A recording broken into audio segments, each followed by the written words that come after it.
Lacey, the left fielder. 276 average, no home runs, and 11 RBIs. On the mound for Bethel today will be Laura Pineda. She's 2-6 on the season. This will be her 11th start. 51 innings pitched, a 6.50 ERA, and quickly Bethel is going to bring the infield in here on the lefty Lacey as she tries to get things started for Ottawa as they trail 5-0. And she'll take a fastball on the inside part of the plate for strike one.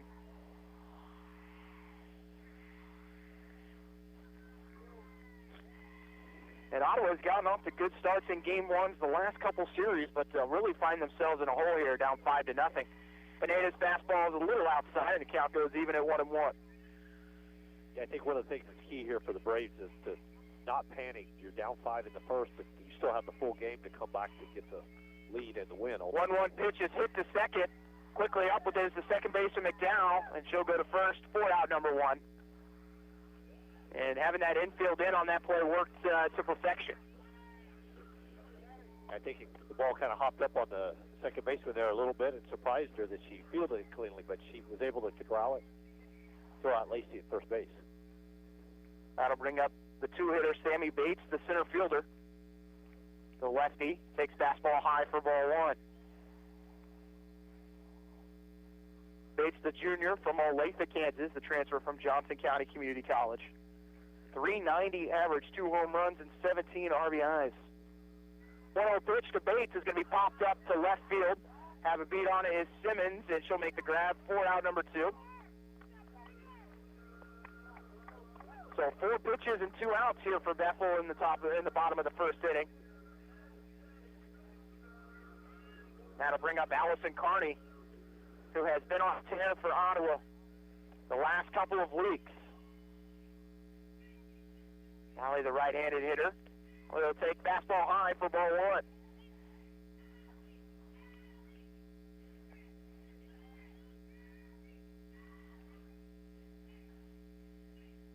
One-0 pitch coming from Pineda. This one's in the dirt. Count goes to 2-0.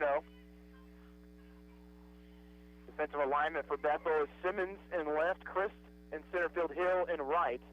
Wilson at third, Schrag at short, McDowell at second, and Hoffman at first with Pineda on the mound, Overbay behind the plate.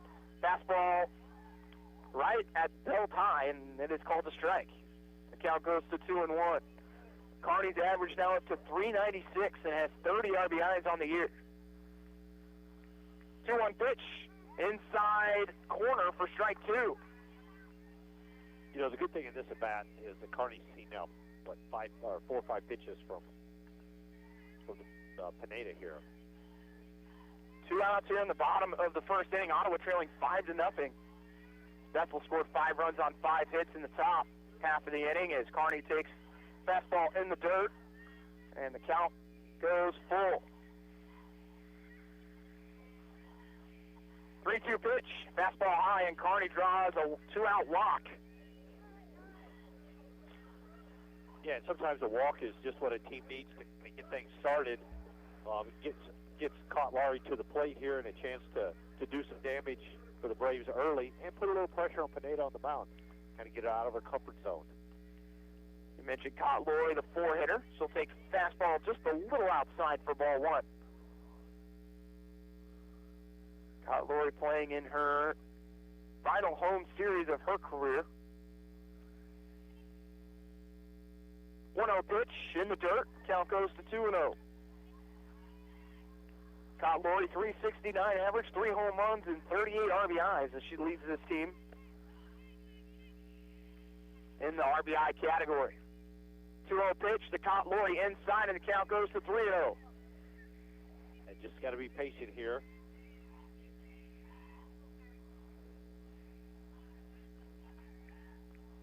Count at 3-0, and down 5 might have the green light. Fastball outside for ball 4, and Laurie takes her base as she is the designated player here in game 1.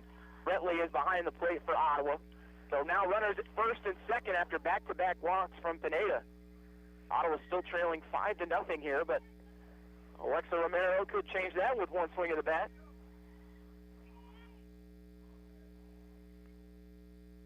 First pitch to Romero is a fastball outside corner for strike one. Pineda is really focused on that outside part of the plate here in the bottom half of the first inning.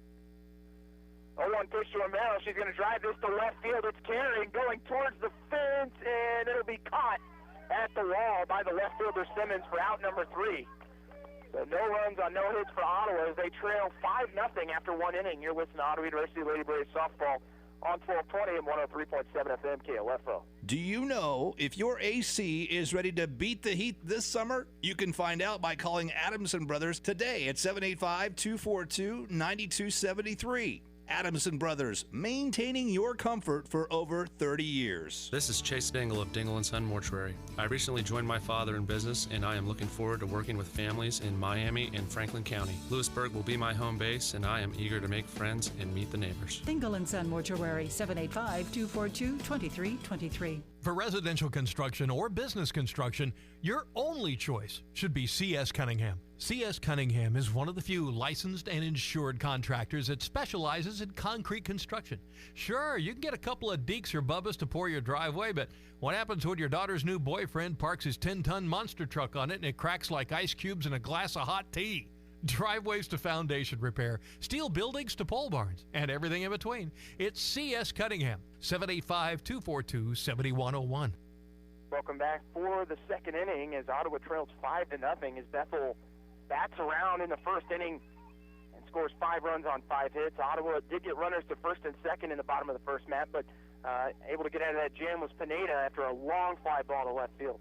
Yeah, no, it was a good swing by Romero. Just couldn't get enough to get over the left fielder's head. So Hill bats for the second time today here in the top of the second inning.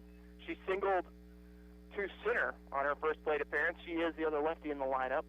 Had a little slap hit to center field in the first inning. She takes the ball outside. 1-0 pitch, rise ball high, and the count goes to 2-0. Now we saw Ottawa get a little bit of movement in the bullpen in the first inning after Kaler gave up a couple of runs, but after that they've decided to hold off on getting anyone else warmed up right now. 2-0 pitch inside, and the count goes to 3-0. Yeah, and I think, Coach Camp wants to see Kaler work here on the mound a little bit. Well, I think you still have a short hook with her. Doesn't want her confidence completely be destroyed. 3-0 pitch in the dirt, and she walks her on 4 pitches. Right now, if you're Kaler, you see that 5 on the scoreboard in left field, but you kind of have to just basically start new in this situation. Exactly. You got to have confidence in your pitches and not be afraid to throw the ball over the plate. I mean, so far the 2 hits that they got him, one was a sharp line drive over the second baseman's head. And they will bunt this one down the first baseline. Sarnecki has to backhand it, able to get it to KO for the first out, but Hoffman does her job and moves over the runner to second with the sacrifice bunt. A good execution there by the Braves on the rotation for the bunt coverage at first base to get the sure out. That brings up the pitcher, Lauren Pineda, the 3-hitter. Pineda, who was able to get on base with the error, shows bunt again, just like she did in the first inning. Fastball outside from Kaler, and the count to 1-0, with Hill standing on second base for the Threshers.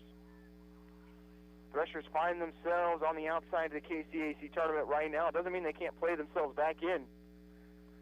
This one's going to be a swinging strike as Pineda swings over the top of the Kaler fastball. But Bethel sitting at 6-14, and 8 teams get into the KCAC tournament, so they're just 2 spots away. There's only 3 wins separating the bottom 5 teams in the conference, so still definitely in it are the Threshers with the KCAC tournament looming next week. Another fastball on the inside part of the plate. Pineda watches this one go by for strike 2. And the count 2-1-2. Yeah, still a lot of meaningful softball to be played for Bethel. Hinges on how they do today, and obviously they come out ready to play. 1-2 pitch from Kaler is a change-up high, and the count evens at 2-2. Hill getting a big lead at second base. But does get back. Definitely want to put some pressure on the catcher here for Ottawa. 2-2 pitch, strike 3 is swinging through it is Pineda, and Kaler gets her first strikeout here in game 1. Brings up the cleanup hitter, Alexis Wilson.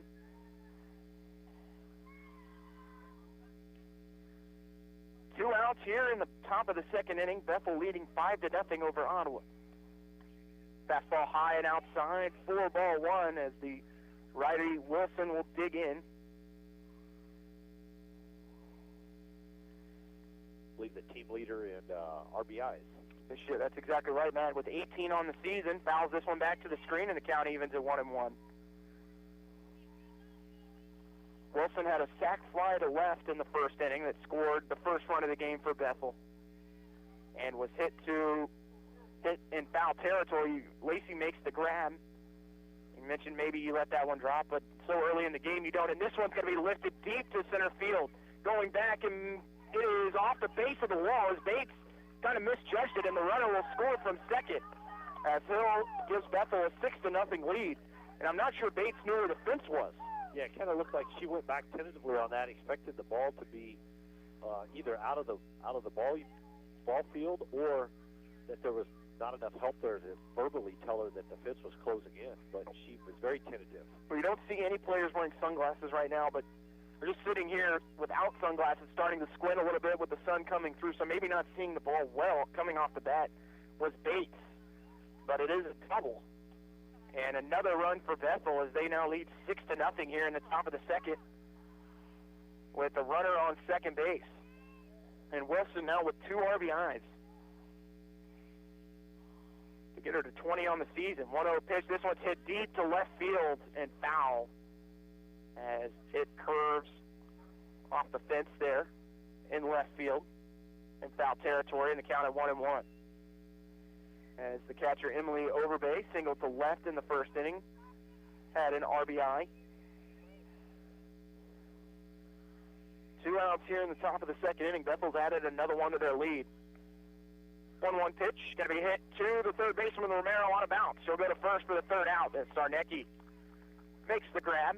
But Bethel adds one more, and they lead 6-0. We head to the bottom of the second. You're listening to Ottawa University Lady Braves softball on 1220. And 103.7 FM KLFO. Have you ever walked into a business and been treated so well by the people that work there, you can tell they were meant to do what they do? That's what you feel when you walk into Sutton's Jewelry in downtown Ottawa. For more than 50 years, you've been treated with personal service and attention while being shown the best in high-quality jewelry and accessories. If you want to drive out of town, be treated like a number so an associate can make a commission, and walk out with jewelry like everybody else, go right ahead. But for a unique jewelry buying experience, walk into Sutton's Jewelry at 213 South Main in downtown Ottawa. Open Tuesday through Friday 10 to 5:30, Saturdays 10 to 2. I came here to run cross country, and it ended up being way different than I thought it was going to be. It's unlike anything I've ever been a part of to be on the team. Everyone is so completely different. There are people you never thought you'd be friends with, nothing like your outside friends, but somehow you all click to be the same and have the same interests, but yet completely different. Everyone's always there for you. It's not just about running. Friendships and families, like they're your siblings when you're away from home. That's what it means to be a part of the Braves cross country and track team, to be a family. Be a Brave. Visit ottawa.edu. We're back here in Ottawa as the Lady Braves find themselves down 6 runs here in the bottom of the second inning. Bethel scored 5 in the first, 1 in the second. For Ottawa, it'll be hitters 6, 7, and 8 of Sarnecki, KO, and Rutley. And if those 3 come to the plate, that'll bring up Hickman. But Matt, right now, Pineda really worked that outside part of the plate, and maybe Ottawa swinging at some pitches that were out of the zone early on in that first inning. Yeah, maybe a little bit of that, and maybe, being down 5, feeling like they have to press, try to get all the runs back in that first inning to get them back in the game. What we saw is that as soon as the Lady Braves got a couple runners on, Pineda was less likely to throw strikes during that part of the game, but was able to wiggle off the hook a little bit right there at the end, or the late Braves might have had the opportunity to score a couple runs. First pitch to Sarnecki, and she fouls it down the first base line. You see first base coach Sam Mendez telling Sarnecki to even out that swing a little bit. It was a good pitch, just a little late to it.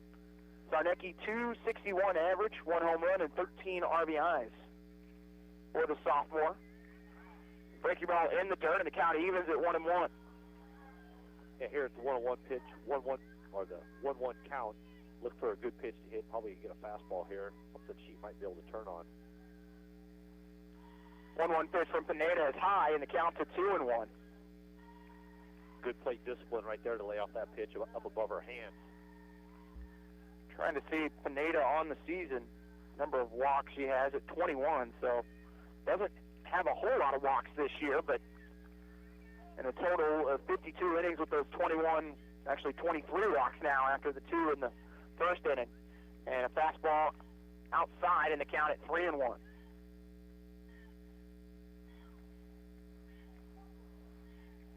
Sarnecki trying to get on base to get Ottawa started with a rally here in the bottom of the second inning. She hit this one up the middle for a base hit. As Sarnecki turns on that one, and it pops up on the center fielder, Christ. Might have caught her off the shoulder. Yeah, that ball looks like Krista's fielded that with her collarbone. Not a fun feeling. No. But just talking to head coach Jay Kent, the outfield not really where he'd like it to be right now because of the amount of rain we had in the early part of the spring. The grass hasn't come back as well. We saw that happen against Avila last week. You're exactly right. So you really have to keep things in front of you as KO comes to the plate and takes a fastball at the belt for strike 1. The second baseman batting 7th today in game 1. 0-1 pitch to her, driven deep to left field and foul. Count goes to 0-2. Talk about the outfield, Casey. That might be a little bit of the home field advantage for the Braves today. With They them keep having driving it on the ground a little bit. Exactly. KO behind in the count at 0-2, 265 average, no home runs and no RBIs. 0-2 pitch to her is outside for ball 1. Pineda up to 26 pitches. She got the first 2 outs of the game on 4 pitches. Just had to work a little bit, has had a couple walks. 1-2 pitch to KO, fastball high, and the count evens at 2-2. Yeah, what I've seen is that with runners on base, Pineda's not as comfortable in the circle as she is when she's just up at the plate throwing with nobody on. 2-2 pitch to KO. She's going to pop this one up, and it is going to get out of play over the top of the Bethel dugout. Talk about the weather today, Matt. A little different conditions than we had last week. Overcast, 64 degrees. The wind will be out of the south-southwest at 3 miles an hour. Flags are pretty slow out in left center. So it's going to be hit to right field. Going back is the right fielder, Hill. Take a couple steps and then make the catch for out number 1. And the humidity up to 68% right now. And the clouds overcast, but the sun kind of peering through every few minutes. Yeah. Don't think we're going to have to worry about any thunderstorms like we did last week with Avila. Exactly. Exactly. Head for shelter. So 1 out here in the bottom of the second. Ottawa trailing 6-0, and Sierra Retley, the 8-hitter, steps into the box for Ottawa. Retley, the catcher in game 1, 236 average, no home runs and 6 RBIs. 1-0 pitch to her is outside, and the count to 2-0. Interesting, Matt, the way Pineda holds the ball. Looks like she almost had it in what would be more so of a knuckleball for a baseball pitcher. Has really mixed in, maybe trying some side spin a little bit on those sliders on the outside part of the plate. 2-0 pitch. Retley takes fastball down the middle, and the count goes to 2-1. Yeah, anything to try to get a little extra movement on the pitch. Doesn't have overpowering velocity, but sometimes movement beats velocity and location. Runner at first for the Lady Braves, and 1 out in the bottom of the second. Retley is going to foul this one over the Ottawa dugout, and the count evens at 2-2.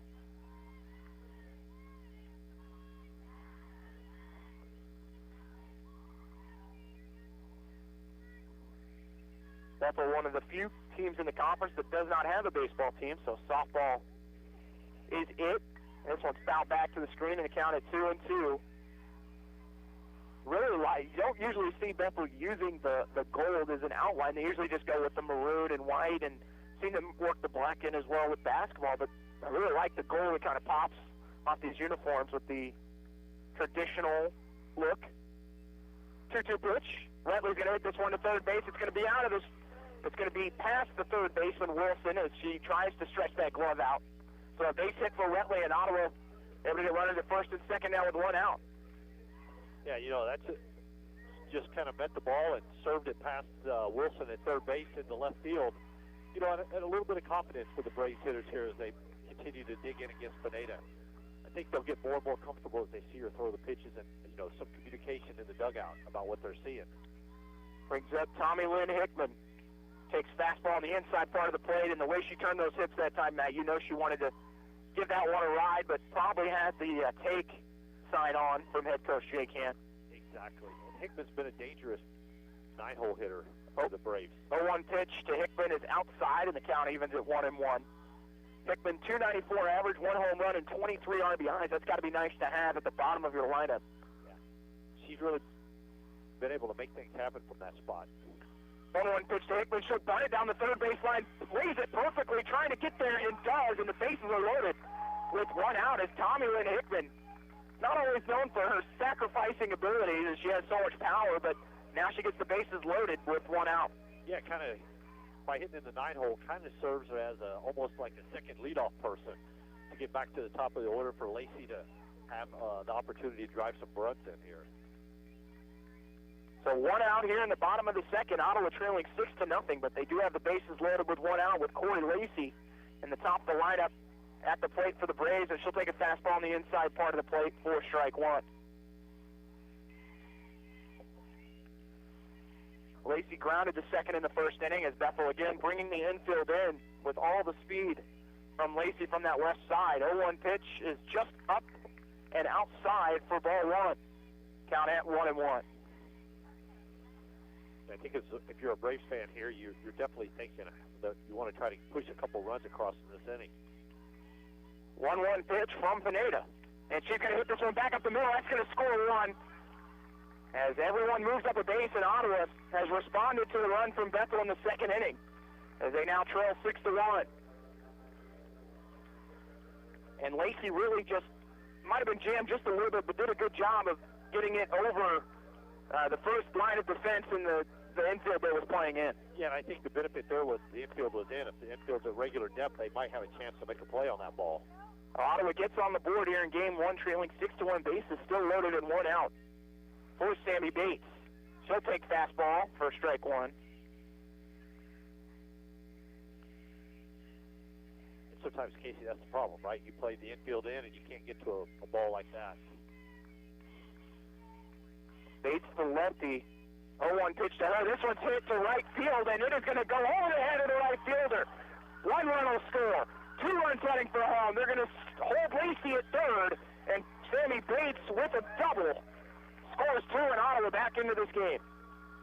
Yeah, nice piece of hitting right there by Bates. The ball was hit into right field, and it just had a lot of carry on it. And it kind of tailed away from the right fielder as she was going back to make the play out there. Hill looked like had a good beat on the ball, but just couldn't quite get to it as the ball was tailing away from her. So 6-3, the Bethel lead now. And that'll bring up Allison Carney here with 1 out. Ottawa still trailing by 3, and she rips one foul. Just got a little under it. Long run for the left fielder Simmons. Ball does go out of play, though.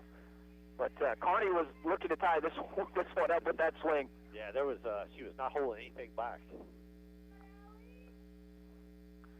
So a long strike to Carney. The count is at 0-1. Runners at second and third for the Lady Braves with 1 out. 0-1 pitch is high and outside, and the count evens at 1-1 as the sun peers out from the clouds here. And another good crowd on a weekday game for Lady Braves softball. Yeah, really excited to see all the support out today for the Lady Braves. This is the final home series of the year for the Lady Braves. 1-1 count, and the pitch is high as the count goes to 2-1. Ottawa will take on the defending KCAC champions, Tabor College, over the weekend, and Ace Madison Bird, who we had the chance to see several times last year. 1-1 pitch down the middle, and the count goes to 1-2 as Carney will have to protect the plate here. Runners at second and third as Lacey stands on third base. Bates standing on second. Ottawa scored 3 in the inning. They trail 6-3. 1-2 pitch is in the dirt. Nice snag there by the catcher Overbay to keep it from going to the screen. Yeah, good plate discipline there by Carney not to swing at that pitch in that situation. As the count is now full at 3-2. 3-2 pitch. Carney fouls it into the Ottawa dugout, and with Elena Cott-Lowry standing in the on-deck circle, if you're head coach David Middleton, almost feel like you have to pitch to Carney here, even though you have that base open at first. But the way Cott-Lowry swung the bat, left late, Yeah, you would definitely take your chances versus Kearney versus Cotlaurie here. 3-2 pitch, fastball high, and that's ball 4. So now the bases are loaded here with 1 out. And senior Elena Cotlaurie coming to the plate, and we haven't seen a mound visit yet. Now we might see Stacy Middleton, the assistant coach, walk out there, but they're going to let Pineda work through this on her own. Is Pineda, the junior righty from Lyons, Kansas, transferred from Labette Community College. So 1 out here in the bottom of the 2nd inning. Bases loaded for Cotlaurie. And she'll take a fastball on the outside part of the plate. Might not have agreed with that one. Gave a nod, but she was the catcher probably in game 2, so kind of have to play the game with the umpire. Exactly. She might like that call for her. 0-1 pitch, and she fouls it back, and count goes to 0-2 on Cotlaurie. You know, I know Cotlaurie here really would like to drive the ball in the gap, but being down 0-2 kind of needs to maybe shorten her swing down and protect, just get the ball in play. 1 out here, bottom of the 2nd inning. Ottawa scored 3, trailing by 3. Cotlaurie hits this one to center. It's going to be enough to score Lacey from third as they'll make the catch out in center field with Chris. Lacey will come home, and Bates will actually move up to third, so Ottawa scores another one. And the score to 6-4. You know, good piece of hitting there. It's 0-2. It's borderline strike. She was able to get behind the ball and drive it deep enough to get a run home. You'd say that's a great job from your 4-hitter in that situation. Oh, you talk about how strong the wind was last week. The flags are completely still out in center field. And we've seen Ottawa drive a couple to the fence today. This game was played last week. Might have gotten out of the park. Exactly. So that brings up Romero here with runners at first and third as Ottawa scored 4 in the inning and trails 6-4. First pitch to Alexa Romero, fastball high, 4-1.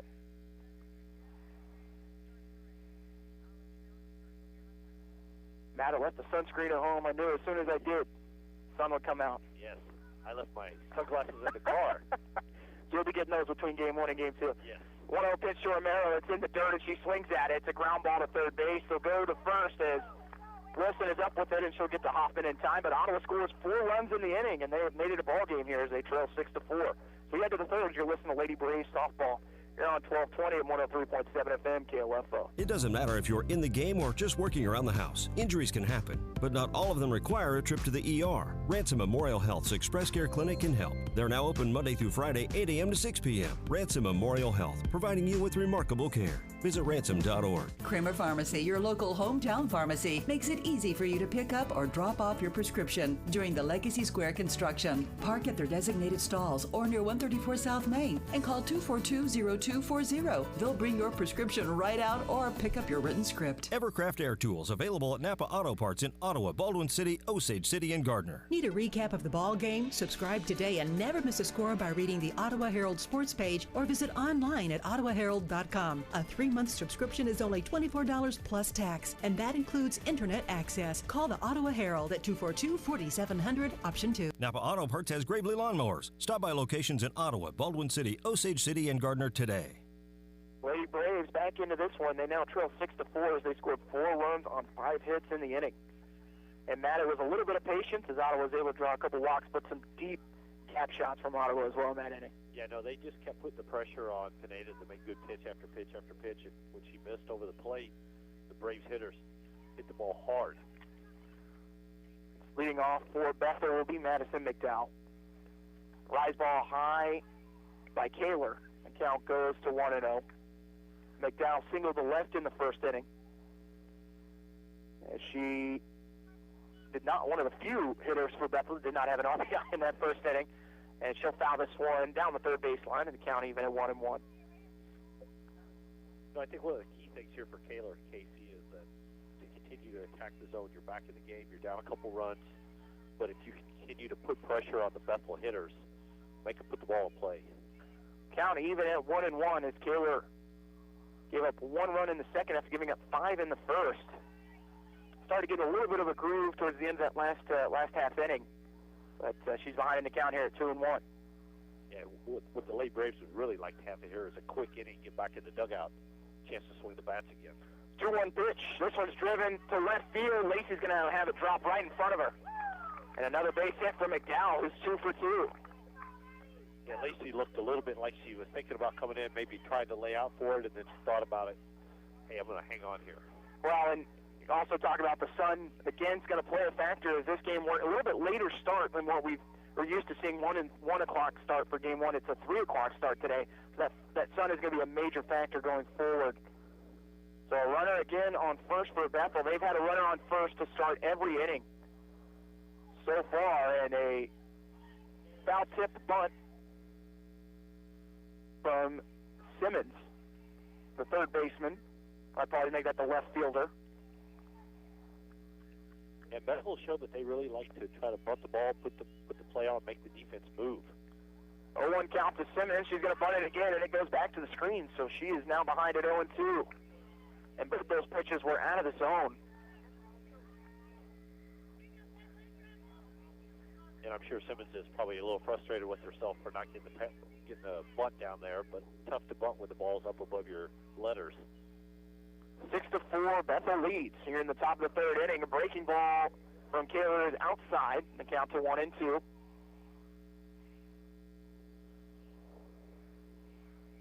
Kaler wearing the protective mask on the pitcher's plate. 1-2 pitch is fouled over the Ottawa dugout, and the count stays at 1-2. Bethel coming into today has really struggled with the bats, but 1-7 away from North Newton. They've lost 6 in a row. Their last one was back on April 12th against York College, but they have brought the bats today. And they've done a nice job.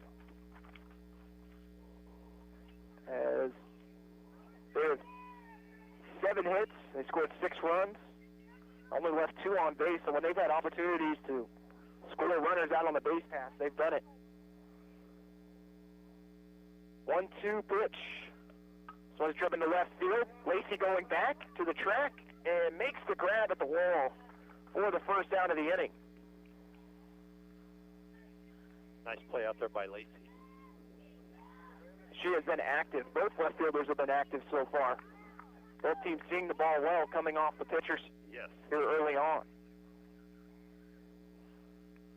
So one out here in the top of the third, Bethel leading 6-4. And the first pitch is a fastball to Bailey Christ. Christ, who had an RBI triple her last at bat, hits this one to second base. Could be 2 for Ottawa. Stepping on second is Carroll. She'll go to first for the double play. And that does it for Bethel in the inning. No runs on 1 hit as we head to the bottom of the third. It's the Lady Braves softball on 1220 and 103.7 FM KOFO. Quality Structures Incorporated in Richmond is proud to sponsor this KOFO sports broadcast.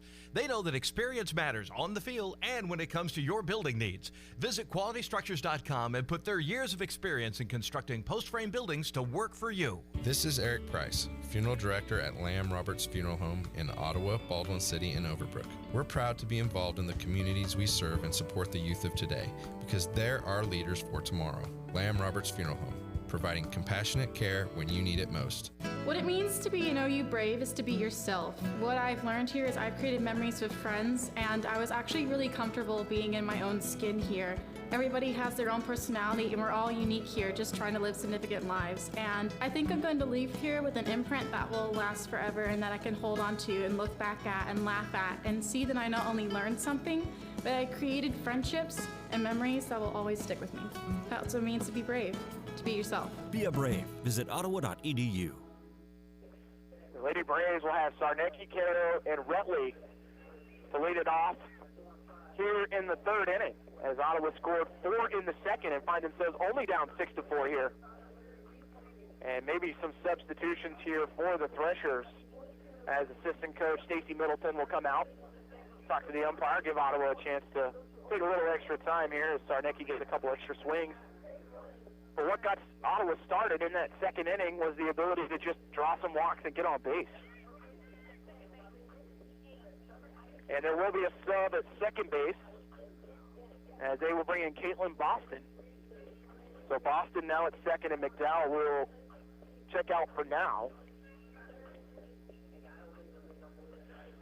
Yeah, I think it's You know, it's interesting. You could almost say that the Lady Braves bats kind of woke up once the sun started to come out.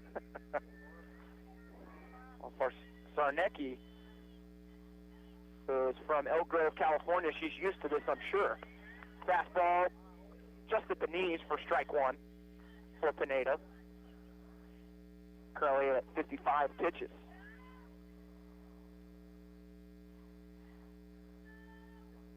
No 1 pitch to Sarnecki. Fastball outside. Count to 1-1. After that pitch, Pineda not real happy with herself. Slaps the side of her pants. Maybe I just noticed it for the first time today. Something she does after every pitch. 1-1 pitch to Sarnecki outside again, and the count to 2-1. I've noticed over the last few games here at the field, Casey, that all the pitchers seem to be, doing a little groundwork around the mound, like it's a little uneven for them.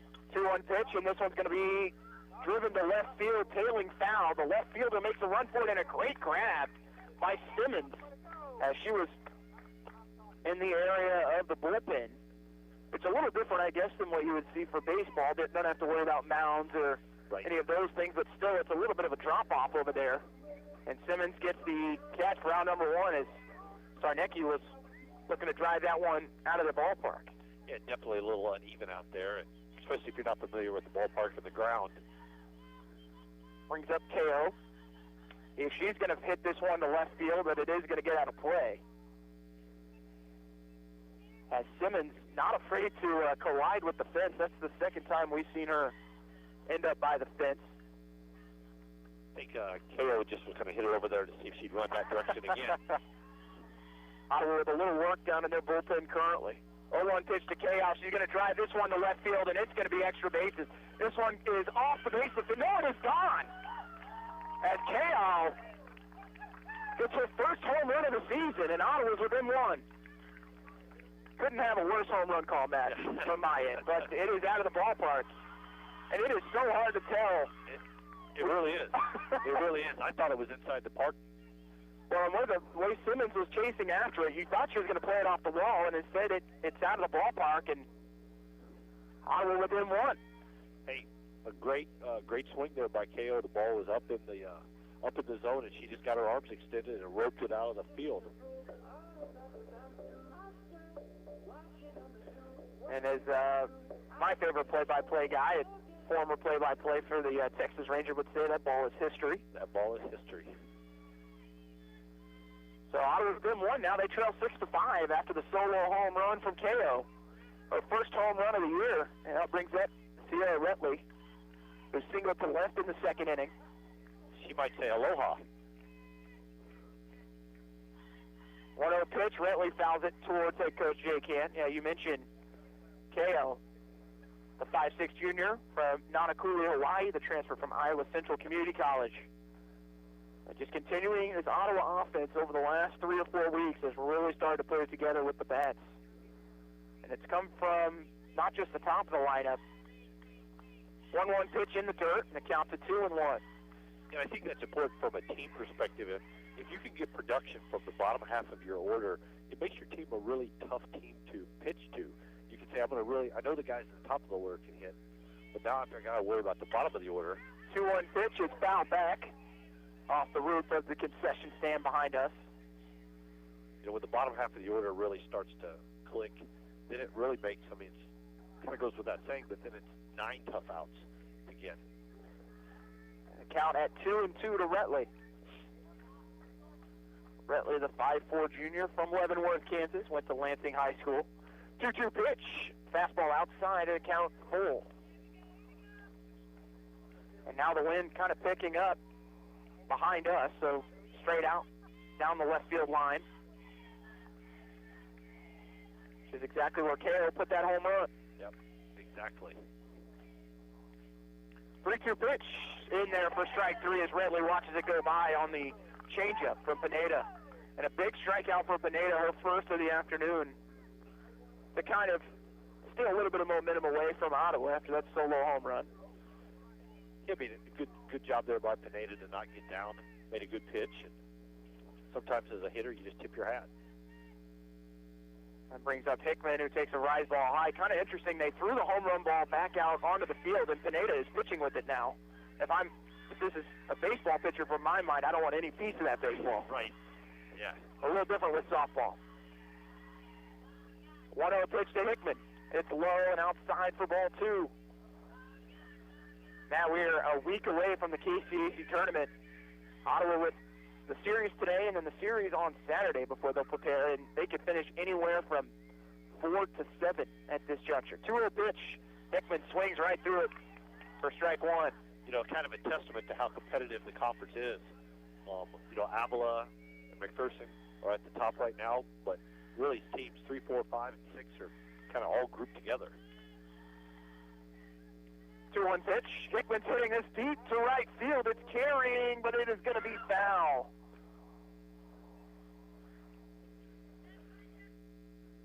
Ball was hit a long ways, Casey, down the right field line. Kind of tough for us to see if it got out into foul territory or if it stayed in and just rattled around in the corner.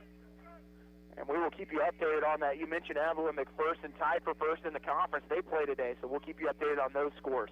2-2 pitch, and it's going to be looped, and it's going to drop in front of the right fielder. Hickman's going to turn for 2, and she will get in there without a throw.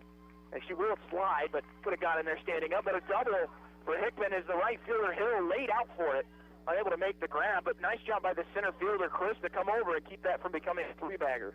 Yeah, no, good effort there by the right fielder, by Hill. You know, and I think she realized that the ground's soft enough out there that it's not going to skip away from her. So the worst you're going to end up is with a double in that situation with 2 outs. So 2 outs here in the bottom of the 3rd inning. Ottawa trailing 6-5. Fastball catches the inside part of the plate to Lacey for strike 1.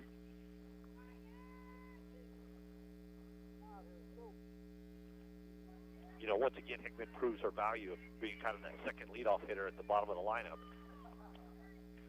Fastball low in the count, 2-1-1. Lacey grounded to second in the first and then singled to center in the second. And a single right here would score Hickman. Again, the infield in. 1-1 pitch. And she's going to hit this one softly to short. It bounces off the shortstop's glove and drops right in front of her as Trod couldn't field it, had a lot of backspin. And Lacey able to get to first with runners now on the corners, and Bates back to the plate. Yeah, and that's a tough play for the shortstop. I do think that they probably have to score that as an error. You can't assume the out with Lacey's speed, but the ball was hit sharply enough that it gave her a chance to make the play. Runners at first and third and 2 outs with Sammy Bates at the plate. First pitch to her is in the dirt for ball 1. Bates, who has 2 RBIs on the day already. And to finish the thought on the previous play, it might have been Lacey's speed that made the shortstop speed herself up and not field it cleanly. 1-0 pitch to Bates, fastball, and Lacey's going to take second without a throw from the catcher Overbay. And so there's a delayed steal from Lacey. So now runners at second and third and 2 outs. And the count at 1-1 to Sammy Bates. 1-1 pitch. Fastball just above Bell's, and the count to 2-1. A big 2-out hit here could give the Braves the lead.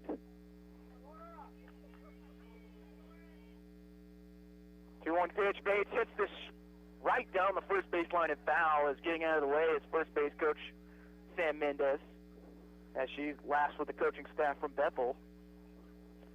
Coach Mendez did a nice little dance move there to get out of the way. Kind of 2-step. Amazing what you can do from your body will do in a protective mode. Count at 2-2, 2 outs here in the bottom of the third. Ottawa trailing 6-5. Fastball just misses a little low, and the count goes to 2-2. My apologies, make that 3-2. Full count runners will be going here with 2 outs, and Bates at the plate. 3-2 pitch. Bates hits this one to left field, tailing, and drops in front of the left fielder. It kicks off her glove, and Lacey's going to score from third, and Ottawa has their first lead of the day, as they now lead 7-6 on the 2 RBI double from Bates. I assume they will score that as a hit just because of the nature of that ball tailing towards the line. Yeah, I would think it would be scored as a hit, Casey. The ball was tailing away and down, and the left fielder made a good effort, slid, and I think the ball hit off of her glove or off of her leg possibly. Shot probably 50 feet to the third baseline. Ottawa, after trailing 5-0 in the first inning, has scored 7. In the last 2 innings, after Bethel scored 1 in the second, Ottawa now leads 7-3. It brings up Allison Carney. And a runner still on second is Sammy Bates. Carney takes fastball for strike 1. 0-1 pitch is going to be hit back up the middle, and it's going to be picked up by the shortstop. Long throw, and Ottawa's coming home and scoring from third is Bates. As the first baseman, Hoffman, not noticing Bates taking that big turn at third, and Ottawa scores 4 here in the third inning and lead 8-6.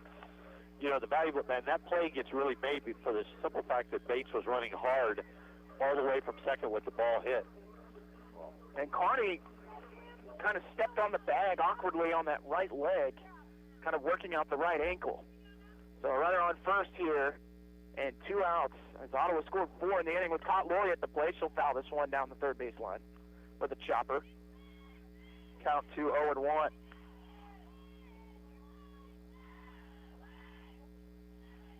But Ottawa has done a lot of damage, Matt, with 2 outs this afternoon. Hard to believe we've only played 3 innings and the score is 8-6.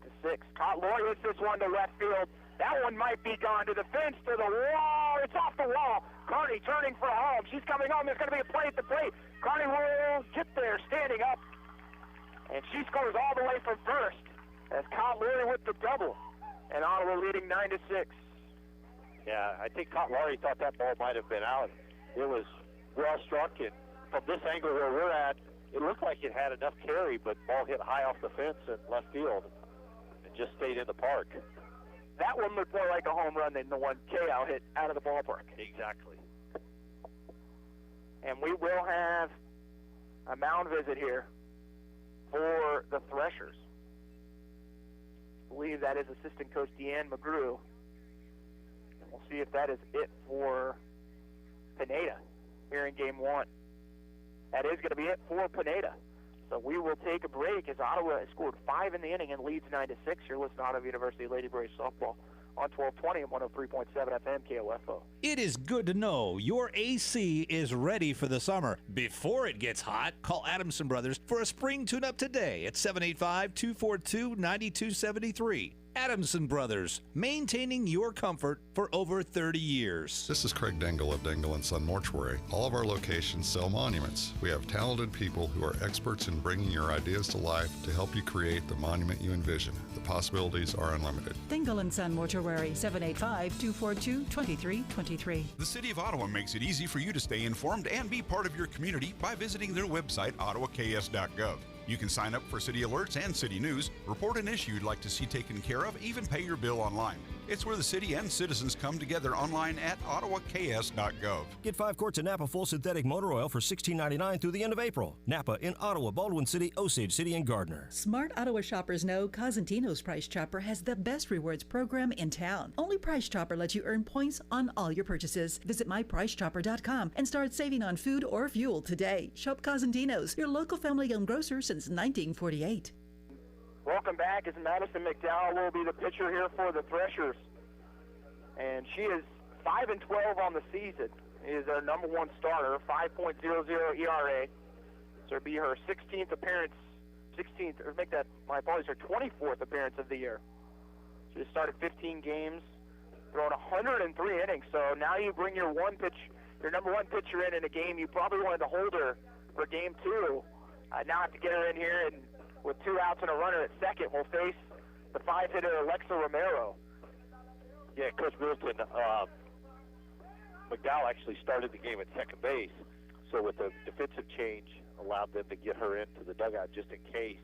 Well, and you wonder if she was warming up. We can't see down the first baseline, of course, with our angle. It might have been warming up the last couple of hitters. Romero will take a fastball at the knees for strike 1. McDowell thrown over 103 innings, giving up 158 hits, 74 earned runs, average of 350, giving up 10 home runs on the year. Scott Laurie stands at second. 0-1 pitch to Romero is fouled right at head coach Jake Hand, who tries to make the barehanded play. Deflects off of his hands. And Romero behind it 0-2. Fly to left in the first, did Romero. Grounded to third in the second. A little extra top spin on that ball. Got away from Coach Camp there in the third base box. At least he kept it in front of him. Kept it in front of him, exactly. 0-2 pitch. Romero takes fastball outside of the count to 1-2.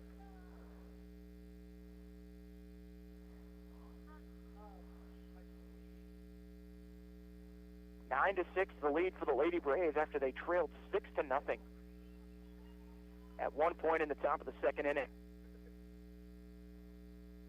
1-2 to Romero. She's going to drive this one foul. Simmons is going to make a play on it, and it just gets over the fence foul. And some other scores, Casey, around the KCAC. It looks like that Avila is ahead 5-1 in the fourth over McPherson. And I want to say, Matt, that is Avila's final series of the year. I believe you're correct. Yeah, they've played 2 more games than McPherson coming into it, so a win there in game 1 would give them at least a share of the KCAC title. A pitch in the dirt is a count to 2-2. Overbay able to block it. Scott Laurie not looking to take third on that play. And in other KCAC action, Oklahoma Wesleyan defeats Kansas Wesleyan 7-6. That's an Oklahoma Wesleyan team that we saw a couple weeks ago, Matt, that really surprising to see them at the bottom of the standings, but it played really well last 3 or 4 weeks.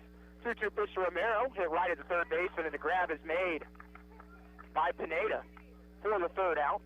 Ottawa scores 5 runs in the inning, and they now lead 9-6 after 3. You're listening to Ottawa University Lady Braves softball on 1220 and 103.7 FM KOFO. The Ottawa Recreation Commission is your place for activities and other programs designed to keep the members of our community active and healthy. Visit us at the Gott Building or online at orcottawas.org to see recreation options for all ages. Ottawa Recreation Commission, bring recreation to life. Car need a paint job? Napa Auto Parts can mix paint to ensure your car looks the way you want it. In Ottawa, Baldwin City, Osage City, and Gardner. I came here to run cross country, and it ended up being way different than I thought it was going to be. It's unlike anything I've ever been a part of to be on the team. Everyone is so completely different. There are people you never thought you'd be friends with, nothing like your outside friends, but somehow you all click to be the same and have the same interests, but yet completely different. Everyone's always there for you. It's not just about running. Friendships and families like they're your siblings when you're away from home. That's what it means to be a part of the Braves cross country and track team. To be a family. Be a Brave. Visit ottawa.edu. Sports, information, and entertainment in East Central Kansas. KOFO K279CS Ottawa, where keeping you informed comes first. Lady Braves lead 9-6 after 3. It'll be hitters 9, 1, and 2 for the Threshers. So Schrag, Hill, and Hoffman. Threshers after scoring 6 runs total in the first 2 innings. They had to put a 0 on the board in the third, and Kaler went from being down 6 runs to up 3 in just over 2 innings. Yeah, the Lady Braves offense has been swinging the bats very well. First pitch is driven right back up the middle for a base hit from Schrag. And coming up throwing is Bates. But Schrag able to get there in plenty of time. And that brings us to the top of the lineup with Jordan Hill.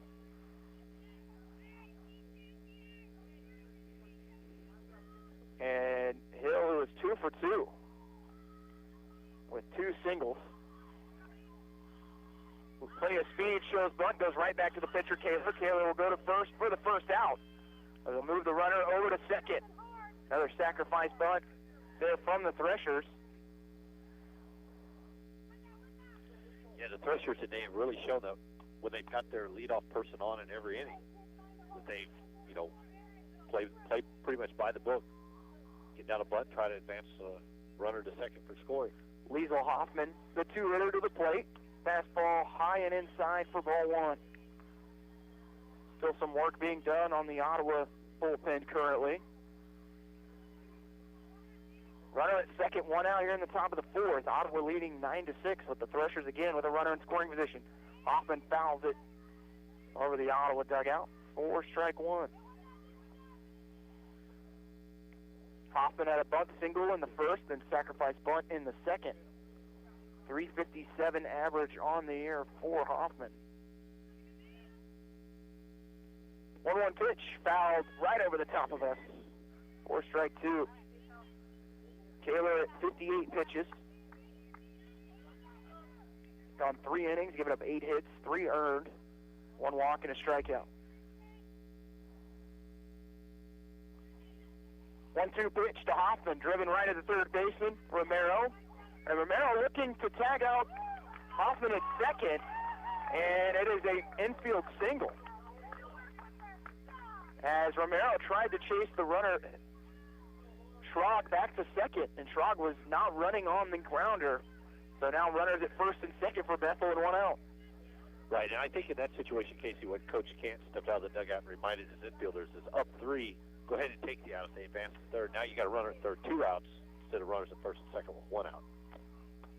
You mentioned that, runners at first and second and 1 out here for Bethel. And the pitcher, Pineda, I guess former pitcher Pineda, who had moved to third base at the end of that inning, made the final grab of the third. Chance to tie this one up here. 1-0 pitch in the dirt, and Retley slides over to make the stop. Count at 2-0.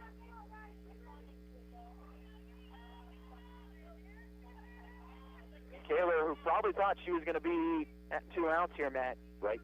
Now finds runners at first and second, and struggling here in this at bat. So they hit back up the middle for a base hit by Pineda. Coming home is Bates with the throw. Retley loses it off her chest, but does keep it in front of her enough, and the runners only move up 1 base. Yeah, good play there by Retley to knock that ball down and keep it in front of her, and Kaler covering up whole plate to keep the runner at third from advancing. Bases loaded again here for Bethel, and 1 out in the top of the 4th as they trail 9-6.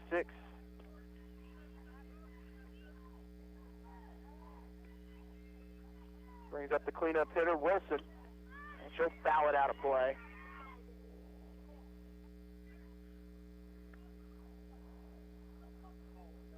Bethel now with 9 hits in the game.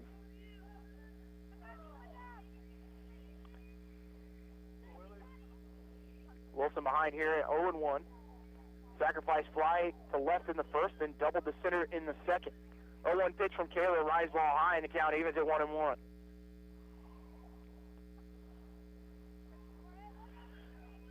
And the 4-hole hitter looking to do damage for the Threshers. Does not have a home run on the year, but 20 RBIs. 1-1 pitch, rise ball that decides to chase, and the count's a 1-2. A very aggressive swing there. She was thinking, I'm going to end this home run drought for the year. Wilson with only 12 strikeouts on the season has a slugging percentage of over .509. 1-2 pitch, ropes over the head of Carney, and that's going to score 1. No, everyone else moves up a base, and Bethel now within 2 at 9-7. Based off the contact and the sound off the bat, caught it off the end of the bat, but enough to loop it over the head of Carney, and I think that's going to be it for Kaler. Yeah, I would agree with you, Casey. The ball wasn't hit that hard, but just enough carry to get out of the outstretched arms of the shortstop. And just what I think, I know what Coach Kant's going to do. He's going to come out there and just have a discussion. It's not anything Kaler's done wrong, man. Put the ball over the plate. Bethel's just done a good job of making contact and putting it in the right spots. Yeah, no, I think you're right, Casey. It's, I think the trip to the mound is really just to remind the Lady Braves, hey, you're still 1 pitch away, possibly a double play to get out of the inning. Limit the damage where you can. Play good fundamental defense and get yourself back in the dugout and a chance to swing the bats. Brings up Overbay, has an RBI and 1 hit. First pitch to her, outside for a ball. I think sometimes as a pitcher, when you feel like you should have had an out and you didn't get that out in the inning, now you have to go back to the mound and compete a little harder, and it's part of a maturation process. 1-0 pitch to Overbay. She's going to hit this one. Kale's going to have to run out and make the play. She does. Runner tries to tag, but goes back to third as Kale was looking to come home with it. And a big pitch from Kaler to get the pop-up in the infield. Yeah, a smart play there by Kale not to panic when she saw the runner from third fake the bluff and sail the ball to the catcher. Took her time, ran the ball back in the infield. A nice, safe play. Well, and it's a tough play for Kale because you don't have the infield fly rule in that situation. It was right on the edge. It was going one way or the other, and she had to go out and make the play in the outfield. And Kaler looking to get ahead in the count. Unfortunately, fastball maybe just a little high. And she faces McDowell, who is now the pitcher. 1-0 to McDowell in the dirt. Count to 2-0. McDowell with 2 singles, both of them to left field. McDowell handles the bat pretty well for a pitcher/position player. 2-0 pitch to McDowell, hit towards the second baseman. KO backhands it, loses the ball, and all runners are safe. And a run scores for Bethel as the score now to 9-8 Ottawa. Ball was smashed back up the middle, man. A nice backhand by KO, but I think her play probably should have been at first instead of trying to flip it to second. Yeah, I think so. I think she kind of got caught in the middle of trying to flip it, and the shortstop might have been there a little bit late, but with 2 outs, just gets a safe play. Bethel now responds to the 5-run inning for Ottawa with a 2-run inning of their own here in the top of the 4th.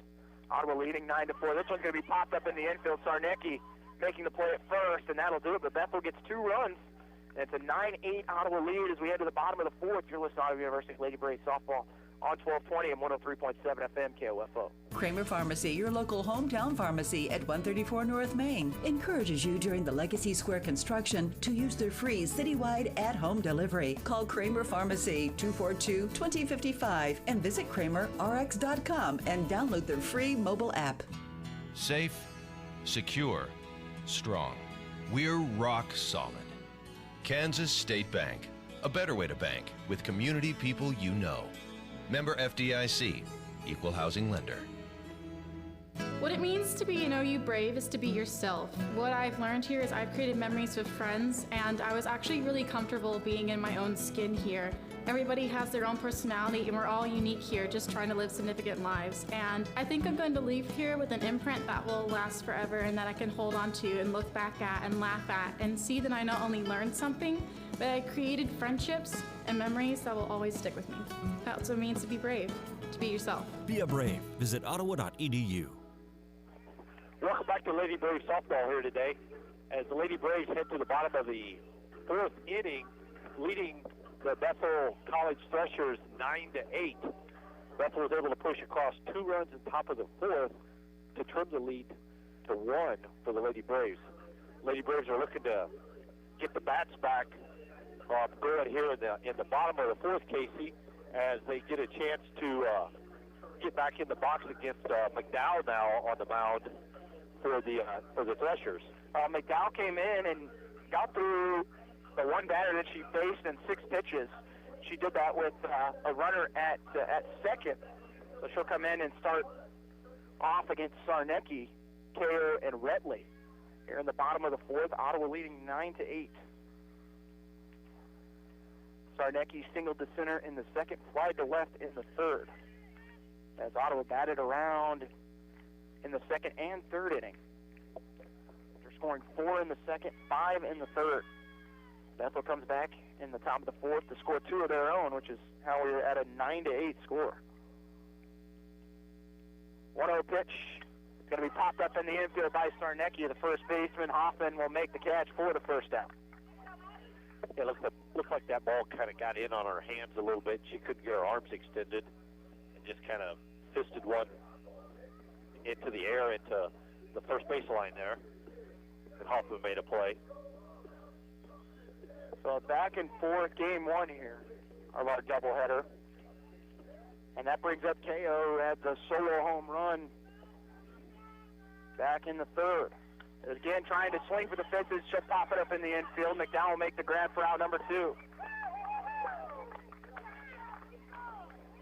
But I always make that Hoffman making the grab from first base. McDowell on the mound. And just like that, 3 pitches and 2 outs for McDowell. And I think a key thing here for the Lady Braves is maybe see a couple pitches. You don't want to give Bethel the opportunity to have a quick inning, get back right on the mound or right back to the box to swing the bats. Retley into the box. Fastball in there for strike 1.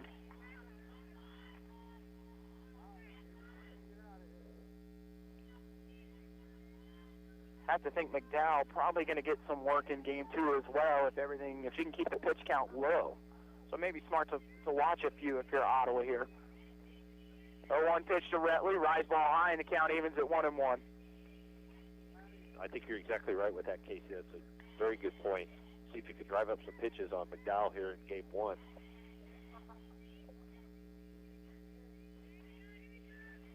Count even at 1. 2 outs here in the bottom of the 4th. And time will be called as a foul ball comes flying in from the baseball field. So we will have time called. Retley singled to left in the 2nd, struck out looking in the 3rd. That was the one strikeout that Pineda had in her appearance. 1-1 pitch to Retley. Fastball on the outside corner for strike 2. You know, I'm always amused when the foul ball from the baseball field makes its way onto the softball field, watching the girls pick the baseball up and throw it. It's such a completely different sized ball that they're used to handling. And different sized gloves as well. Exactly. And the wind feels like it's blowing in now from left field. A little chill. 1-2 pitch to Retley just below the knees, and the count even at 2-2. With the off speed from McDowell. And the cloud cover is rolled back in just a little bit. Temperatures are supposed to get to about 65 before it drops towards the later afternoon. 2-2 pitch to Retley in the dirt, and she's worked it all the way back to full after being down 0-2. And she wanted to offer it that off-speed pitch.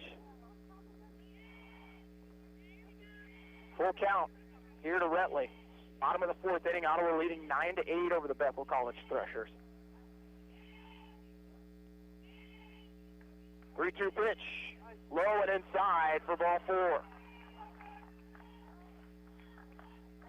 And when you have a strikeout-looking situation, Matt, in that last inning, if you're Retley, how difficult is it not to try and fight it off at the plate when you have a situation like she had in that last inning? Yeah, I think it's tough. You just have to have confidence in your own ability and what you do in that situation. And sometimes you guess right, sometimes you guess wrong.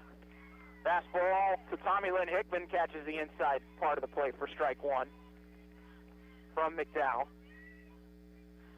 You know, again, Hickman kind of serving in that double leadoff role here, a chance to do some damage at the bottom part of the lineup with runners on.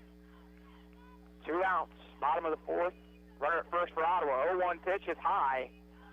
We're even at 1-1. One thing I've really noticed today, and more so with the Bethel pitchers than the Ottawa pitcher with Kaler, has been is seeming to be more uncomfortable with runners on base. 1-1 here to Hickman. Fastball hit right at the second baseman. And he'll go to first for the 3rd out of the inning.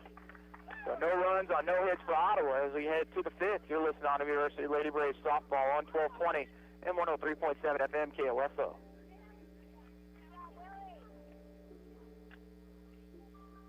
Oh, second baseman just yanked your head.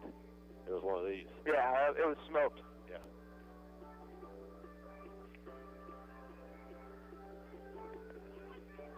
Looks like a new pitcher, number 19.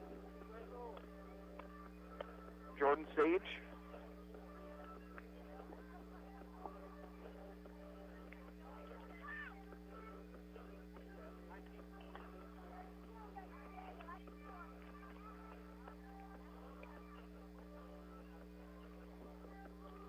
Dave, still there?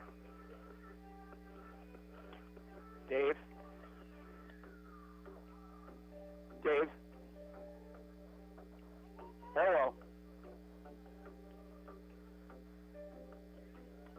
Dave, can you hear me? Dave? Anybody there? Dave?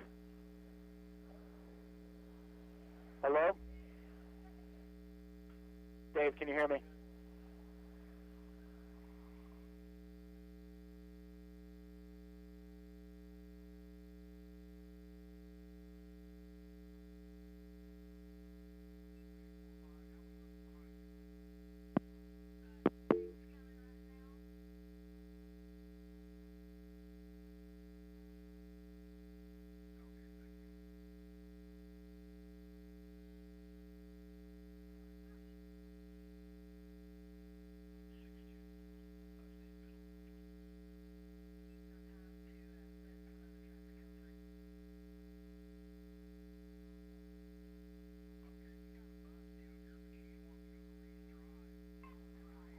0-2 count. And Chris able to hold off.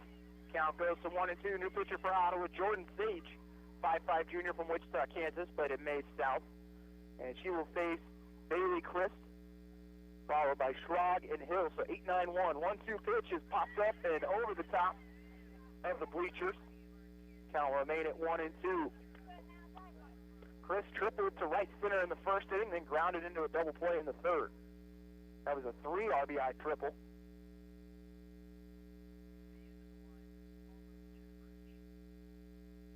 One-two pitch is going to be hit to right field. Hickman is going to watch this go to the wall. Turning for second is Chris, and she's looking to go to 3, but she'll stay at 2.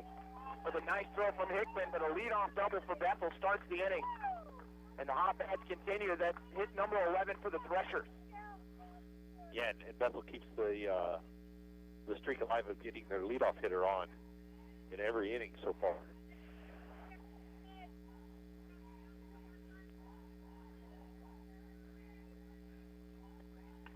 First pitch to Hill is a strike.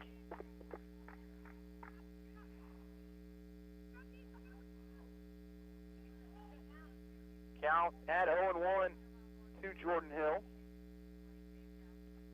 0-1 pitch, popped straight up in the infield. Bentley tries to make a play on it, but it does drop in front of her. The count goes to 0-2. It looks to be a sacrifice bunt, but kind of got up on Hill a little bit. The backspin almost turned into disaster there as the runner was about halfway to third. Yeah, that would have been made an interesting scramble back to the base. Count now at 0-2.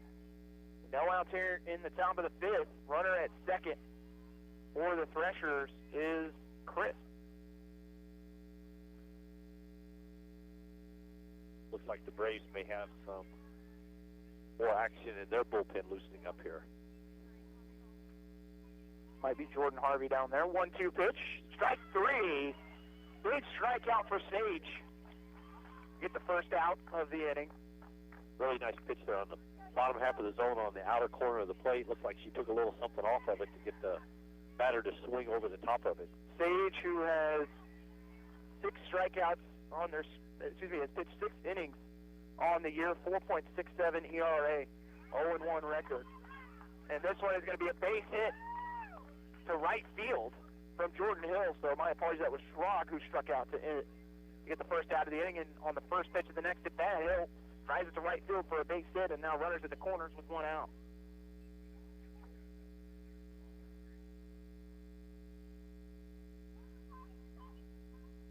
Retley giving some signs to her infield as Liesel Hoffman can tie this game here. But she shows bunt, brings it back, and fouls it into the screen. And count to 0-1. 12th hit of game 1 here for Bethel. Yeah, the bats they've really been swinging the bats.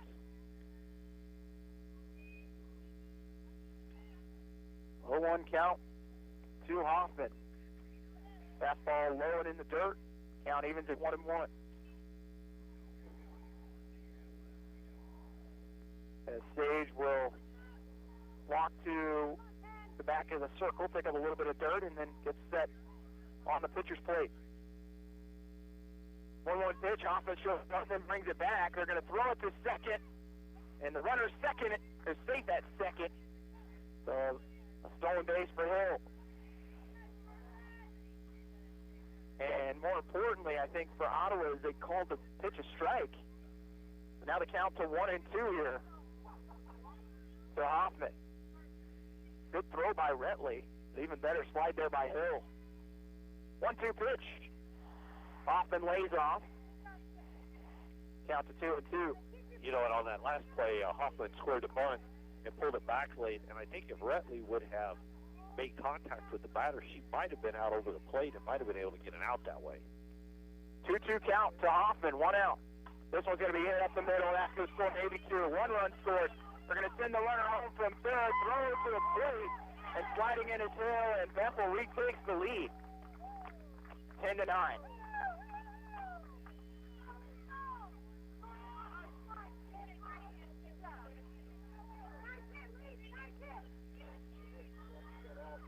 So Sage, who will be on the hook for one of those runs, as Kaler had the first runner that was on base.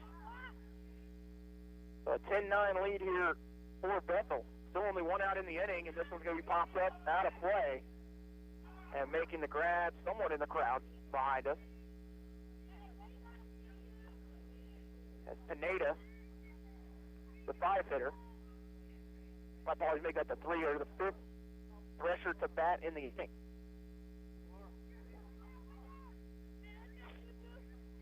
You know, Sage's done a good job. She's made good pitches.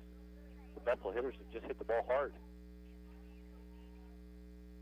A 1 pitch from Sage inside, and the count's a 1-1 to Pineda. She's reached base on an error in the first, struck out swinging in the second, and singled to center in the fourth. 10-9 the lead for Bethel as they scored 2 more in the fourth and then 2 more here in the fifth. 1-1 pitch in there for strike 2 with the changeup. Runner still on first is Hoffman. Pineda at the plate, who is now off the hook for the loss in this game. After that base hit, and a breaking ball from Sage gets Pineda to chase for strike 3. Now, what we've seen here so far, Casey, is that anytime that Sage has gotten ahead, she's come back with that breaking ball, off-speed stuff, and really had the Bethel batters off balance. Brings up Wilson. Fastball from Sage for strike 1. Wilson looked like she was watching all the way. Coming up for Ottawa to start the bottom of the fifth. We were 1, 2, and 3. If Sage can get out of this inning with no more damage. This one's fouled deep and out of play. Down the left field line.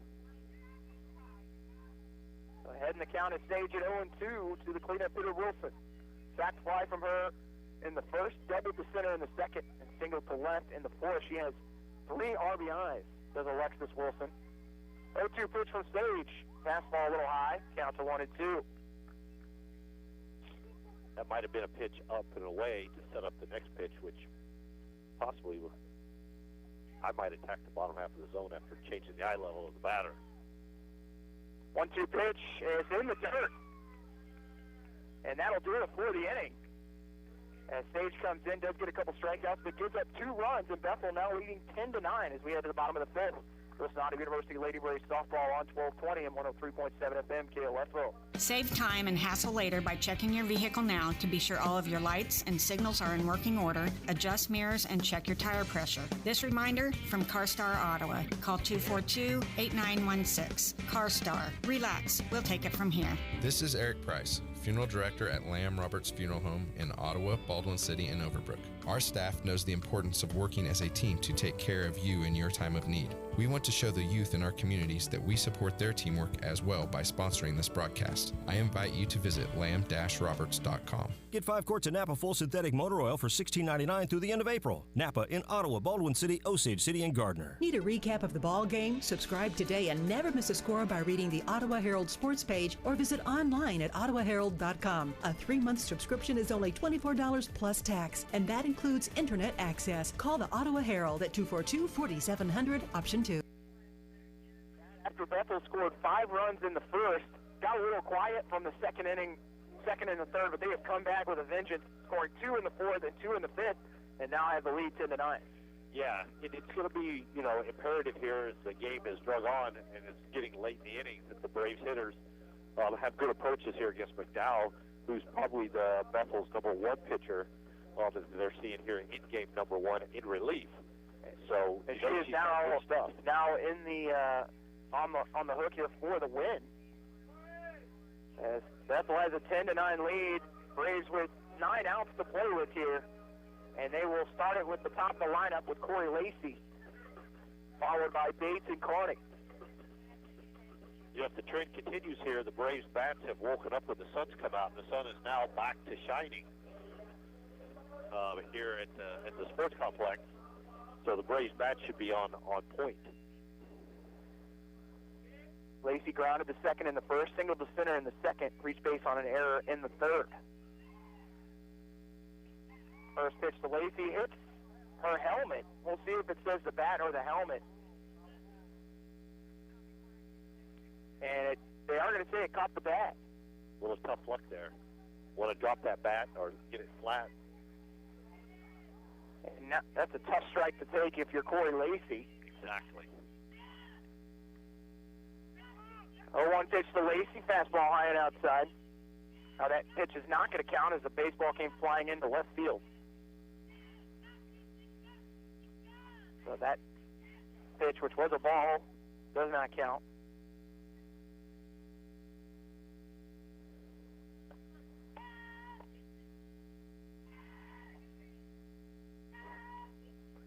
Lacey behind in the count here, 0-1 to McDowell. Fastball in there for strike 2. Lacey's probably wishing she had the last pitch back. I would agree with you on that, man. There's two tough breaks here. Now she's got to protect on the 0-2.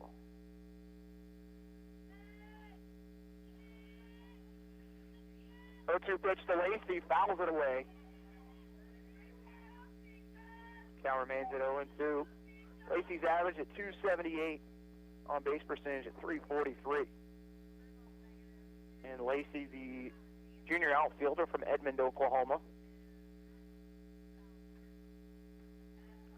Infield playing a little deeper at this at-bat than we've seen in previous at-bats. 0-2 pitch to Lacey. She's going to rip this one down the right field line, but right at the right fielder.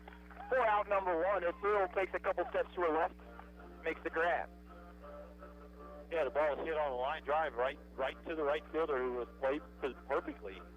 Not a lot you could do on that. And we'll bring up Sammy Bates, who has 4 RBIs in the game.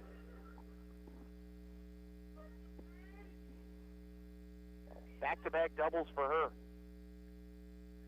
Again, this is the first time Ottawa's top of the lineup will face McDowell. Since coming in, has not given up a hit, in an inning and a third. She starts out Bates with a high fastball. The count at 1-0. 1-0 pitch to Bates. Inside. Count goes to 2-0.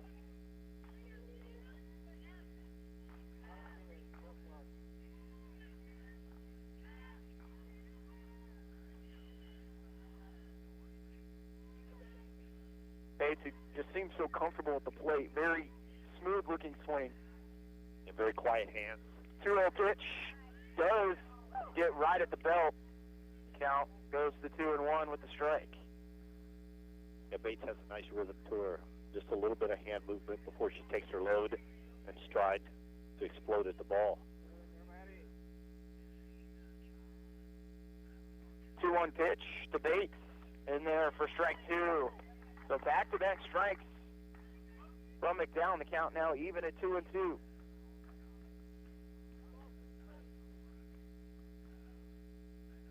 One out here in the bottom of the 5th. Ottawa trailing 10-9 to Bethel. 2-2 pitch in the dirt, and Bates will strike out swinging, trying to beat the throw down to first, and she's going to be safe as the ball bounced in front of the catcher after the swinging strike.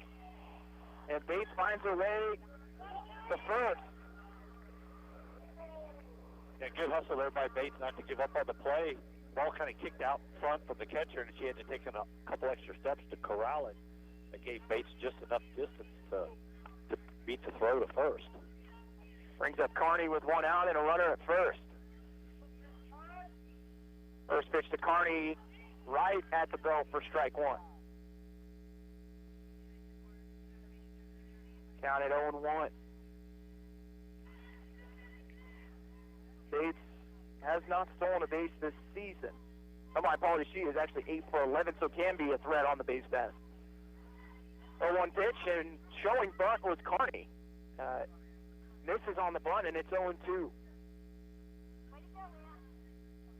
A little surprised that Coach Camp had Carney trying to push one that way, but late in the game, sometimes you got to manufacture a run how you can.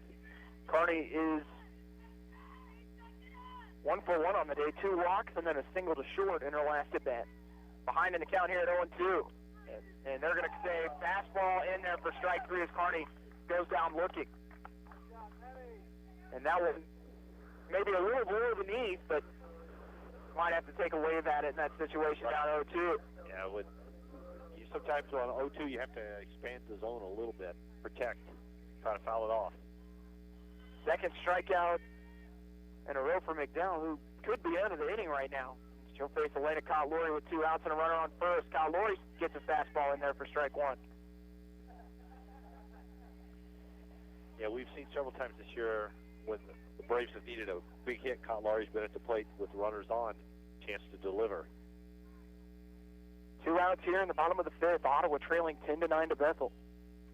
Runner at first. Kyle-Lowry at the plate. Hits this one towards third. Goes off the glove of the third baseman. Goes by her into the outfield, and a single for Elena Kyle-Lowry. The ball was hit really hard right at the third baseman.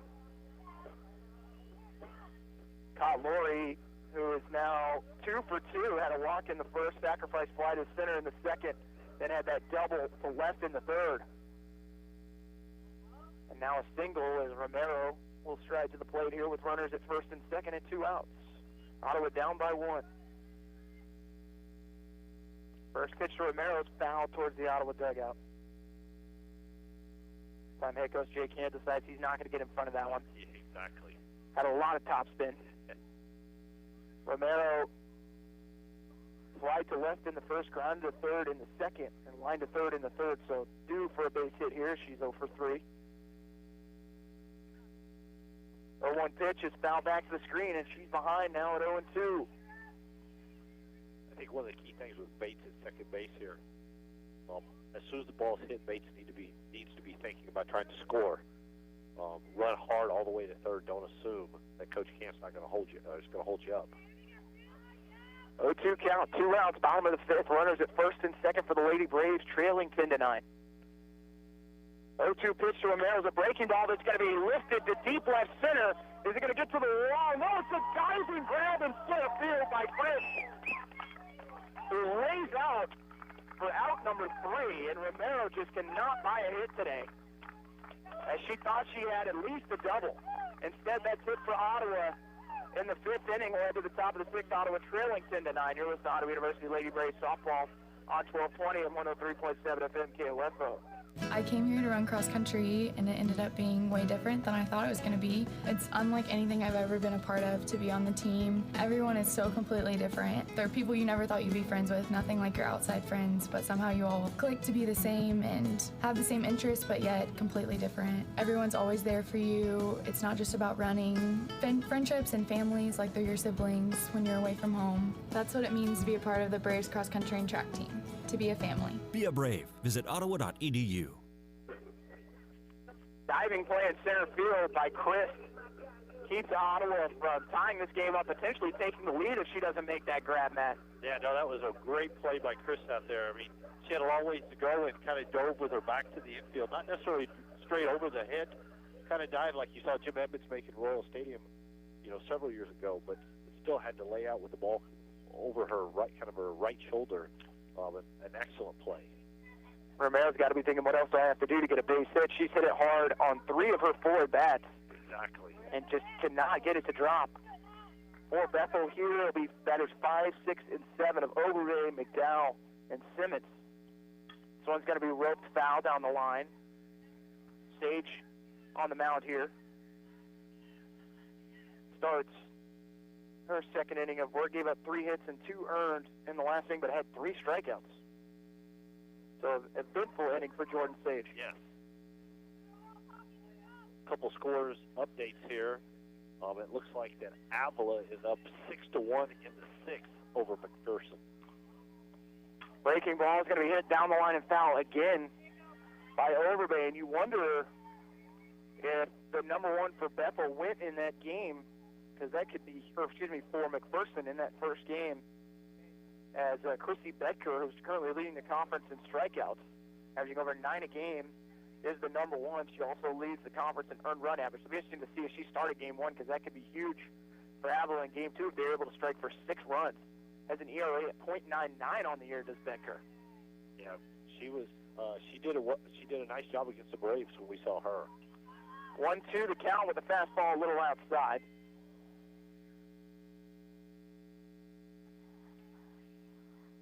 1-2 pitch in there for strike 3. As the strike zone has opened up a little bit, Matt, in the last couple innings. Yeah, it seems like the strike zone has sunk down. It was before it was tight up around the knees. Now it looks like it's worked its way down below the knees. Well, from what we've seen, Carney, the 3-hitter for Ottawa, Overbay, who's the 5-hitter, not players that strike out much, and they have just been struck out in the last full inning for both these clubs. This one's going to be rolled to left field. Lacey's got to go back into the track. It's off the wall. Lacey will get it into second, but not in time. So a double for Simmons, the right fielder. And this was the first inning that Bethel did not get the leadoff hitter on base, so they turn around and get a double on second hitter. Almost worked just the same. And it was Betker who started that game for McPherson. Finds herself 5 innings pitched, 6 earned, has thrown 130 pitches, and I wouldn't be shocked if she throws a game 2, Matt, either. Exactly. First pitch to Simmons is a fastball high for ball 1. Avila threw Kaylee Baymeyer. And Baymeyer is definitely their game 1 pitcher, but a huge game for Avila offensively to get after Christy Betker. Fastball outside again, and the count to 2-0. Runner at second and 1 out here in the top of the 6th. Ottawa trailing 10-9 to Bethel. And the Threshers at the plate again. 14 hits for the Threshers. Ottawa had a chance for a double play, but Kale wasn't covering second after Romero made the grab at third. The ball is well hit. I'm not sure that you can get to second in time to cover that play up. It was smoked. So 2 outs here in the top of the 6th. And Bailey Christ, who's had a heck of a day. 2 RBIs already, a base hit. But she had that triple back in the first inning to clear the bases. So they make that 3 RBIs. But has had a heck of a day out in center field as well with that diving catch to keep the score at 10-9 to end the last half inning. 0-1 pitch to Chris is a rise ball high that almost goes over the head of Retley. She does make the grab, and the count to 1-1. Be interesting. Ask which was more impressive, the diving catch, which did Chris like better, the diving catch or the triple? She might say the diving catch. I would say, yeah. Up the game. That in the sequence of the game, that was the most important out up to this point. Absolutely. 1-1 pitch, fastball high, count to 2-1, but a triple is impressive. Absolutely. Either way, especially with the bases loaded. Sage behind in the count here, 2-1 to Chris. 2-1 pitch outside in the count to 3-1. First time I've seen that today is the runner at second giving some signals to the hitter. Ottawa may be trying to give the signs a little later here, but that one was given before. 3-1 pitch, fouled away, back to the screen. Looks like the runner at second is more or less indicating where the catcher's setting up. Yes. And Retley did move inside on that one as we've got a full count here at Chris. Runner at second, 2 outs, top of the 6th. Ottawa trailing 10-9. Bethel trying to add to their lead. 3-2 pitch in there for strike 3, and Jordan Sage has struck out 5 batters in her 2 innings of work, and Bethel gets no runs on 1 hit as we head to the bottom of the 6th. You're listening to Ottawa University Lady Braves softball on 1220 and 103.7 FM KOFO. Dad, throw me the ball. No, throw it to me. Okay, here it comes. Uh-oh. Dad, will that stain come out of the couch? Kids, there's only one man that can take care of that stain. Super Stan. You better call him before Mom gets home. Already on it. Playing outdoor games indoors? Not a good idea. But Super Stan's cleaning service can save the day. With hot water extraction to steam clean your carpet, upholstery, even grout and tile. It is a good idea to let Super Stan be your cleaning man. Call 785-418-2463. Ottawa finds themselves down 1 run here in the bottom of the 6th as they trail 10-9. Bethel 10 runs on 14 hits, 1 error. Only 1 left on base today. Ottawa 9 runs on 11 hits, 2 errors, 8 left on base. And the way that last half inning ended, maybe a little momentum defensively for Ottawa, finally able to get another 0 up there after giving up 2 in the 4th and the 5th. No, you're exactly right, Casey. And one of the things that the Braves have to take confidence in is now they've all seen McDowell throw, a chance to look at her, watch her delivery for the last couple innings. So they should feel more comfortable in the plate facing her. Sarnecki, KO, and Retley back for Ottawa. And you wonder if Ottawa might try and pinch hit for Lindsay Loomis, who had 7 total RBIs on the weekend in those 2 games against Kansas Wesleyan, bringing up another lefty. But she could pinch hit at really any point here going forward. I would expect to see her starting game 2, but especially if Todd Laurie is behind the plate. But definitely a hitter Ottawa could get into the lineup here if they needed a little bit of power, and especially a hot bat. Yeah, no, I would agree. I think Coach Kant's probably waiting to save her for the right time. At this point, maybe runners in scoring position. Sarnecki singled to center in the second, flied to left in the third, and popped to first in the fourth. First pitch to her is a fastball in there at the belt for strike 1.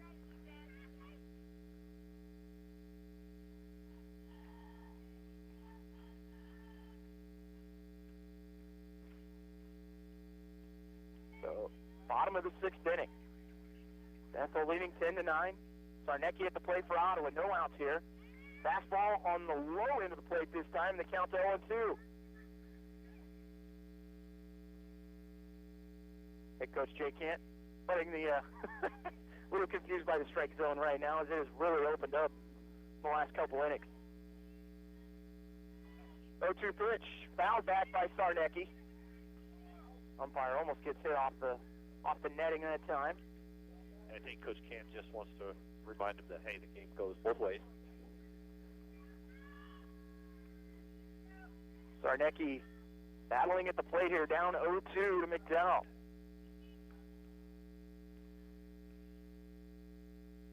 O-2 pitch. Sarnecki fouls this one down the line. He's able to make good contact for the first baseman from California. No, I was a little surprised there with McDowell going right after her with the 0-2 pitch. That ball was kind of over the middle part of the plate. Sarnecki just kind of, fisted it foul, but could have got her arms extended and driven that pitch. Choking up on the bat as well here. 0-2 pitch to McDowell. From McDowell to Sarnecki, and Sarnecki will strike out looking for out number 1 in the 6th.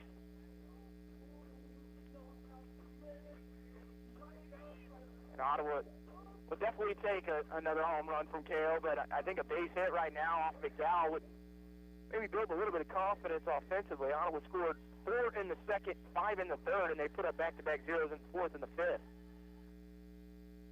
KO with that solo home run back in the 3rd.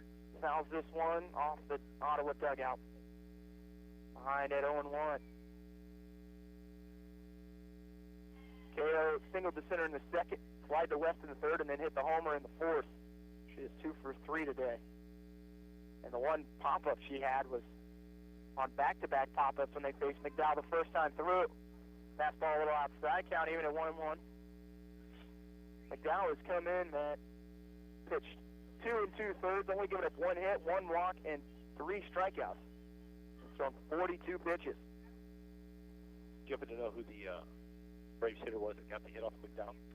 I have to take a look and see who that was. I want to say it wasn't Bates. He struck out looking, but it was able to get to first. Right. I believe it was Hickman who had the 1 hit off of McDowell, yes. Count at 1-2 now as KL watched the breaking ball drop in at the knees. She's behind at 1-2. 1-2 pitch to KL, breaking ball in the dirt. It started to go around, but holds off and the count to 2-2. Yeah, really tough pitch there to lay off. After seeing 2 fastballs, or really 3 fastballs, and then all of a sudden that kind of drop ball, changeup in the dirt. KO, that was her first home run of the season back in the 4th. 2-2 pitch. She's going to foul it, chopping down the line as Pineda lets it go to the fence.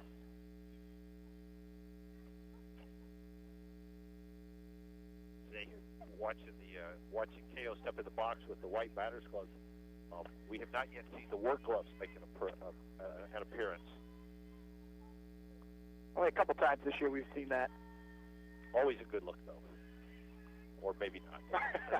2-2 pitch to KO in just below the knees, and I think everyone in the building, even KO herself, might have thought that was strike three. A little smile from KO there.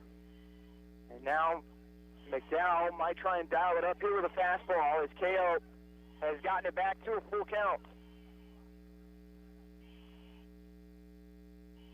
3-2 pitch, rips to center field. It's going to go past the center fielder to the wall. KO turning for two, and she will get a stand-up double. And is now just a triple away from the cycle.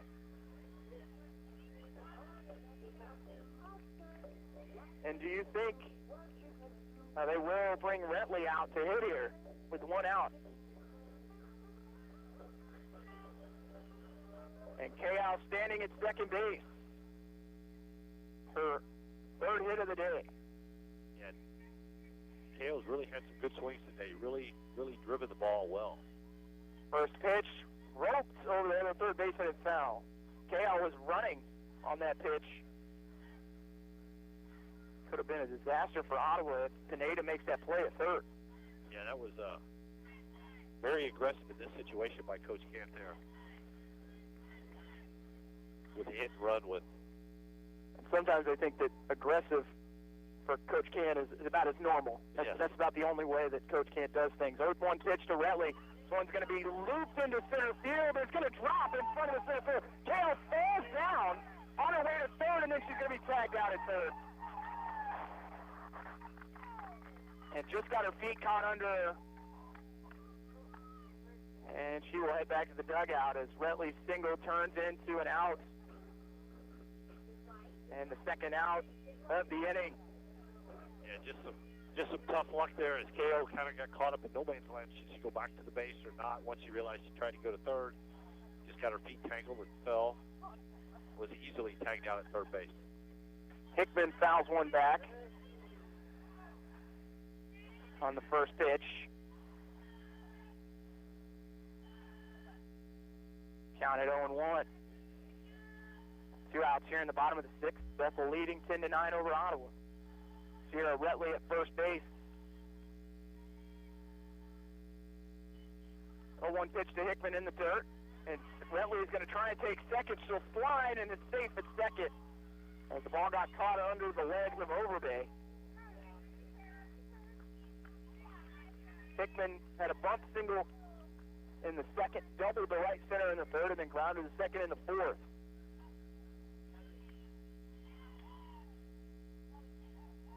1-1 count, 2 outs, bottom of the sixth. Runner in scoring position for Ottawa at second.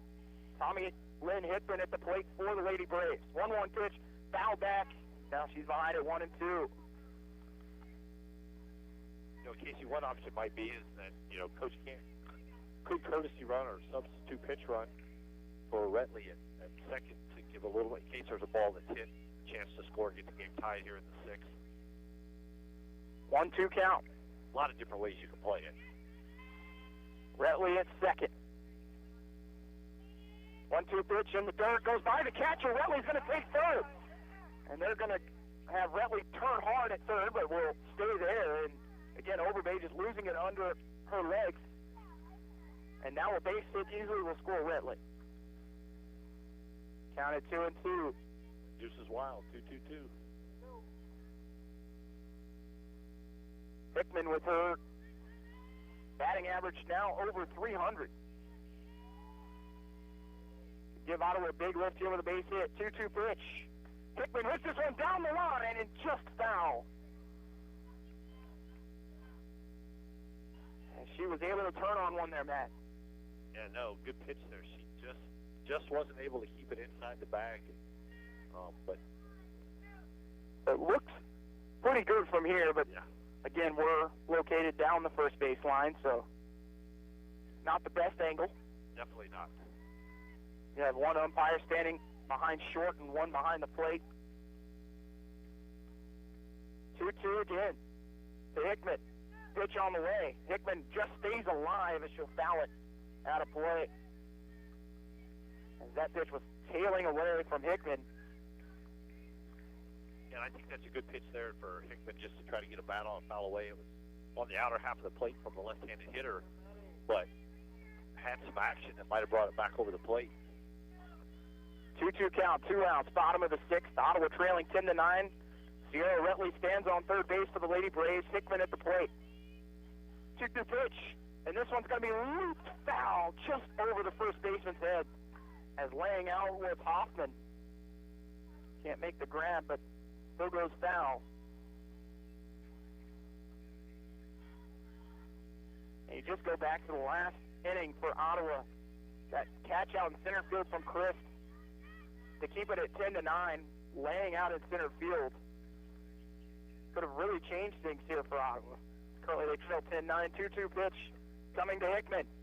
He's going to hit it to short on a bounce, going to first and making the play. It's going to be the shortstop Schrag. So no runs on, 2 hits for Ottawa. As we head to the 7th, you're listening to Ottawa University Lady Braves softball on 1220 and 103.7 FM KOFO. You know how doctors refer you to specialists when you need specific care? Well, I'm about to do the same thing. When you need concrete work done, you need someone who specializes in concrete work. And that's C.S. Cunningham. Licensed and insured. And good. Take a look at all the great things they've done and done right. It's all right there on their Facebook page for everyone to see. Then give them a call. Free estimates. Top-notch results. C.S. Cunningham, 785-242-7101. Last 2 innings, Ottawa has been able to get runners into scoring position, but McDowell has been able to slam the door on Ottawa. And Bethel leading 10-9. Sage back out there for her 3rd inning of work. Has been impressive, man, and doesn't overpower you with her velocity, but knows how to really drop eye level and then drop speeds when needed. Yeah, no, she does a really good job of mixing stuff up and hitting some locations. And with the strike zone having worked open at the bottom part of the zone, she's really been able to take advantage of that by keeping the pitches down below the knees of the Bethel hitters and picking up some strikeouts there. Batters 9, 1, and 2 here for Bethel. It'll be Michelle Schrag, the senior infielder from Mountain Ridge, Kansas, to lead off, followed by Hill and Hoffman.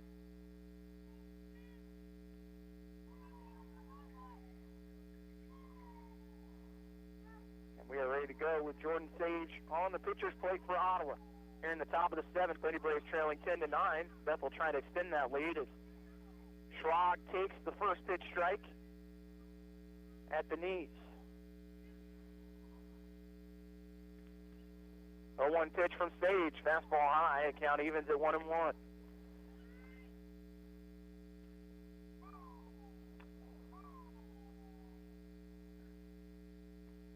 Schrag is 1 for 3 with a single.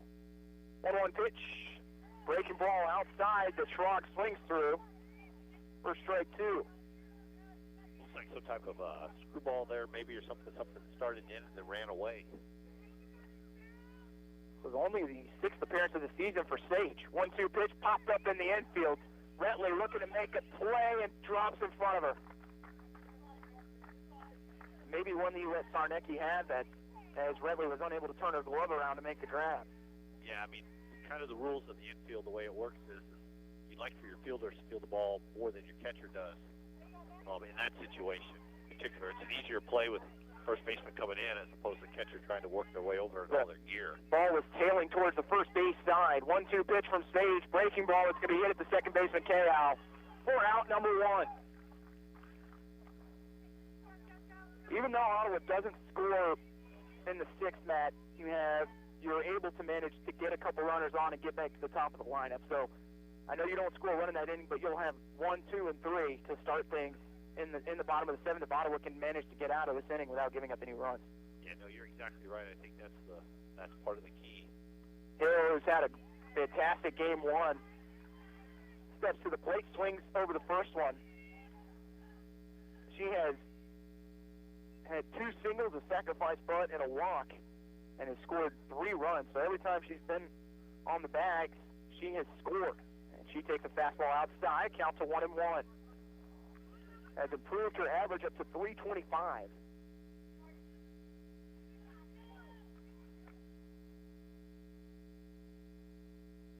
One pitch to Hill, and she slaps it down the third baseline foul. Yeah, she's really been the definition of the leadoff hitter today. Set the table. Hill, the senior from Augusta, Kansas, transfer from Independence Community College. 1-2 count. Breaking ball that's hit off the plate. Count remains at 1-2. Hill with a rather large knee brace on that right knee. Yeah, it doesn't seem to affect her mobility, though. She's been able to scamper around the bases. Had no problems on the bases today. 1-2 pitch. Hill fouls it away.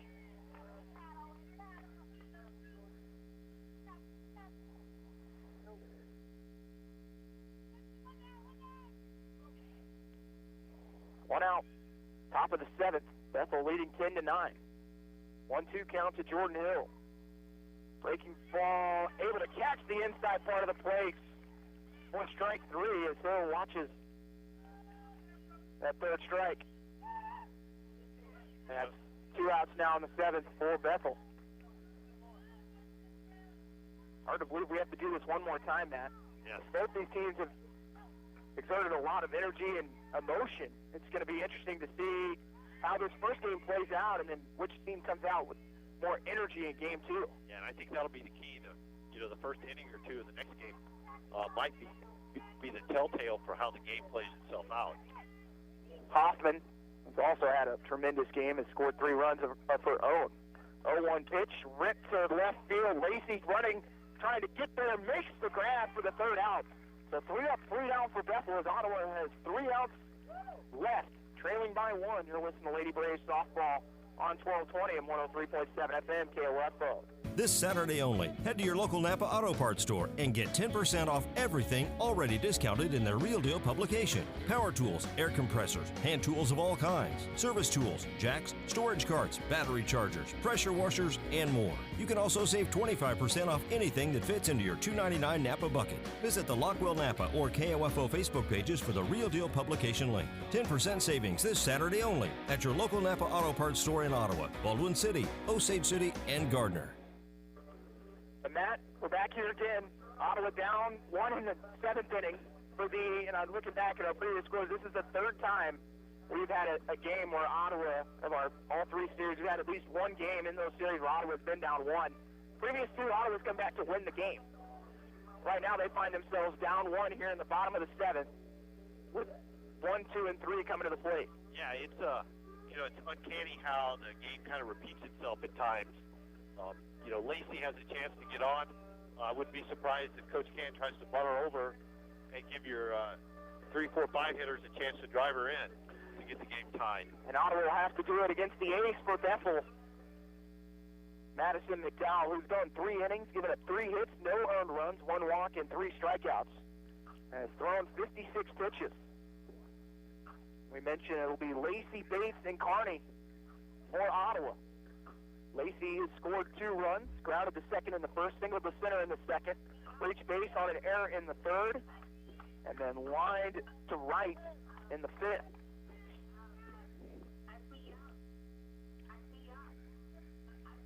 I think one of the key things here in this position is just to remain calm and stay within yourself. Can't try to press too much and do too much. First pitch of the bat to Lacey, gets in there for strike 1 on the inside corner. Have to think McDowell will be the game 2 starter since he's only thrown just under 60 pitches. If she can work a quick 7th. 0-1 pitch to Lacey. Outside misses, and the count goes to 1-1. And Matt, I know we said we weren't going to mention it, but for Bethel, this is a big moment here. You're 3 outs away from beating Ottawa for the first time in program history. Yeah, no, you're exactly right. It's and I'm sure you wonder if the players know that, or the coaches probably do. But probably either set of players understand that. 1-1 pitch is fouled away by Lacey. That is I have to look at the official notes. From what we saw, Bethel is 0-14 against Ottawa with a program that started back in 2012. Yes, 0-14. So a huge moment here for this softball program. Bates' first matchup between these 2 clubs was April 24th, 2012. 1-2 pitch to Lacey, and she just stays alive, fouling it away.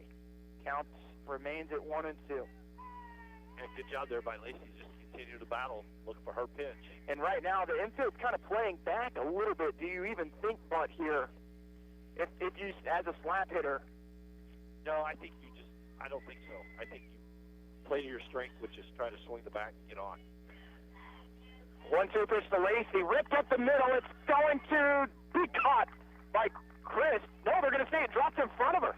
Yep, dropped. My apologies. Chris dove for it, and the height of the grass made it look like she made the grass. Yeah, no, it was tricky. It came in, and it skipped just in front of her. She was able to keep the ball in front of her. I mean, Chris has found herself in some really good positions when the ball's been hit today, and you just assume that everything she dives for is a catch. Exactly. Ottawa gets a leadoff single here in the 7th, trailing by 1. Sammy Bates at the plate, facing McDowell. Fastball outside for ball 1.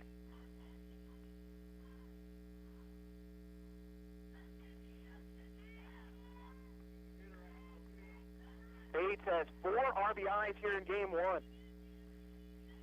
He is 2 for 4. 1-0 pitch to Bates, in there for strike 1, and the count evens. 1-1 count here. Might be a good time to put on some kind of action. Maybe let Lacey try to steal a base or a little slap and run. 1-1 pitch coming from McDowell. Bates takes fastball again for strike 2. And now she must protect the plate. McDowell with just 1 walk in 3 1/3. Giving up 4 hits, 3 strikeouts. Bates has 2 doubles. Struck out back in the 5th, but doubles in the 3rd and 4th. 1-2 pitch, ripped for a base hit past the shortstop, and Lacey will take second. And runners at first and second here, and no outs. And I think that's a pitch that McDowell probably would like to have back. That was a pretty good 0-2 pitch. That Bates was able to just stay behind and poke it through the hole at shortstop. Brings up Allison Carney, who has drawn 2 walks today. First pitch to her, she'll bunt it to the first base side. Throw over to first, and they will get Carney, but the runners move to 2nd and 3rd with Lurie coming to the plate. And Allison Carney, a player that could have easily stood in there and tried to drive one, makes maybe the biggest play of her afternoon with that sacrifice bunt. Yeah, I mean, that's the part of being a great teammate and a great team player is be willing to do what you need to do to help your team win. Runners at 2nd and 3rd for the Lady Braves, 1 out. The cleanup hitter, Elena Lurie at the plate. First pitch to her, fastball in there for strike 1. Lurie, who goes by the nickname Cheese, as we hear it yelled from the fans here at Ottawa. 398 average, no home runs, 31 RBIs. 0-1 pitch to Lurie is low, gets past the catcher. Lacey's coming home, she's got a slide, and she is going to be called out at the plate. And that is now 2 outs. First play at the plate, but the tag coming from the pitcher McDowell, and Ottawa's now down to their final out. Yeah, that's a tough play. You know, once you commit to go, you got to go. From the angle I'm sitting here, I would be interested to see from above. It almost looked like McDowell bobbled the ball as Lacey slid into her glove and hand. But my opinion doesn't count. It's only the umpire. 1-1 count, now 2 outs to Lurie. And she's going to drive this one to left field. To the wall, inside. And Ottawa walks it off one more time. As Elena Lurie does it again. As she trots around the bases. And Ottawa wins it 11-10. Time after time, Lurie comes up in big situations and comes through yet again. No, unbelievable. A great spot for a player that's had a very good career here in Ottawa to step to the plate with the game on the line in her senior season, last home series of her career, and be able to walk it off for a win. Ottawa wins here in game 1, 11-10. We'll take a break. You're listening to Ottawa University Lady Braves softball here on 1220 and 103.7 FM KOFO. When you have an emergency, who do you call? 911. What do you do if you're unable to speak during your emergency? You text to 911. Franklin County Emergency Communications Center has recently added text to 911 technology as part of the new 911 phone system. Cell phone users can use their phone messaging system to text 911 to contact local dispatch. Phones must have a text or data plan in order to use this service, and phones in roaming mode, text apps, or apps messaging services cannot use this feature. It is important to note, dispatch is unable to determine your location while using this service, so always know your location and include that in your initial text. Remember, if you're able to place a voice call, we're able to help you more quickly. But in the event you are unable to speak, text to 911 will still allow us to get the information we need. Call if you can, text if you can't. For more information, go to kansas911.org or 911.gov. This message has been brought to you by the Franklin County Emergency Communications Center and KOFO. Sports, information, and entertainment in East Central Kansas. KOFO K279CS Ottawa, where keeping you informed comes first. The Heart Attack kids do it one more time, Matt, as Ottawa walks it off on a 2-run home run from Elena Convoy, her 4th home run of the season. And she picks up 4 RBIs in the game to get it up to 42 on the season, but can't ask more of your senior who comes up again in another big spot. No, absolutely right, and especially with having Lacey thrown out at the plate on a close play, literally the pitch before she steps into the box or steps back in to drive the ball out of the park for the game winner. It's a tale of emotion, tale of 2 games, right? The ultimate high for the Bethel team to see that they're 1 out away, swings just as quickly to the ultimate high for the Lady Braves on 1 swing of the bat. Ottawa finishes 11 runs on 16 hits, 2 errors left on base. Bethel 10 runs on 14 hits, 1 error, 7 left on base. As Ottawa comes back to win 11-10 and improves to 14-7 in KCAC play, and finds themselves a half a game behind Friends now. Ottawa can find a way to get a win in Game 2. They find themselves tied for 3rd. But more importantly, now you give yourself a 3-game lead over Tabor. So no matter what happens this weekend, you found yourself locked into either 3 or 4 seed, which is big because now you'll be the home team in Game 1. Yeah, and that's been huge for the Lady Braves. And it also is a good thing to build some momentum going into them. You know, the last week they've been in kind of on the train to Splitsville, win 1, lose 1, lose 1, win 1. But, you know, use this as an opportunity to build on going into Game 2 here against Bethel and then go to face Tabor this weekend. We will go ahead and wrap up Game 1, and we'll come back in about 15 to 20 minutes for Game 2. You're listening to Ottawa University Lady Braves softball on 1220 and 103.7 FM KOFO.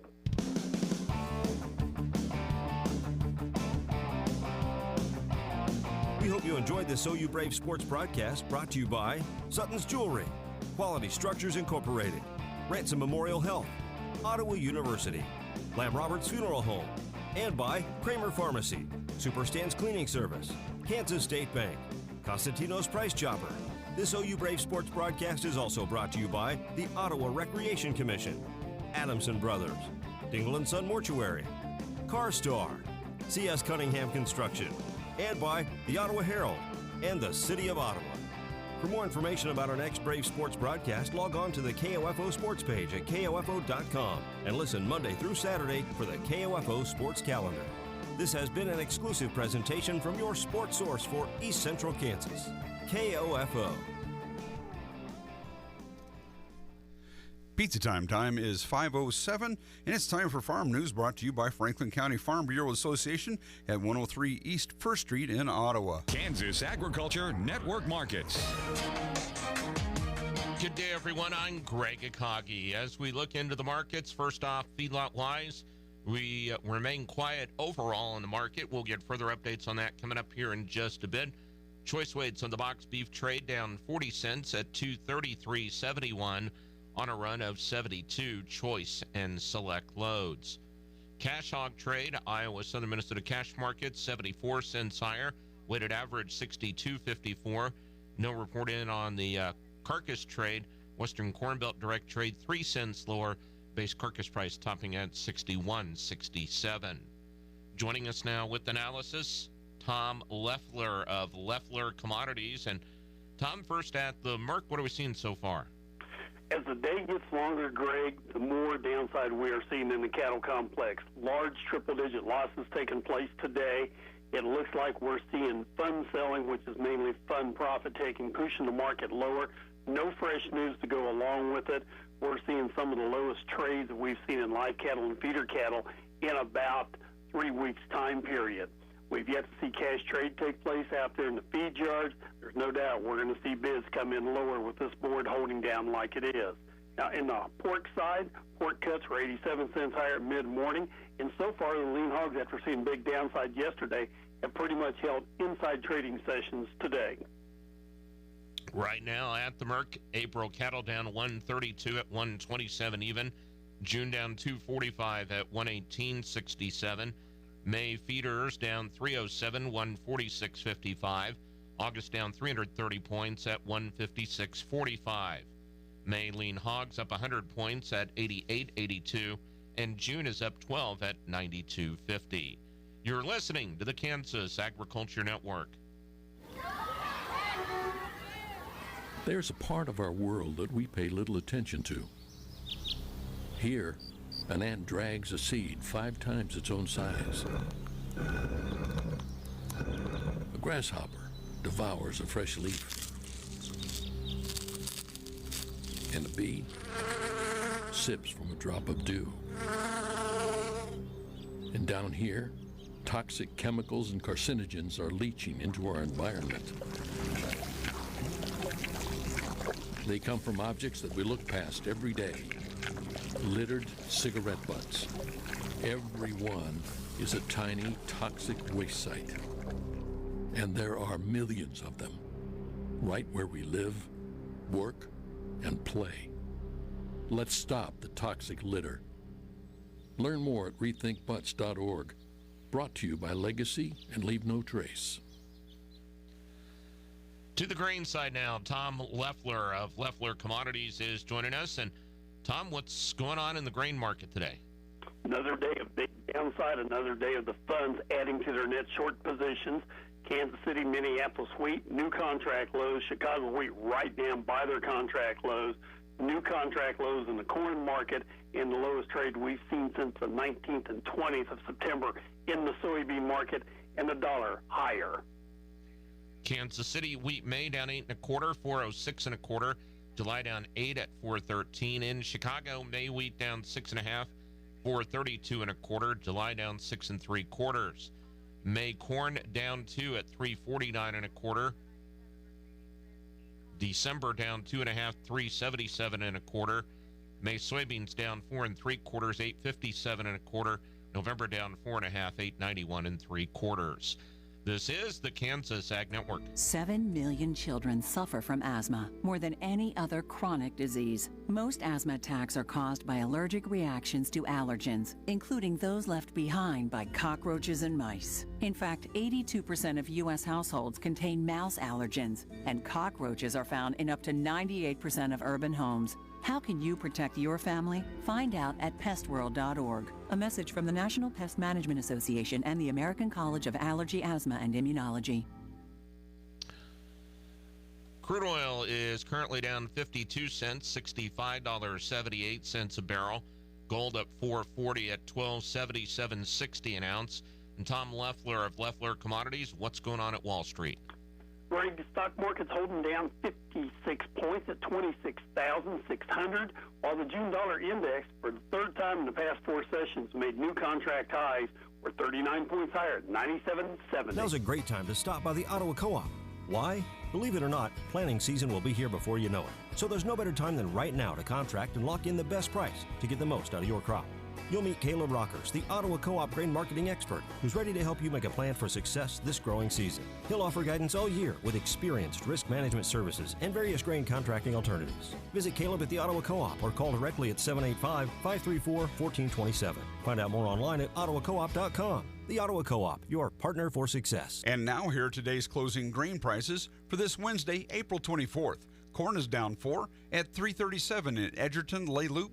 Ottawa, and Overbrook, and at 332 in Burlington, Waverly, North Lawrence, South Lawrence, and Waverly. Milo is down 4 at 317 in Overbrook and Ottawa. Soybeans are down 6 at 786 in Overbrook, 781 in Waverly, Melbourne, and Burlington, and at 791 in Lay Loop, Edgerton, South Lawrence, and North Lawrence. Soft wheat is down 6 at 383 in Ottawa, Edgerton, Overbrook, South Lawrence. Hard wheat is down 10 at 395 in Overbrook and Burlington, at 405 in Edgerton and South Lawrence, at 4 even in Ottawa, and at 390 in Waverly and Melbourne. Those were your closing grain prices, brought to you by the Ottawa Co-op and KOFO. U.S. stocks were mostly lower today as investors continued to digest quarterly earnings results.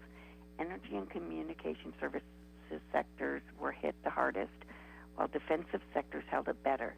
In global economic news, German business sentiment worsened in April, adding to concerns that a pickup in Europe's largest economy could be further away. In corporate news, Caterpillar reported first quarter results ahead of expectations and maintained its profit outlook for the year. U.S. Treasuries rose today. The Dow Jones Industrial Average was down 59 points to 26,597. The Standard & Poor's 500 Index was down 5 points to 2,928, and the NASDAQ Composite Index was down 19 points to 8,102. In the bond market, the 10-year Treasury yield finished lower at 2.52%. In commodities markets, the spot price of gold fell 28 cents to $1,275.57, and the price of crude oil fell 52 cents to $65.78.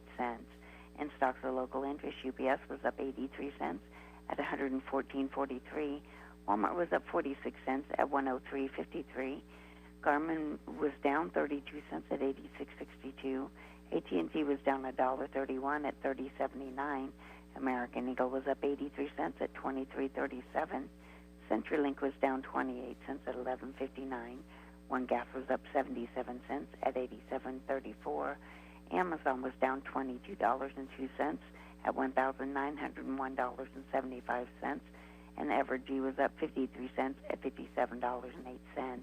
This is Donna Kruger, Edward Jones, member SIPC, serving individual investors with personalized attention and long-term financial advice at 502 South Cedar in Ottawa, bringing this KOFO Wall Street Report. Thank you, Donna. Pizza time. Time is 5:15. Coming up here in about 8 minutes, we'll have the other game for OU and the Bethel Threshers in KOFO Sports. The OU Lady Braves just beat the Bethel Threshers 11-10 with a walk-off home run just a little bit ago, and the Kansas City Royals beat the Rays 10-2. The exclusive KOFO Weather Center forecast for tonight: patchy fog after 3 tomorrow morning, otherwise partly clear and a low of 49. Tomorrow, a 20% chance of showers, otherwise mostly sunny and breezy with a high of 75. Tomorrow night, mostly clear and a low of 45. It's 69 in Osawatomie, 70 in Melbourne. The Auto Municipal Airport, we have calm winds, 77% relative humidity, and a barometric pressure of 29.83 inches of mercury and falling slowly. The pollen count is medium to high at 9.1, and the predominant pollen is mulberry, ash, and oak. It's partly sunny and overcast, and 63 at 1220 and 103.7 FM. I'm Dave Edwards, KOFO News. News, weather, sports, and the best country all day long. 1220 and 103.7.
Presentation from KOFO 1220 and 103.7 FM.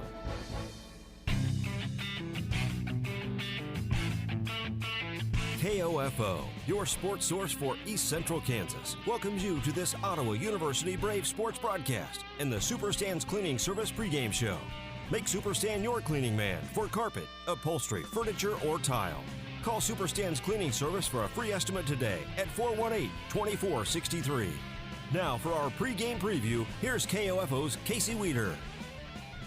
Hello everyone and welcome back for Game 2 in the Superstands Cleaning pregame show as Ottawa got the win in Game 1, 11-10 over Bethel College on a 2-run home run from senior Elena Cont-Lori in her 3rd home run of the season.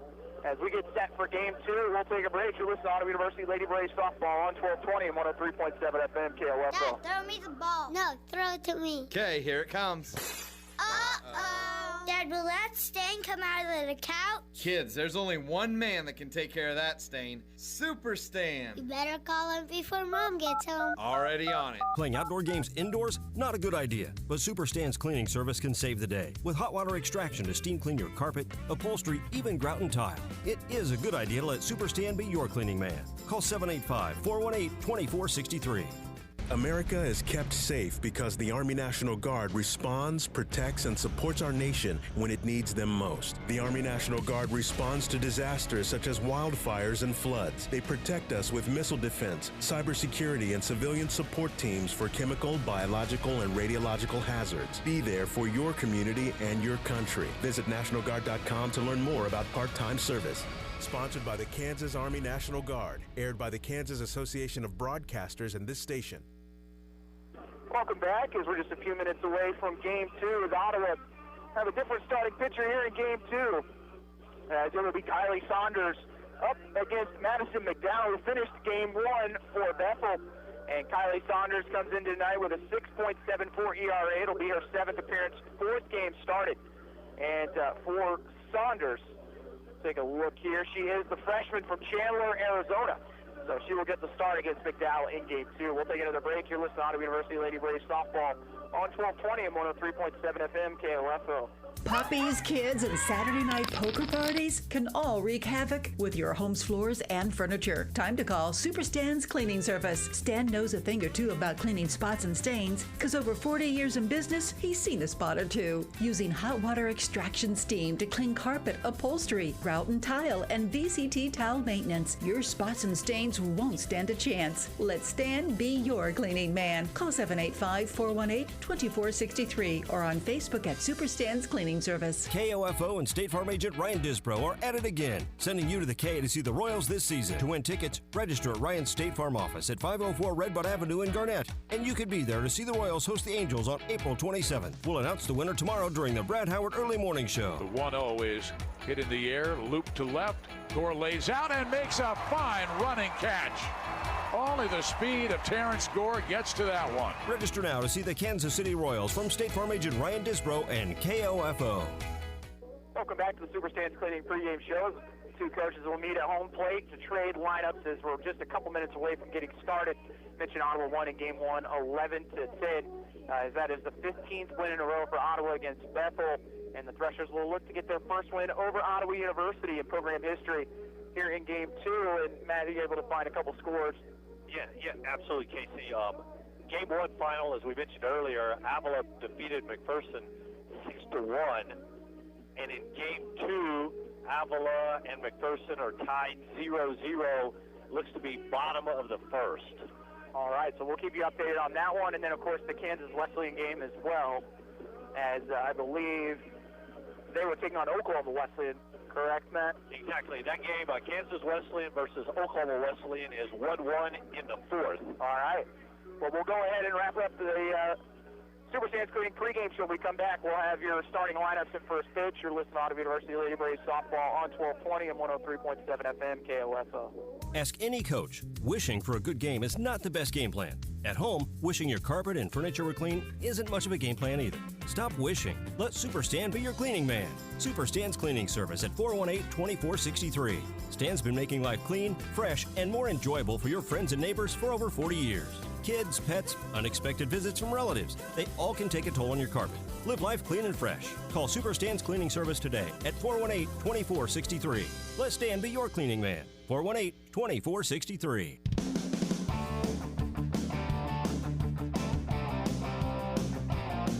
KOFO, your sports source for East Central Kansas, welcomes you to this Ottawa University Brave Sports broadcast on 103.7 FM, 1220, and online at KOFO.com. Brought to you by Sutton's Jewelry, Quality Structures Incorporated, Ransom Memorial Health, Ottawa University, Lamb Roberts Funeral Home, and by Kramer Pharmacy, Superstand's Cleaning Service, Kansas State Bank, Constantino's Price Chopper. This OU Brave Sports broadcast is also brought to you by the Ottawa Recreation Commission, Adamson Brothers, Dingle & Son Mortuary, CarStar, C.S. Cunningham Construction, and by the Ottawa Herald and the City of Ottawa. Now let's rejoin KOFO's Casey Weeder. Welcome back to the Dick Peters Sports Complex as Ottawa University takes on Bethel here in Game 2.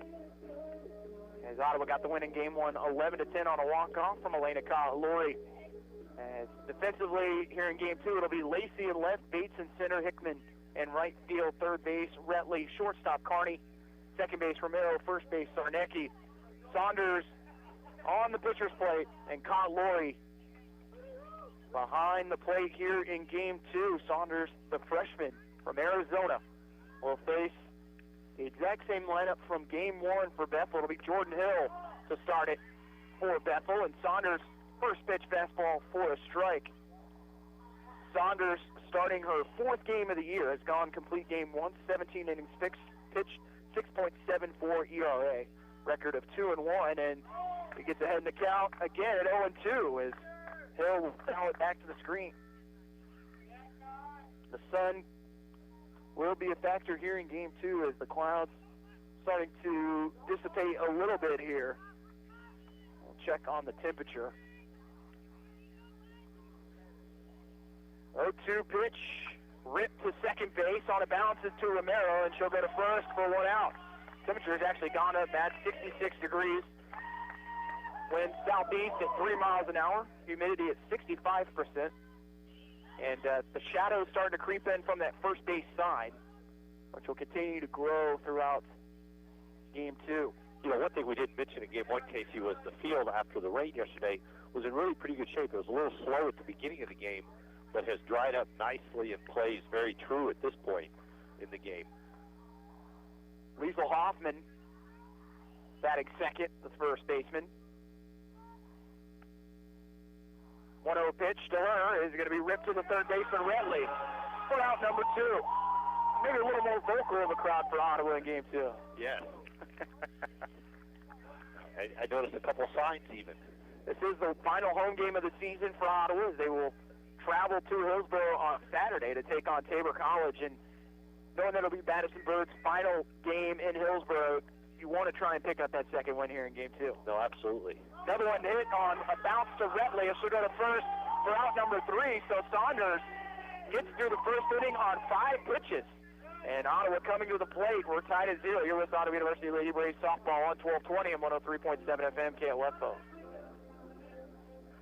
This is Chase Dingle of Dingle & Son Mortuary. I learned very young being in the funeral business wasn't just a job, it was a way of life. Never dull, sometimes stressful, but always fulfilling. I wanted to be a part of that and carry on the family tradition. Dingle & Son Mortuary, 785-242-2323. This Saturday only, head to your local Napa Auto Parts store and get 10% off everything already discounted in their Real Deal publication. Power tools, air compressors, hand tools of all kinds, service tools, jacks, storage carts, battery chargers, pressure washers, and more. You can also save 25% off anything that fits into your $2.99 Napa bucket. Visit the Lockwell Napa or KOFO Facebook pages for the Real Deal publication link. 10% savings this Saturday only at your local Napa Auto Parts store in Ottawa, Baldwin City, Osage City, and Gardner. Need a recap of the ball game? Subscribe today and never miss a score by reading the Ottawa Herald sports page or visit online at ottawaherald.com. A 3-month subscription is only $24 plus tax, and that includes internet access. Call the Ottawa Herald at 242-4700, option 2. Ottawa going with a similar lineup to game one, as it'll be Lacey Bates and Carney to lead it off for the Lady Braves. Only difference is Nicole Pierrick will be batting 7th for Ottawa. The designated player, Retley, batting 8th and Hickman 9th. So that's really the only change is Pierrick coming in, and Kao will be a pinch hitter here in game 2 if she does come in after having that solo home run in game 1. Lacey getting things started for Ottawa.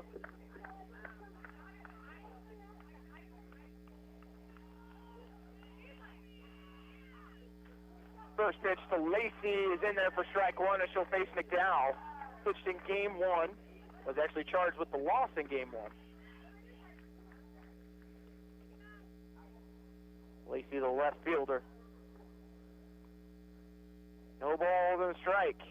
Fastball high, almost catches Lacey on the helmet, able to get out of the way. And unlike in game 1, Lacey was able to get the bat out of the way, not have the ball hit the bat. That's right. For the tough luck foul. 1-1 count to Lacey. No outs here in the bottom of the first. No score either, and Lacey takes a fastball for a strike 2. Notice the umpire, Casey, on both arms is wearing kind of wrist-type protectors to protect from foul balls. I had not seen that from an umpire. Maybe a little ahead of his time. Lacey's going to hit this one to first. One hop, Hoffman has it, steps on the bag. Lacey has really worked that right side of the infield through a game and won at bat. Brings up Sammy Bates. 4 RBIs in game 1. Between her and Kyle Lurie, they had 9 of the 11 RBIs. Yeah, that's a great day at the plate for Bates there to rack up the RBI total. And she's going to hit this one between first and second for a base hit on the first pitch of her at bat. Picks up where she left off, where she was 3 of 5 in game 1. You know, this is really good for the Braves hitters, for the opportunity to have seen McDowell in the last game a couple of bats, now get right back in the box against her again for game 2. Runner on first for Ottawa, 1 out, bottom of the first inning. Allison Carney to the plate, might have caught her on the foot, it doesn't, and Bates is going to slide in and take second.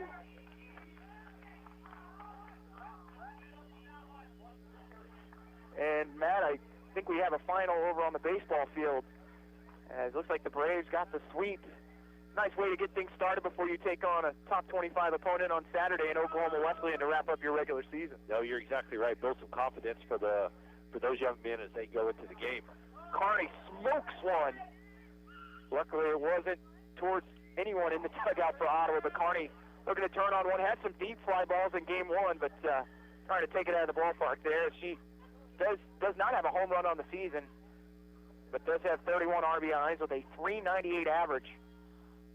Another one foul is the breaking ball, kind of catches Carney out in front. She's behind at 1 and 2. Coach Kant had a fleeting moment of thinking about fielding that ball and decided better of it. Probably the right decision. Sammy Bates at second base for Ottawa and 1 out. Carney at the plate. 1-2 pitch. Carney strikes out swinging. As Carney was looking to protect the plate and swung at one out of the zone, up and high. So 2 outs here for the hero of game 1, Elena Cotlory, who had the 2-run home run to walk it off. Has a chance to hit again with a runner in scoring position here with 2 outs in the first. Rise ball high for ball 1.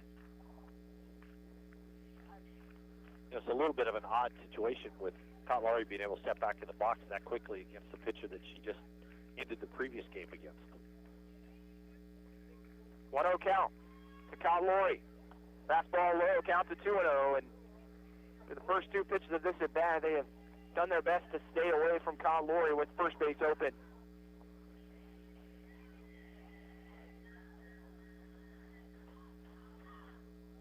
Two balls, no strikes. The fastball does catch the middle part of the plate for strike 1. Count to 2-1.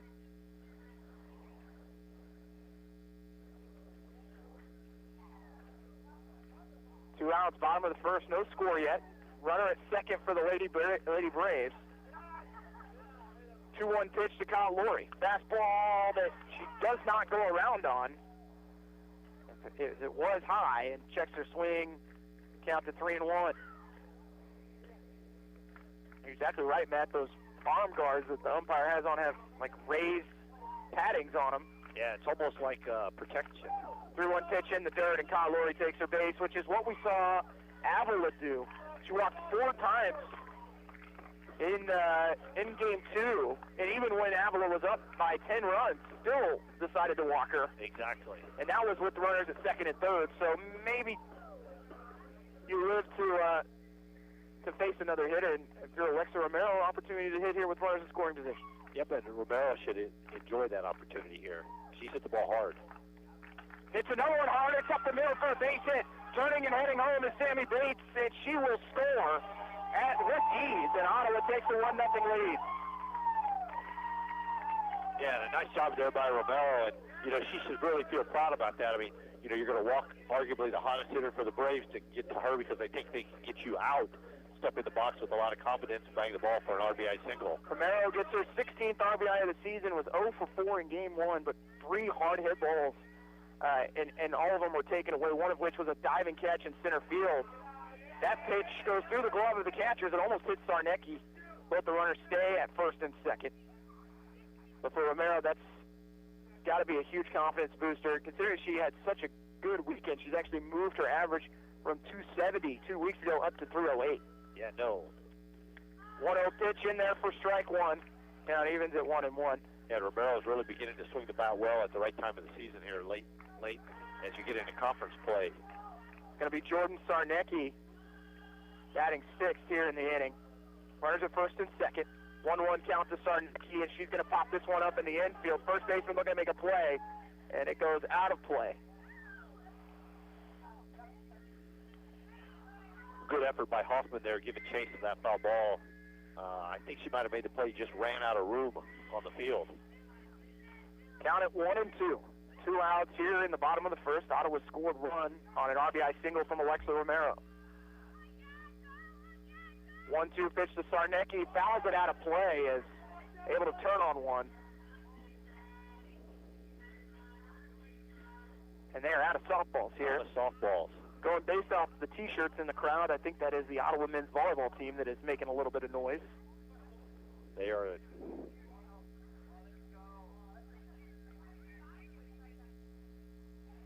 As a hunt for softballs.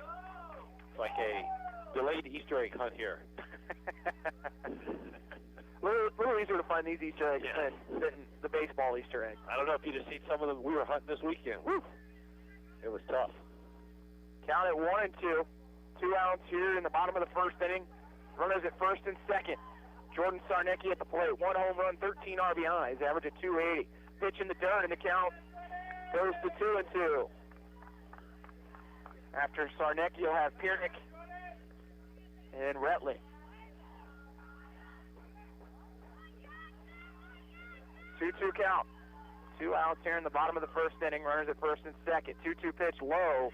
Count goes full. And for McDowell, Matt had 80 pitches in game 1. Currently up to 21 pitches here in the first inning of game 2. You give her 20, maybe 20 more pitches in this situation, as she's getting very close to being over 100. Yeah, I would think as their ace, I mean, they'll probably ride her, depending on how the game goes. 3-2 pitch. Sarnecki fouls it. Boy, it almost catches one of the assistant coaches for Ottawa. Believes that was Sabrina Anguiano that had to get out of the way. Also, Retley standing in the on-deck circle. And I think McDowell she's probably thrown 130, 140 pitches before. So 3-2 pitch, and Sarnecki fouls it one more time, right back at Piernick. And Anguiano having a nice laugh. Can definitely feel the temperature, Matt, dropping, in the wind, which was coming out of the south to southwest, has moved southeast here in game 2. Humidity is almost dissipated. 3-2 pitch in the dirt. Sarnecki draws a wonderful walk. Had popped up in the infield 3 times in game 1, and this time able to get a walk and brings up Piernick with the bases loaded. Yeah, no, it's, confidence for her to battle through that. continue to, fight off some tough pitches, fouled off 2 or 3 pitches to work the walk from the pitcher there. Good job. Pierrick, the junior from Farmington, Minnesota, takes the fastball high for ball 1.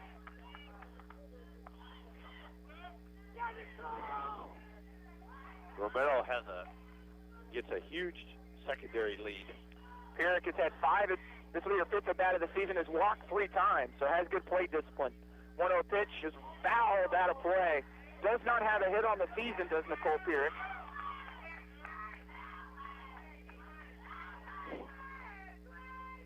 Looks to have a good swing, though.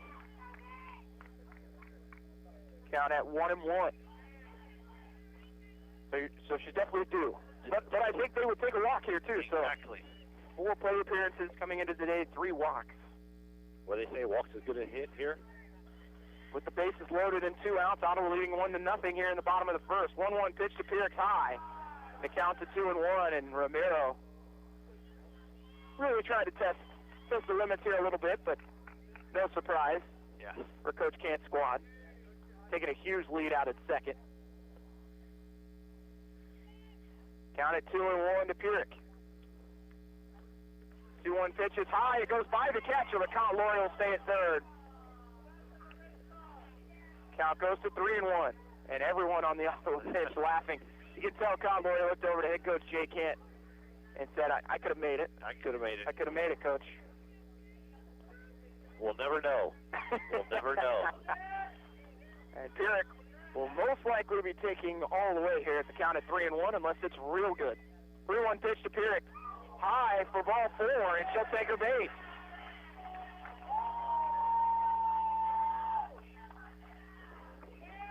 They're going to change which ball they use here. And Ottawa ends up scoring 2. And no one called time. As not only did Count Laurie score, but so did Romero. Umpire never called time. And now runners at first and second, and head coach David Middleton will come out. Now the umpires are going to talk about it. We'll wait and see what they talk about. Ottawa at least has 1 run here, but heads up base running maybe. Yeah. They were trying to switch the baseball, or sorry, switch the softballs, and the run is going to count. Umpire never called time. So Ottawa scores their 3rd run of the inning. And they are up 3-0. And now the ball was thrown in before the umpire could go and switch the softball. It was just a softball that came out of the Bethel dugout. Right. So you wonder if that's what the umpire is saying, is didn't ask him for the softball. Right. So Ottawa scores 3 runs now here in the bottom of the first, with Sierra Retley to the plate with runners at first and second. Retley, .253 average, no home runs, 6 RBIs, and takes a fastball for a strike. I think it's safe to say, Casey, every time we call a game, baseball or softball, we see something unusual. So 3-0 the lead for Ottawa here in game 2. 0-1 pitch in the dirt. Count 1-1.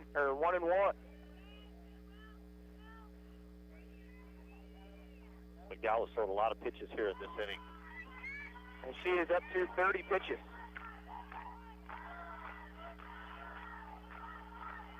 One pitch, ripped to left field. Is it going to get over the head of the center fielder? It is not, as making that catch is Chris for the 3rd out. But Ottawa scores 3 in the inning. And they lead 3-0 as we head to the second. You're listening to Ottawa University Lady Braves softball on 1220 and 103.7 FM KLFO. Hey folks, Cal LaForge with the all-new Victory Chrysler Dodge Jeep Ram of Ottawa. April is the start of the spring sales event, and Victory is the place that makes buying painless. How about new 2019 Ram 1500 Bighorn 4x4 crew cabs fully loaded at $16,000 off? Or you choose from a new 2018 Jeep Renegade 4x4 or new 2019 Jeep Cherokee Latitude at $19,995. visit us just west of US 59 on 23rd Street in Ottawa or online at victoryottawa.com, where our first price is better than their last. When nasty dark spots and stains invade your home's floors and upholstery, wait, it's a truck, SUV. No, it's Stan's cleaning service van to the rescue. With over 40 years of experience, Stan is a superhero at battling villainous stains and spots, using hot water extraction steam to clean carpet, upholstery, grout, and tile. And VCT tile maintenance, your home will shine and smell oh so good. Let Stan be your cleaning man. Call 785-418-2463. Welcome back. Ottawa leads 3-0 over Bethel College after one inning. I want to let everyone know Royals win 10-2 over the Rays today. Oh, big win for Kansas City. As I noticed, the Rays went with the pitching by committee yesterday. Went with the opener. That's the name for it now, I guess, huh? Yes. Yeah, and they actually had a lot of success with that last year down the stretch. When you don't put a whole lot of money into it, you're not real surprised when, things go your way, I guess. It's an innovative thing, but they do what they can. Don't invest a whole lot of money into their team, but they've been able to find some diamonds in the rough over the years and then turn that into big paydays for other teams. No, absolutely. First pitch, fastball is high to Wilson.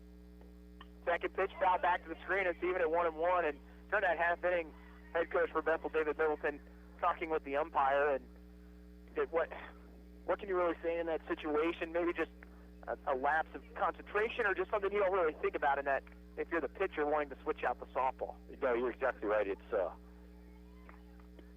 1-1 pitch, fouled with a line drive down the third base line from Alexis Wilson, the second baseman. It's just a tough. It's not Ottawa trying to run up the score by any means, but if the pitcher's just going to dangle the ball out there and then throw it away. Right, take advantage of it and understand that, Coach can't understand that the time wasn't out and that you can take advantage of that. And, it's a special situation in a play.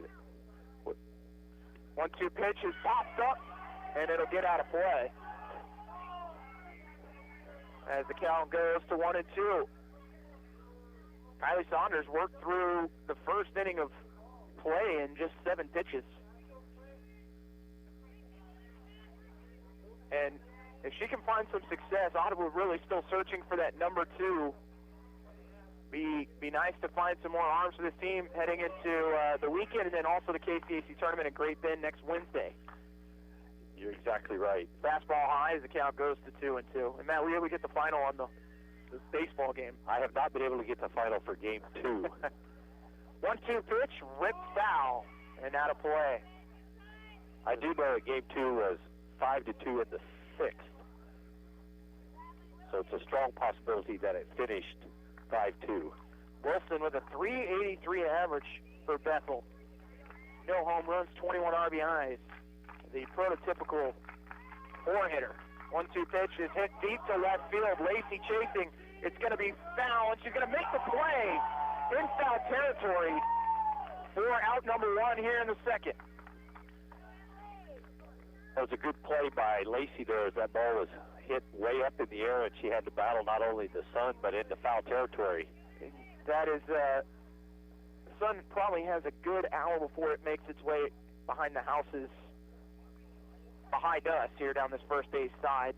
So we will get some shade here soon, but for those left fielders, it's going to be a battle, especially also the third baseman and shortstops for both clubs. Yes. First pitch is inside for a ball to Emily Overbay, the catcher.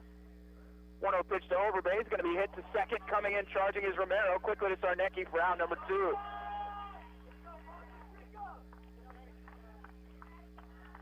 The shadow from the dugout has just about reached the first base foul line. 2 outs here in the top of the second. Saunders seems under control so far, Matt. And gets a first pitch swinging to Madison McDowell, the pitcher, with the off speed. And she looks very comfortable and confident on the mound, or the pitching plate. Saunders, just a freshman, 5'4" righty from Chandler, Arizona. That pitch is in the dirt. Count at 1-1. Our friends in Surprise letting us have one from AZ. Yes. We had our first OUAZ Ottawa matchup a week ago. 1-1 pitch. This one's hit deep to left field. Lacey going back at the track, makes the catch at the wall. Or out of number 3, and that does it for Bethel in the second inning. As we go to the bottom of the second, you listen to Lady Braves softball on 1220 and 103.7 FM KOFO. Save time and hassle later by checking your vehicle now to be sure all of your lights and signals are in working order, adjust mirrors, and check your tire pressure. This reminder from CarStar Ottawa. Call 242-8916. CarStar. Relax. We'll take it from here. This is Eric Price, Funeral Director at Lamb Roberts Funeral Home in Ottawa, Baldwin City, and Overbrook. We're proud to be involved in the communities we serve and support the youth of today because they're our leaders for tomorrow. Lamb Roberts Funeral Home, providing compassionate care when you need it most. What it means to be an OU Brave is to be yourself. What I've learned here is I've created memories with friends, and I was actually really comfortable being in my own skin here. Everybody has their own personality, and we're all unique here, just trying to live significant lives. And I think I'm going to leave here with an imprint that will last forever and that I can hold on to and look back at and laugh at and see that I not only learned something, but I created friendships and memories that will always stick with me. That's what it means to be brave, to be yourself. Be a brave. Visit ottawa.edu. Ottawa leads 3-0 here in the bottom of the second inning, and Kylie Saunders has worked through 2 innings and only her second start of her freshman year, and has thrown 18 pitches, and 13 of those have been for strikes. Some of those have been in play, but haven't had, I guess you could say that last one was driven deep to left field, but besides that, it's been pretty weak hitting-wise from Bethel. They've kind of been off balance here in Game 2, unlike Game 1. Yeah, Saunders is doing a really nice job. She's mixed up her pitches. She's attacking the zone. She looks very confident. And, many times for a pitcher, or really for any athlete in competition, it's about confidence in their own ability. And she looks very confident out there on the pitching plate today. Batting here in the bottom of the second for Ottawa will be Hickman, Lacey, and Bates. Tommy Lynn Hickman, 1 home run, 23 RBIs, 301 average. She got things started for Ottawa in Game 1, as it was the bottom of the lineup that was able to get things going in the second and third inning in Game 1, and she's really picked up in that 9 spot. It just makes Ottawa so much deeper when you're able to have your 9-hitter batting over 300. Absolutely. Hickman takes fastball at the belt for strike 1. And McDowell continuing to grind out innings for the Threshers, as this is her combining Game 1 and Game 2, her 6th inning of work here. 0-1 pitch. Tommy drops the bunt down, quickly trying to go to first, but she's going to be safe. And now she's going to go to second, as the ball goes through the hands of the first baseman, Hoffman. As Tommy Lynn Hickman lays down, maybe not the prettiest of bunts, as it almost was caught by the third baseman, Pineda, but does a nice job of not quitting on the play. Yeah, exactly. She forced Pineda to make the throw, and with the rotation, the first baseman kind of got handcuffed on the ball with Hickman coming down the line with, intent to beat it out. Runner on second, and we will wait here as the umpire trying to put his mask back on before we get going again. Lacey digs in, and that one is in the dirt. Is Overbay able to stop that one from getting past her? And count goes to 1-0 to Lacey, who grounded to first in the first inning. 1-0 count to Corey Lacey. And now they'll bunt this one down the third base line. Lacey motoring is going to be out by a step, but the runner moves to third for the sack bunt.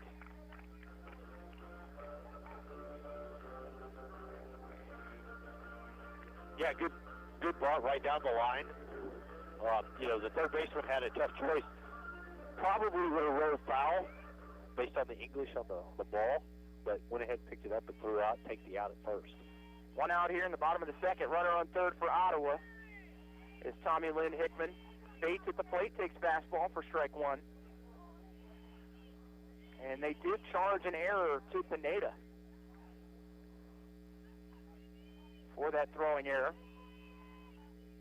0-1 pitch is popped up in the infield, and Bates not happy with herself as the shortstop, Schrog, makes the catch for out number 2. And every run, as we learned in game one, is so important here, and able to get a runner to third with one out, and now with two outs for Allison Carney. But the runs, when you can take them, you got to go and get them. Exactly. You hate to leave a runner at third with less than two outs and not score them. First pitch to Carney, and she's going to pop it up in the infield as well, and that's going to do it for Ottawa in the inning. As they leave a runner at third. No runs on no hits for Ottawa as we head to the third inning. You're listening to Ottawa University Lady Braves softball on 1220 and 103.7 FM KOFO. This Saturday only, head to your local Napa Auto Parts store and get 10% off everything already discounted in their Real Deal publication. Power tools, air compressors, hand tools of all kinds, service tools, jacks, storage carts, battery chargers, pressure washers, and more. You can also save 25% off anything that fits into your $2.99 Napa bucket. Visit the Lockwell Napa or KOFO Facebook pages for the Real Deal publication link. 10% savings this Saturday only at your local Napa Auto Parts store in Ottawa, Baldwin City, Osage City, and Gardner. Some things just don't stand the test of time.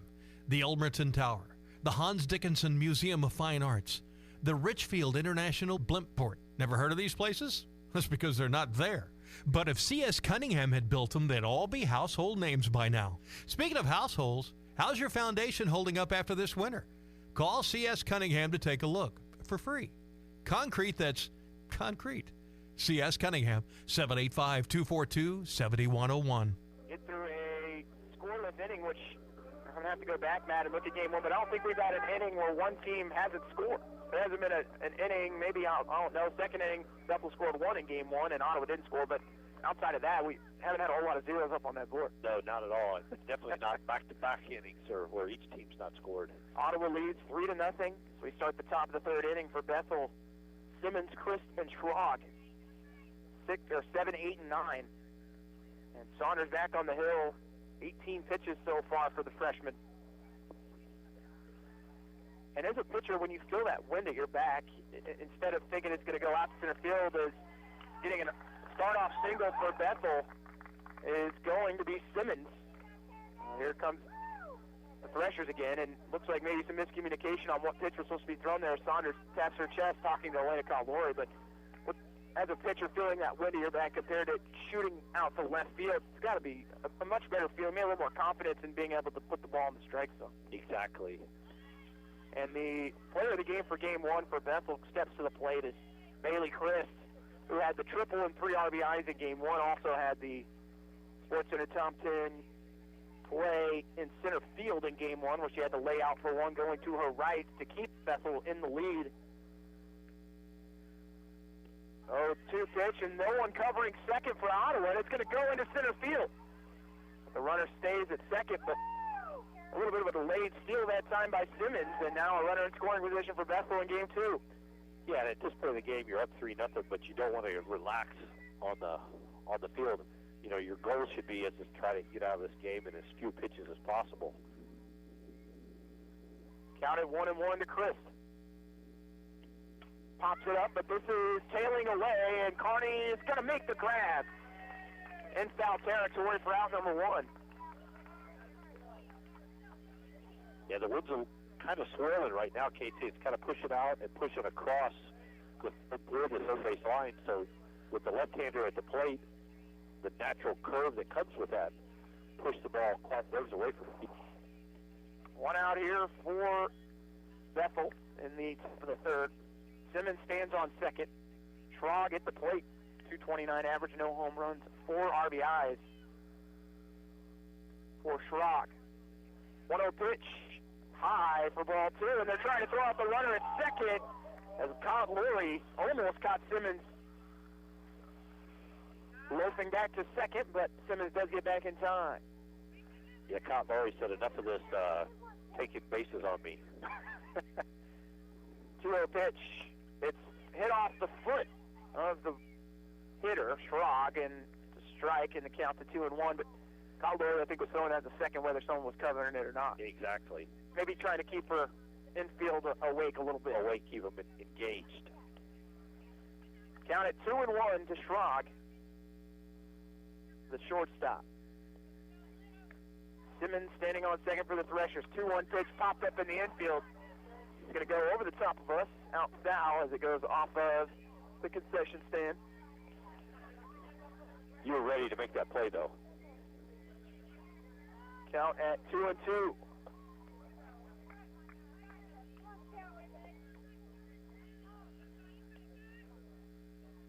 Right-handed hitting Schrod takes fastball high. Count goes to 3-2. Scoreboard shows 3-1. I believe it's 3-2. Could be wrong, Matt. Only have to be right 3 out of 10, right? Make the Hall of Fame. 3-2 pitch.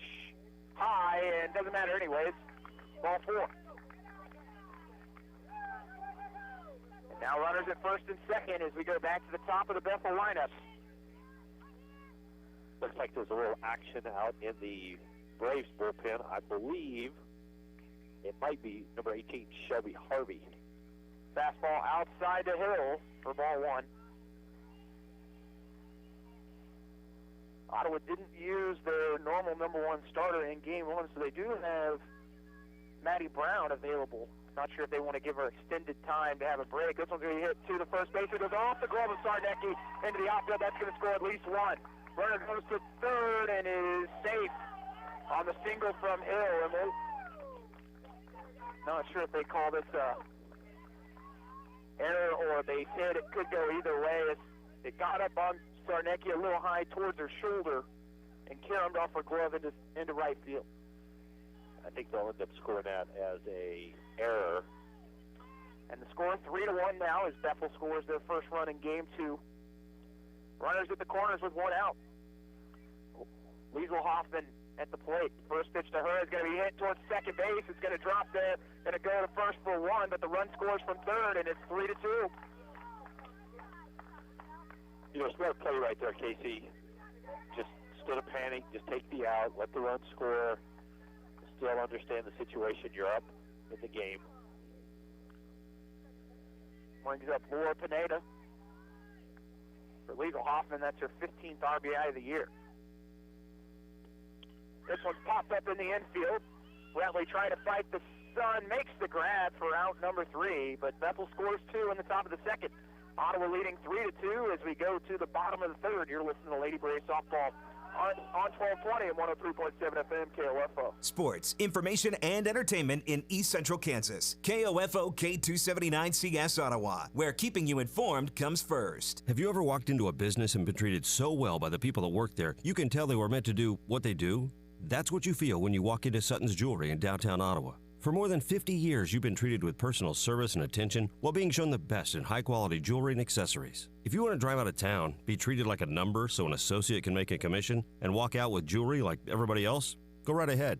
But for a unique jewelry buying experience, walk into Sutton's Jewelry at 213 South Main in downtown Ottawa. Open Tuesday through Friday 10 to 5:30, Saturdays 10 to 2. Kramer Pharmacy, your local hometown pharmacy, makes it easy for you to pick up or drop off your prescription during the Legacy Square construction. Park at their designated stalls or near 134 South Main and call 242-0240. They'll bring your prescription right out or pick up your written script. It doesn't matter if you're in the game or just working around the house. Injuries can happen, but not all of them require a trip to the ER. Ransom Memorial Health's Express Care Clinic can help. They're now open Monday through Friday, 8 a.m. to 6 p.m. Ransom Memorial Health, providing you with remarkable care. Visit ransom.org.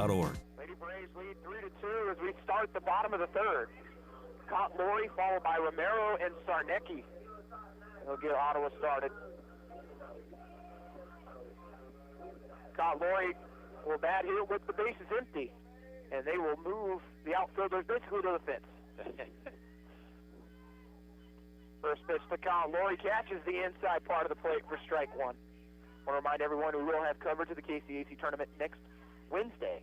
Time to be determined, as the Lady Braves could finish either the 3rd, 4th, or 5th seed at this juncture. 0-1 pitch to Kyle Lori, rips it down the line, foul, as that one was out of the strike zone, but had that swing plane just perfect at eye level and drove it just foul. She was able to stay just out ahead of it just a little bit, but got her arms extended. Caught Lori, 386 average, 4 home runs, 42 RBIs. Behind here at 0-2. And fastball just misses outside for ball 1. One thing I will say, Matt, is with the ability of having Sierra Retley catch this year. You can tell that Cott Lori seems much more fresh. Towards the end of last year in the KC's tournament, just looked really tired. She really did. And battling a lot of dings and bruises. Looks much fresher. 1-2 pitch in the dirt. Count goes to 2-2. And I think when she is hitting well, that moves over on the defensive side as well. Already a great catcher, but just puts her to a whole other level in another category that puts you near that All-American status. Right. I would agree there, Casey. I mean, much more comfortable today. 1-2 pitch, ripped, foul off the Ottawa dugout netting. As it goes right back to McDowell. As everyone went scattering. Yes. Very thankful all the players were that there was netting. 2-2 count to Cott Lori. Pitch from McDowell. And she's going to hit this one too short. They'll spin and make the throw for the out. As Schrod comes up with it, able to take her time and make the throw to first. The spin cycle. Throwing the ball across. And that is the first time in 5 at-bats. She had gotten Cott Lori a bit on base the last 4 times. Only time she got out was her first plate appearance at Game 1. Bring up Alexa Romero here with 1 out. First pitch to Romero, inside for ball 1. For those of you that haven't been out to Great Bend, definitely recommend it. I made my first trip out there last year. Great facility at the Great Bend Sports Complex. Very nice setup that they have out there. You can see a lot of games in an afternoon. 1-0 pitch, high. Count goes to 2-0. They had the 2 games going simultaneously for softball and then games going on the baseball field as well. There's a lot of baseball and softball action.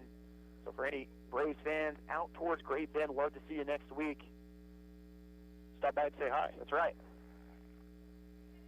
Count it 2-0 to Romero. She's going to hit this one to the shortstop. Goes off the glove of the shortstop, Trog, and able to keep it in front of her at least, as it was hit at kind of an awkward height, about knee height on the bounce, and Trog might have lost it in the sun a bit, but Romero gets the first base.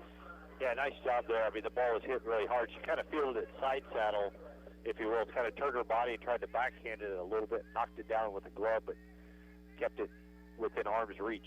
There's an RBI single for Romero, her first plate appearance. Gets another single here, her second appearance. Sarnecki takes fastball low for ball 1. And Romero continues to hit the ball hard. Sarnecki, 280 average, 1 home run, 13 RBIs, as she walked in the first inning.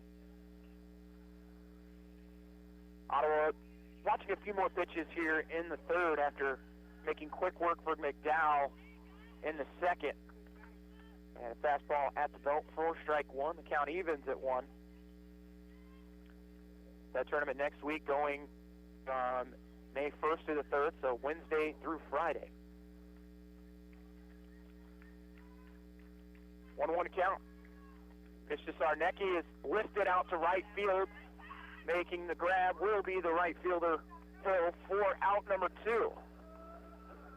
She came up looking to throw out Romero, but hadn't taken too many steps away from first base. Yeah, Romero was pretty close to first.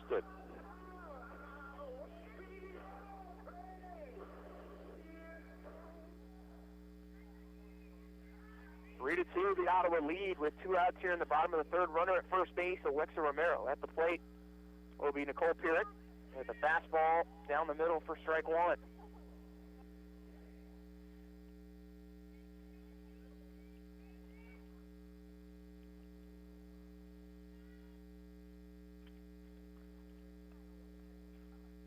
Oh, 1 pitch, fastball high. Count goes to 1-1.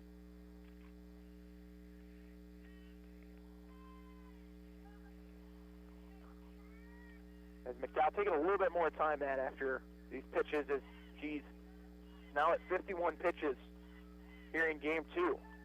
Pierrick hits this one up the middle, but it's right at Schrock. She'll step on the bag at second for the third out. We'll head to the fourth. Ottawa leading 3-2. You're listening to Lady Braves softball on 1220 and 103.7 FM KOFO. I came here to run cross country, and it ended up being way different than I thought it was going to be. It's unlike anything I've ever been a part of to be on the team. Everyone is so completely different. There are people you never thought you'd be friends with, nothing like your outside friends, but somehow you all click to be the same and have the same interests, but yet completely different. Everyone's always there for you. It's not just about running. Friendships and families, like they're your siblings when you're away from home. That's what it means to be a part of the Braves cross country and track team, to be a family. Be a Brave. Visit ottawa.edu. Technology, mobile banking. I totally heart my bank. Kansas State Bank. A better way to bank with community people you know. Member FDIC. Equal housing lender. Smart Ottawa shoppers know Cosentino's Price Chopper has the best rewards program in town. Only Price Chopper lets you earn points on all your purchases. Visit mypricechopper.com and start saving on food or fuel today. Shop Cosentino's, your local family-owned grocer since 1948. Welcome back as Ottawa leads 3-2 as we start the top of the fourth inning. Had a surprise visit from awesome basketball and football great Dave Hale, stopping by to say hello along with his wife Nori, who just noticed on their walk with the softball game going on, so decided to stop by. Always love to see the Hales. Absolutely. Dave has plenty of stories he's willing to tell you when you have some free time. Yes. For Bethel, it's Wilson, Overbay, and McDowell to face Saunders. And they'll start out Wilson with a fastball high for ball one. Wilson flied to left in the second inning, hit it about as far as you could without getting out of the ballpark. 1-0 pitch, ripped into the gap, and this is going to be for extra bases in left center. She'll turn for second. Could be a play at second. She's in there safe. Throw on the mark from Lacey, a little late, but a leadoff double for Bethel. Yeah, strong throw there by Lacey. I thought it wasn't going to be even that close. I thought it might be a stand-up double, but Lacey cut that ball off and made a strong throw, made the runner get down on the play. So a leadoff double for the Threshers brings Emily Overbay to the plate. Only the second hit of the game for Bethel here in the top of the fourth, facing Saunders. No outs. Bethel only trailing by one. This one's hit down the line, and it is going to be foul. As Overbay was looking for multiple bases, if that was fair.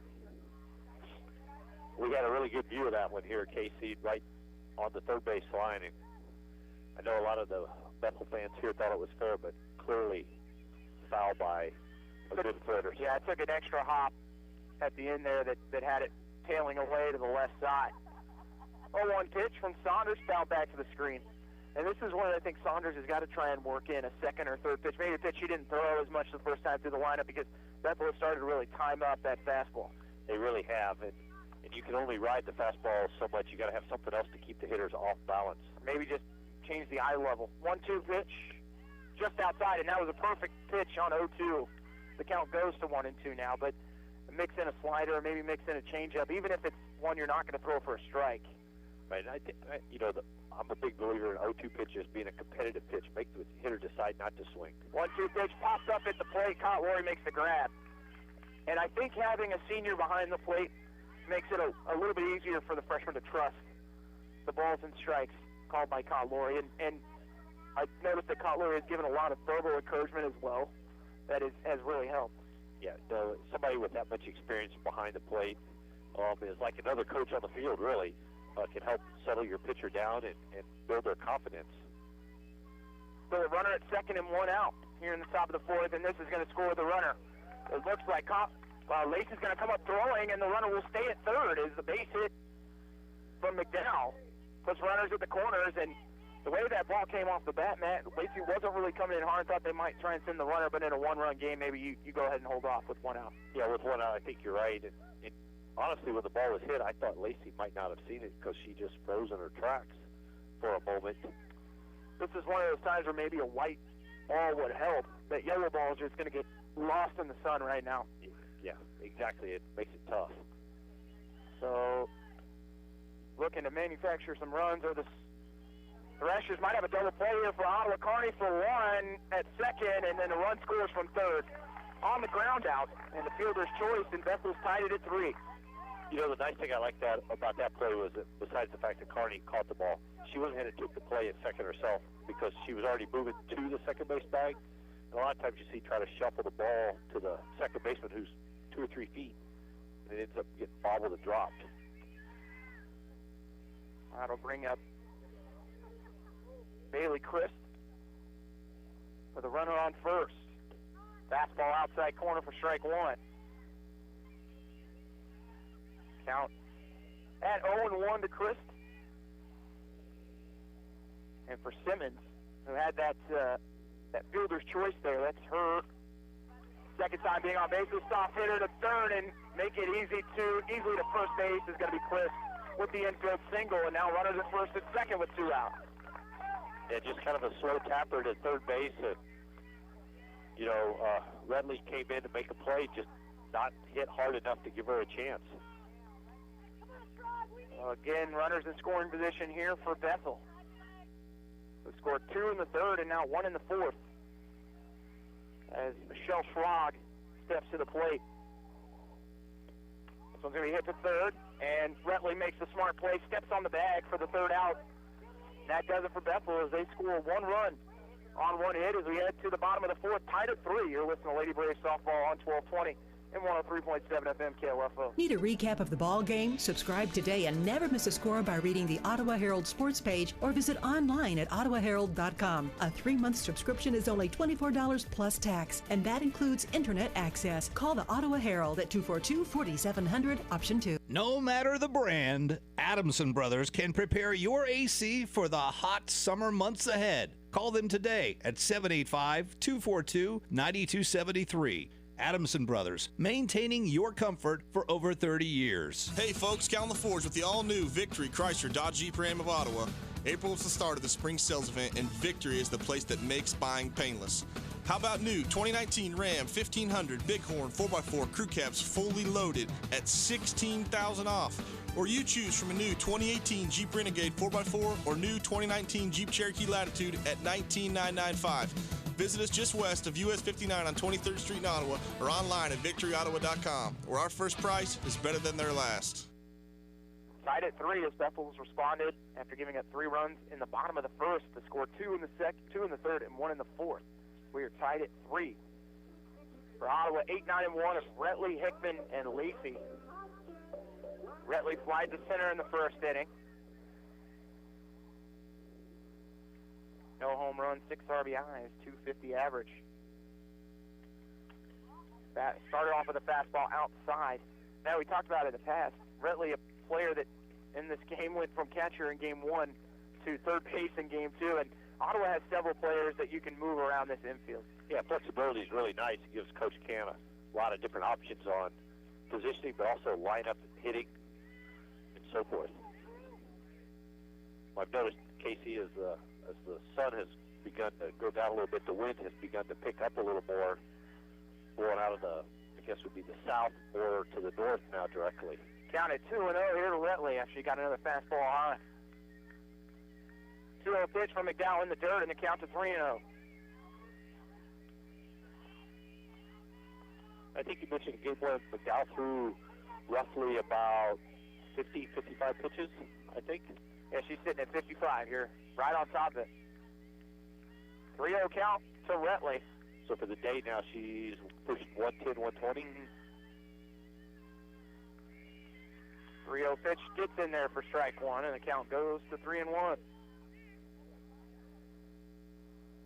Bottom of the fourth, we're tied at 3. Ottawa has not scored since the first inning. They scored all 3 of their runs up into this point. 3-1 pitch in the and fouled away by Retley. Count goes full. Lady Braves on deck circle has to be very vocal or very attentive. Attentive, yeah.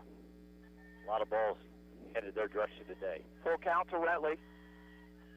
And she will be called out on strikes, as that pitch looked to be high, and then check swing from Retley and must have gone around.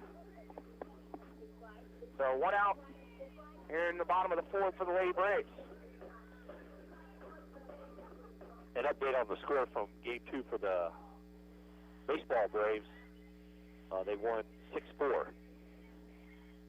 Hickman's going to pop this one up to center field. Chris coming in on it will make the grab. One pitch and one out there for McDowell, and she continues to just grind out innings and pick up more outs, and Ottawa just kind of fishing right now and letting her kind of get a little bit of a proof here after they jumped on her in the first inning. You know, first inning might have been just a little bit of the hangover from how Game 1 ended, and she kind of got back in the flow. Fastball at the belt, called for a strike. This is about the time we saw the strike zone open up in Game 1. Yes. The count at 0-1.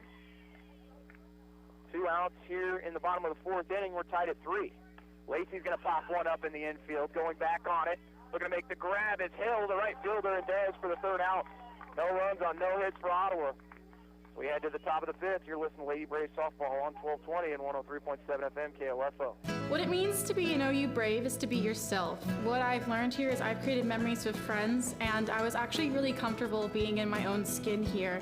Everybody has their own personality, and we're all unique here, just trying to live significant lives. And I think I'm going to leave here with an imprint that will last forever and that I can hold on to and look back at and laugh at and see that I not only learned something, but I created friendships and memories that will always stick with me.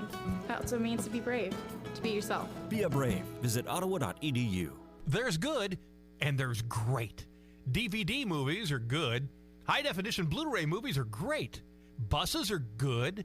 Limousines are great.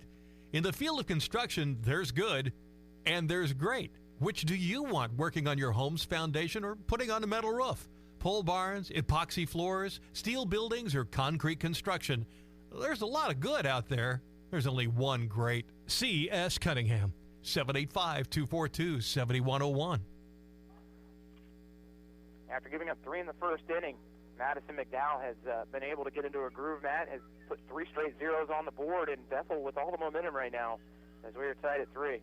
Yeah, I think, sometimes when a team comes out, puts up 3 runs early, they kind of get a little complacent. And if this is going to be potentially a base hit, no, it's going to be caught on the run by Bates. That ball looked like it was tailing away from Bates, but she comes in hard and makes the grab for out number 1 as she's got the glasses on now.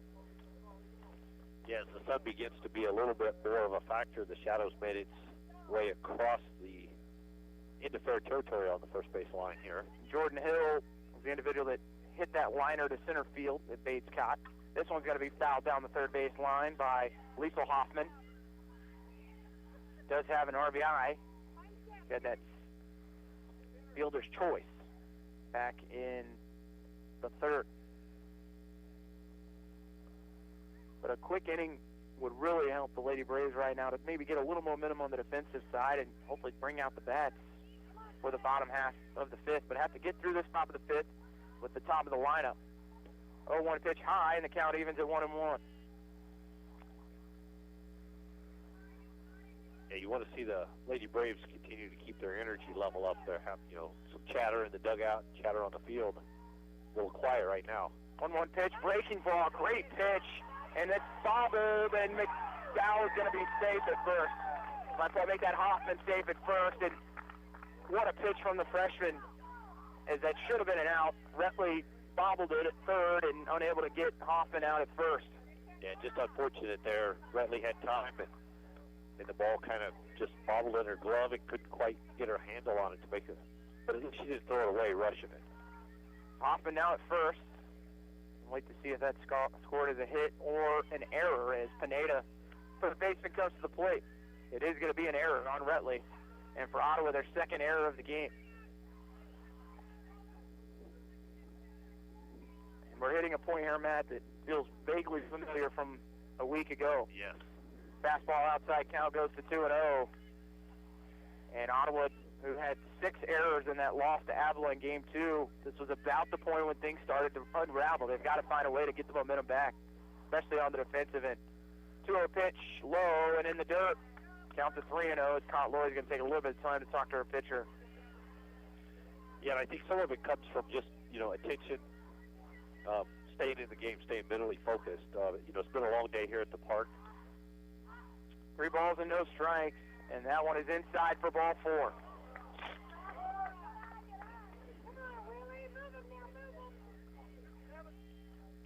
Alexis Wilson, the 4-hitter, coming to the plate with runners at first and second and 1 out.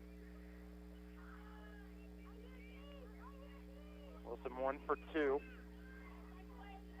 Score a run. Fastball does hit the strike zone this time. Yeah, nice job there by Saunders.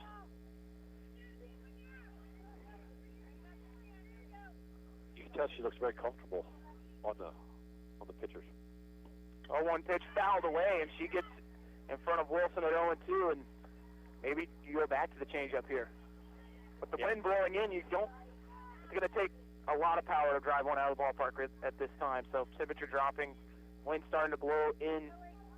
Maybe try and mix it up here at 0-2. And it's fouled back with the fastball.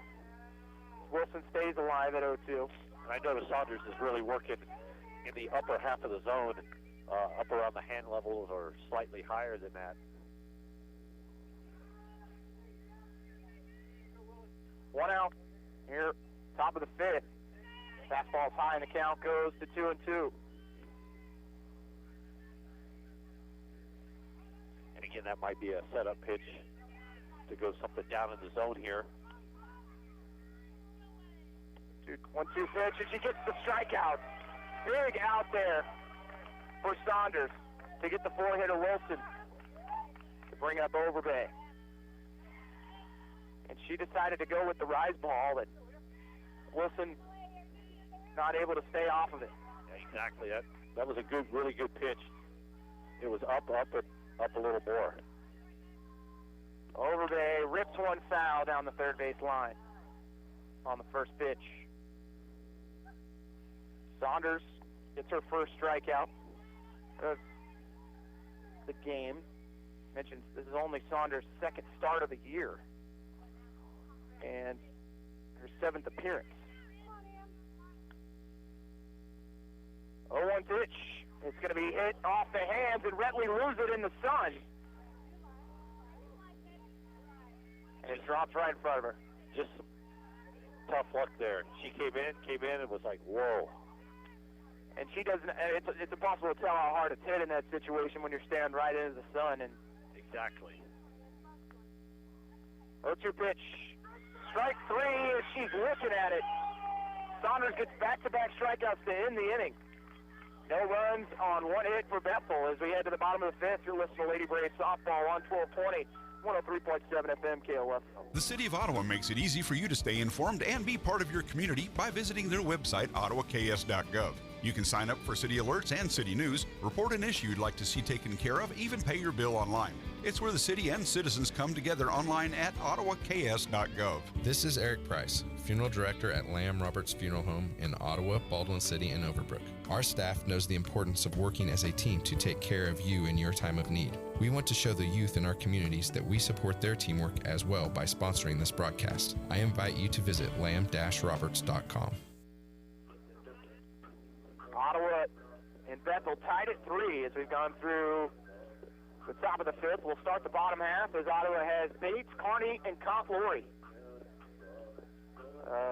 2, 3, and 4 who have really carried Ottawa offensively. And right now, struggling at the plate of the Lady Braves, it'd be a big chance here to try and put some runs on and not have to fight back in a game. Maybe be able to hold a lead or get a lead early instead of having to come back in the 6th of the 7th. Yeah, I mean, I know both teams want to try to limit the other team from scoring, but for the Lady Braves, I think, if you could push a run or two across the plate, Saunders has done a nice job on the mound today. Give her a lift as she goes back out for the 6th. So that would be, huge for the Lady Braves in that situation.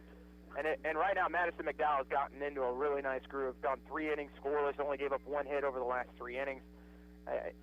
Ottawa has to be more patient at the plate as well. Yeah, I think, the benefit of that is that McDowell's been able to keep her pitch count down and extend into the game. The first inning she threw a lot of pitches when the Braves were able to score 3 runs. 22 pitches. Yeah, and since then she has thrown 40 pitches over the last 3 innings. Yeah, that's Be Sammy Bates to get things started for Ottawa, and she gets a fastball for strike one. And it's been impressive about McDowell is that her velocity has seemed to pick up over the last couple innings. Yeah, no, you're exactly right. I was just thinking about that last time that she was out on the mound. I mean, you haven't really noticed any drop-off in velocity. 0-1 pitch to Bates, high fastball, and the count goes even. Bates singled to right in the first and then popped to short in the second. And that pop-up was with a runner at third base. Ottawa left a runner stranded back in the second.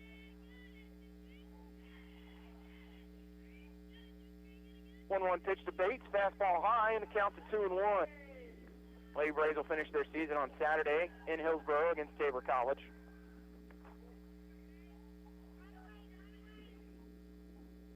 Count at 2-1 here to Bates.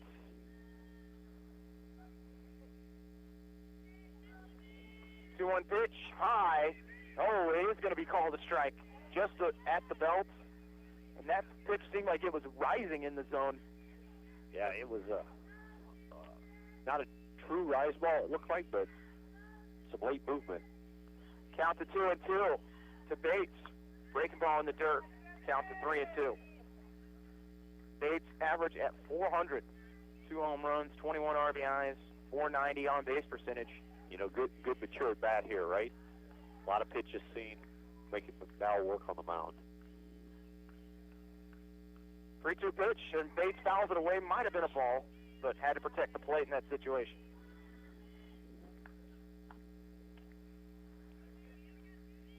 You're looking ahead to the KCAC tournament. If the standings stay kind of how they are, it could be a rematch with Ottawa versus Tabor in the first round, potentially. Full count to Bates, and she's going to hit this one to left field. It's going to drop in front of the left fielder for a base hit. And Bates gets things started with a single here in the bottom of the fifth, and Ottawa tied with Bethel at 3. I think that's the first time that we've seen Bethel struggle a little bit with the sun. The left fielder kind of froze in her steps as if she wasn't exactly sure where the ball was going to end up to. Well, you don't want to come in too hard on one and just realize it's either hit you in the face or if it's gone past you by that juncture. Exactly. Maybe play a little cautious. Don't play a single into a double or a triple. Runner at first for Ottawa, no outs. Allison Carney takes fastball low and outside for ball one.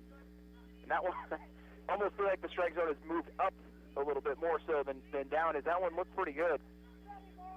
1 ball and no strikes to Carney. Struck out swinging in the first, popped to second in the second, so she is due here in game 2. 1-0 pitch to Carney, fastball high, count to 2-0. You know, and speaking of the strike zone, Casey, you would expect the strike zone all throughout the game is going to change a little bit. What you want is, and really both umpires today have had a consistent zone. It's moved up or moved down, but once it's moved, it stayed there. It's true. 2-0 pitch to Carney, and just a little low, count to 3-0. And I think you would be okay with getting another runner on base with your cleanup hitter coming to the plate in Kyle Laurie. Absolutely. So Carney might get something really nice there here on 3-0. Flies ball high for ball 4. And Kyle Laurie coming to the plate with runners at first and second. Yeah, this is as a Lady Brave fan, this is what you would want here. Runners on, makes it difficult to pitch around to Kyle Laurie. Kyle Laurie has demonstrated the ability to have patience at the plate and swing at pitches that are good for her, as opposed to chasing a pitcher's pitch. Runners at first and second for Ottawa. No outs here in the bottom of the fifth, tied at 3. A little bit of movement between the runners, but they decide to stay on that first pitch fastball for a strike.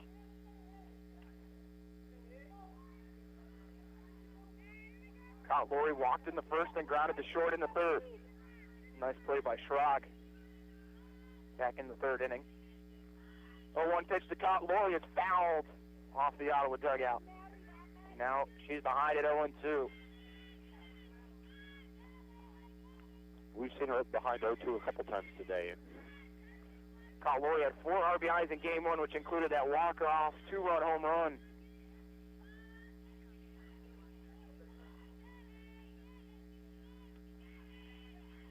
Oh, 2 pitch, Hit back up the middle for a base hit. They're going to send Bates home. Coming to the plate, and she is going to be safe. The runner is safe at third as well. As on the throw, Kearney takes third, and Ottawa takes the lead. And Cop Lori continues her hot hitting. Yes. Just got that 0-2 pitch and drove it right up the middle. A good swing. 5 RBIs for Elena Cop Lori on Senior Day. One here in game 1, one here in game 2, 4 in game 1. And there will be a pinch runner here for Cop Lori. Looks to be number 30, Casey Esquivel, the junior from Colorado Springs, Colorado. Alexa Romero trying to bust this one open for Ottawa. Looking for a big inning here with runners on the corners and no outs.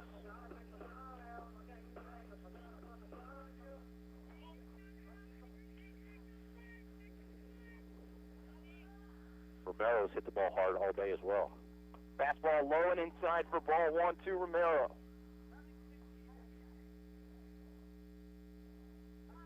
Ottawa leading 4-3 on the RBI single from Cott Lori.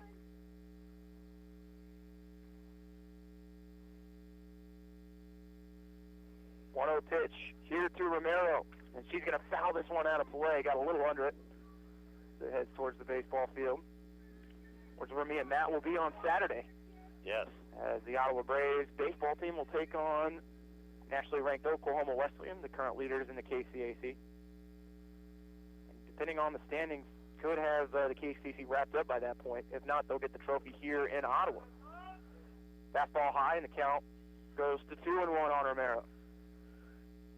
A lot of intrigue in a baseball game between Wesleyan and the Braves. Head coach Gabe Grinder spent his time at Oklahoma Wesleyan before coming to Ottawa. And for the Braves, that will be their final series of the year. So a little extra for those seniors. 2-1 pitch to Romero, fouls it out of play, and the count evens at 2-2. And it'll be the first visit for Oklahoma Wesleyan baseball here to Ottawa since joining the KCAC 3 years ago.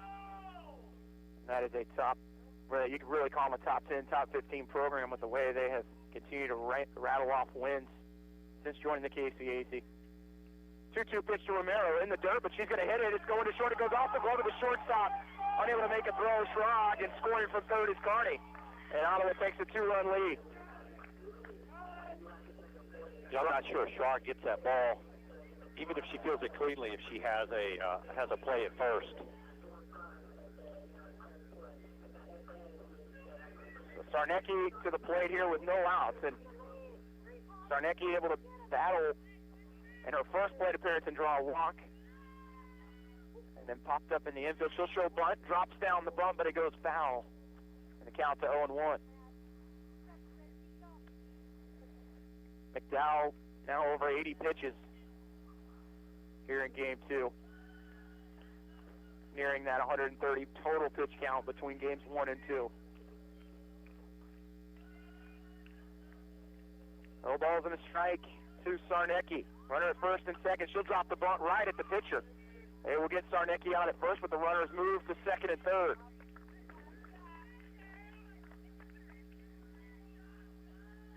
And Nicole Pierrick, the designated player, to the plate. Maybe not the perfect bunt in that situation, but it did the job. It moved the runners. Now both runners in scoring position with 1 out.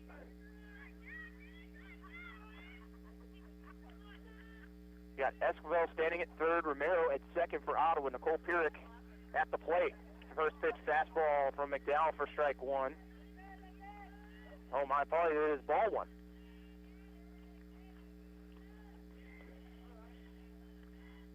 So 1 ball and no strikes to Pierrick.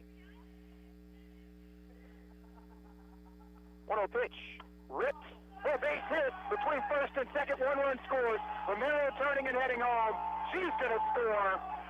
And an 2 RBI single for Nicole Pierrick, and Ottawa leads 7-3. Nice piece of hitting there from Nicole Pierrick.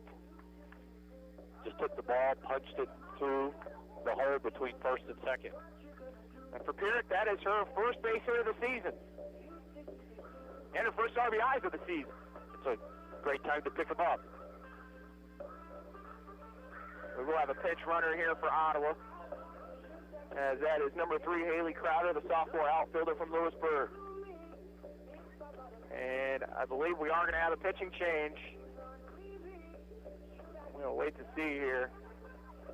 As for Bethel, that'll be number 21, Lauren Dwyer.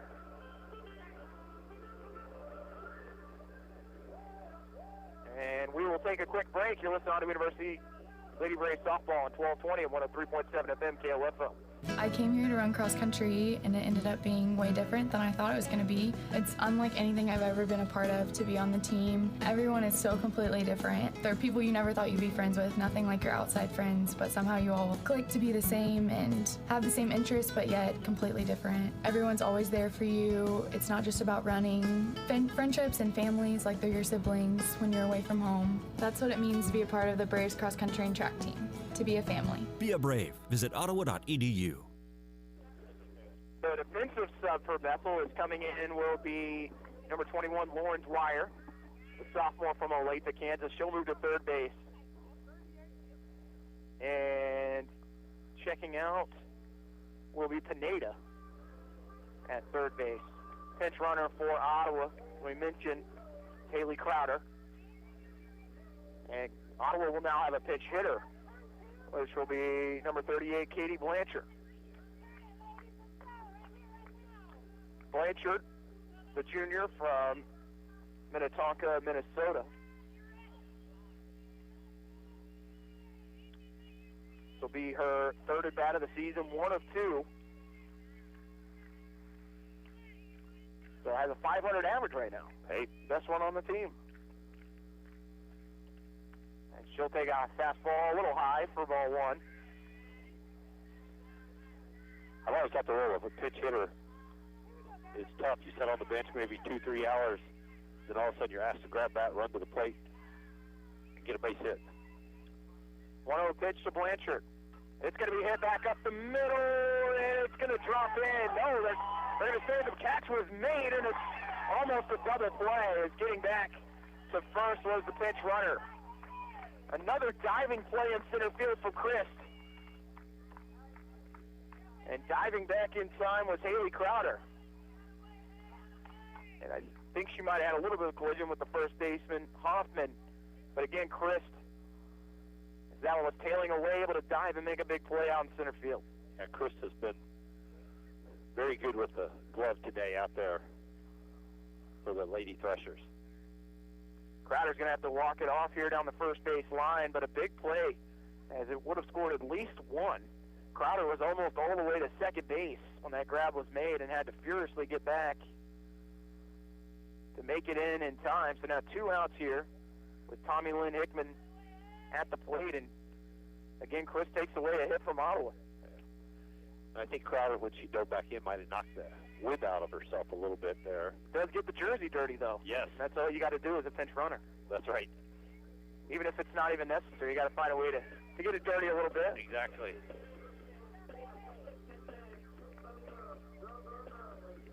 Tommy Lynn Hickman reached base on an error in the second and then flied to center in the fourth. We are in the bottom of the fifth. Ottawa leading 7-3 as they scored 4 runs in the inning.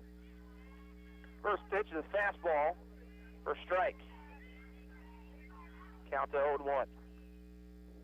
Hickman working her way towards a 300 average. She's at 296.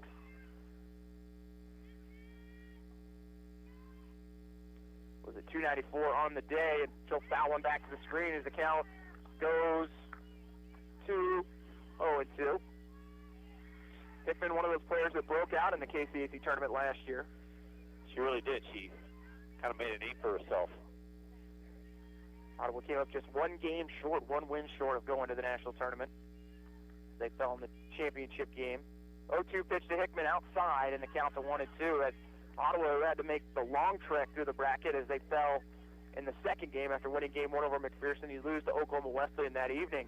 Have to come back, play the early game. Ottawa wins 3 straight, to get to the championship game that next day. 1-2 pitch, ripped down the line, and it's fair. And they're going to have the runners go. I think they thought it was foul. As the base runner Crowder got to second, didn't realize that it had made it all the way in the corner. Does advance to third. So runners at second and third here with 2 outs. And Corey Lacey at the plate. And another thing where in that case you're staring back in the sun trying to figure out where the ball is when you maybe in that case you're looking at your coach at third. Yeah, it's a tough play there when you're not sure if they've got it or not with only with less than 2 outs. Lacey gets the bat with a runner in scoring position, and she takes a fastball low for ball 1. But Ottawa on that second day of the KCAC tournament went through Bethany, Friends, and Oklahoma Wesleyan, the team that had beaten them 9-1 that evening before. 1-0 pitch to Lacey. In there for strike 1, and we're even at 1-1. And one of the things that gets lost in that is that the seniors on that team, Nicole Kinsey and Cindy Lair, and a lot of the other seniors, they had to make the drive back to Ottawa to graduate on that Saturday. Got home at like midnight, 1 o'clock in the morning around. 1-1 pitch and a base hit for Corey Lacey. That's going to score 1. They're going to send the runner home from third, and that runner scores well, and Ottawa piles on 2 more. As they lead 9-3 as Hickman scores from second base. You're exactly right, and then you turn around and drive back to Great Bend on Sunday. You win game 1. I believe they won that game by 3 or 4 runs, and then you fall in game 2 just by 1 run. Yeah, I think they actually drove back Saturday. Yes. For the games. Yeah. Kid drove home Friday night, graduated, left as soon as they got their diplomas, exit stage left quickly. Yep. Into a waiting car to whisk them. And that tournament was really condensed just because of the fact that you had the rain delay in day 1. Ottawa baseball got their game in. Only 2 teams to get a game in were the baseball, Ottawa and Oklahoma Wesleyan. But after that, everyone else had to let the Storms go by. But what a inning for Ottawa. They scored 6 here in the bottom of the 5th and lead 9-3. And there will be a pitching change as Pineda will come back in. Pitched in game 1. Now pitches here in game 2 for the Threshers. And it'll be Sammy Bates to face Pineda as Corey Lacey comes through big, Matt, with a 2 RBI single. Yeah, that was big. Just rolled through the ball into the right field to push the runs across the plate. Add a little extra insurance.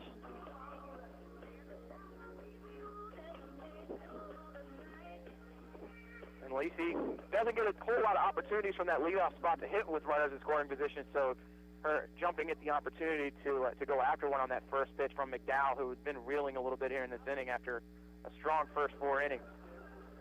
You know, you have to hand it to McDowell. I mean, she threw probably close to 140 pitches on the day, maybe. She finishes with 94 here in game 2, through around 40 in game 1. Unfortunately for McDowell, she is on the hook for the loss here in game 2 and got the loss in game 1. And that's not indicative of the way she pitched today. Right.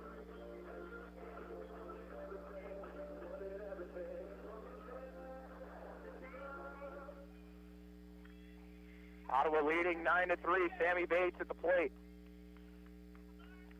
Fastball at the belt for strike 1. Matt, you have a big throw jacket here as the shadows are covering us now and temperature starts to drop. 0-1 pitch to Bates. Fastball high and even at 1-1. I figure I should use my brain. And I will put mine on at the break here. If Ottawa doesn't add a couple more runs here. 1-1 pitch to Bates in there for strike 2. It's been a great day at the park, though. All things considered, temperature-wise and weather-wise, it's been really nice for a mid-April game. 1-2 count. Runner at first for Ottawa, leading 9-3. 1-2 pitch to Bates, ripped out to center, and it's going to go past the center fielder, Lacey. Gonna turn for second, now third, heading home. Turning for third is Bates. They're going to send her home. Coming to the plate, and she is safe with the inside the park home run. And Ottawa busted open as they lead 11-3. And that does it, as that is 8 runs after 5, and Ottawa wins 11-3. And we will take a break. When we come back, we'll talk with head coach Jay Kent. You're listening to Ottawa University Lady Braves softball on 1220 and 103.7 FM KOFO. Kramer Pharmacy, your local hometown pharmacy at 134 North Main, encourages you during the Legacy Square construction to use their free citywide at-home delivery. Call Kramer Pharmacy 242-2055 and visit KramerRx.com and download their free mobile app. When it comes to your home, quality matters. And when quality matters, choose the best. Choose Adamson Brothers Heating and Cooling. Call to have your air conditioning system serviced today at 785-242-9273. Adamson Brothers, maintaining your comfort for over 30 years. What it means to be an OU Brave is to be yourself. What I've learned here is I've created memories with friends, and I was actually really comfortable being in my own skin here. Everybody has their own personality, and we're all unique here, just trying to live significant lives. And I think I'm going to leave here with an imprint that will last forever and that I can hold on to and look back at and laugh at and see that I not only learned something, but I created friendships and memories that will always stick with me. That's what it means to be brave, to be yourself. Be a brave. Visit ottawa.edu. Ottawa gets the walk-off. I guess you do have to call it a walk-off because it does end the game.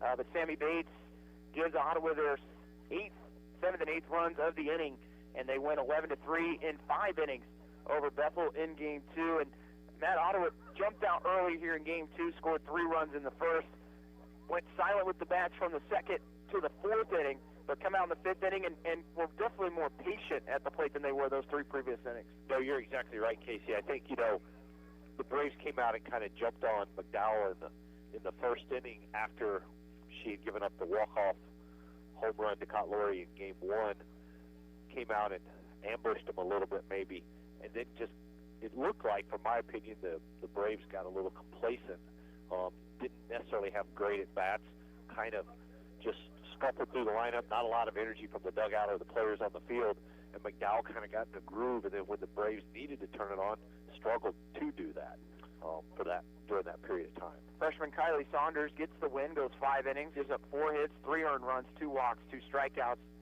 and 59 pitches.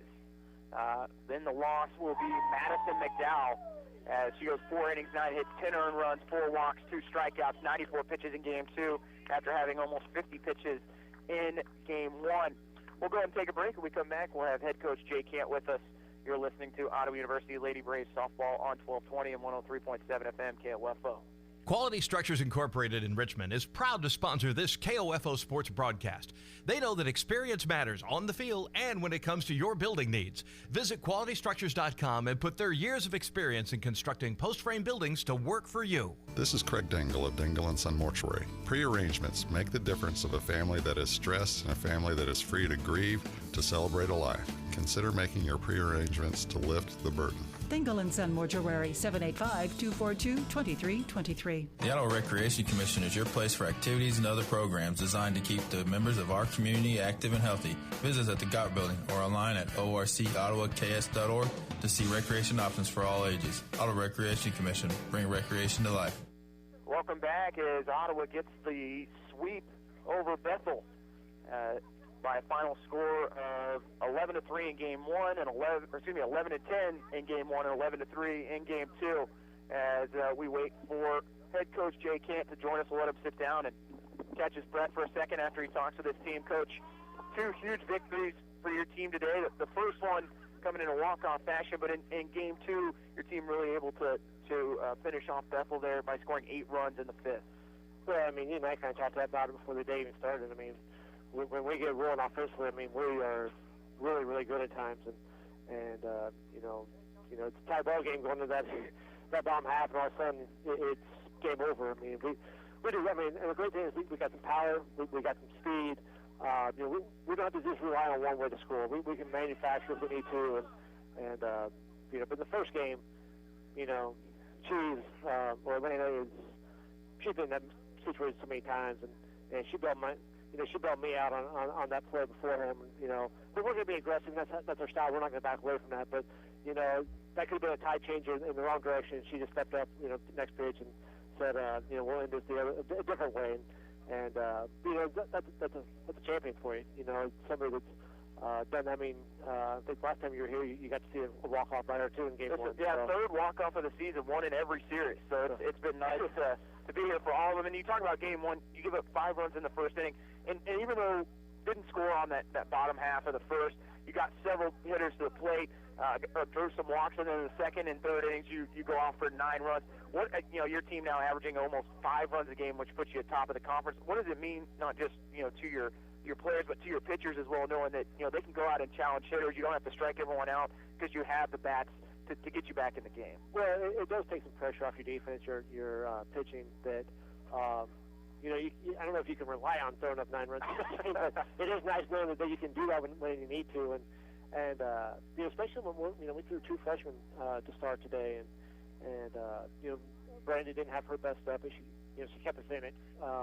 But Jordan Sage was huge in that first game, coming in relief and giving us a chance. I think with this team and our offense, especially if we can get to the top of our order with a chance to win, and I like our chances. I mean, they're proven winners at the top, and all the way to the 5-4. I mean, they've been there, done that, and so nothing they do surprises me. It'd be nice if we didn't have to rely on those, but but that's got to be our MO. The rest of the way, it's got to be our MO. But you get to 15-7, knowing that you had to win 2 games to stay in that tie for third now with Friends. You go to Hillsboro on Saturday to take on not only a defending KCAC championship team in Tabor, but Madison Bird, who will be pitching probably her final, potentially 2 games of her career in Hillsboro.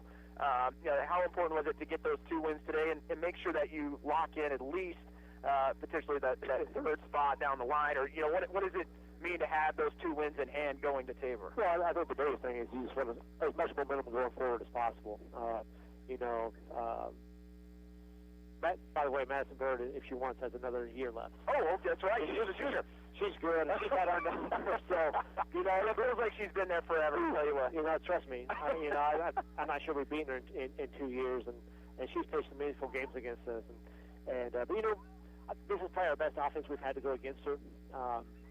And so, I think this is that test going into the conference tournament that you want. You want to go against the best pitcher, kind of see where you're at offensively, and then because she's one of the top 2 or 3 pitchers, and she's good enough to beat anybody in the country on a given day, and she's proven that. So, we got to work cut out for us versus them, but it's just about building momentum going into it. If you can win 5 in a row getting into there, you go in with some confidence, and you look at it, it's going to be a wide open tournament. So it's not one of those that only 1 team or 2 teams have a chance to win it. It's going to be wide open. It's going to be who plays the best ball over 3 days.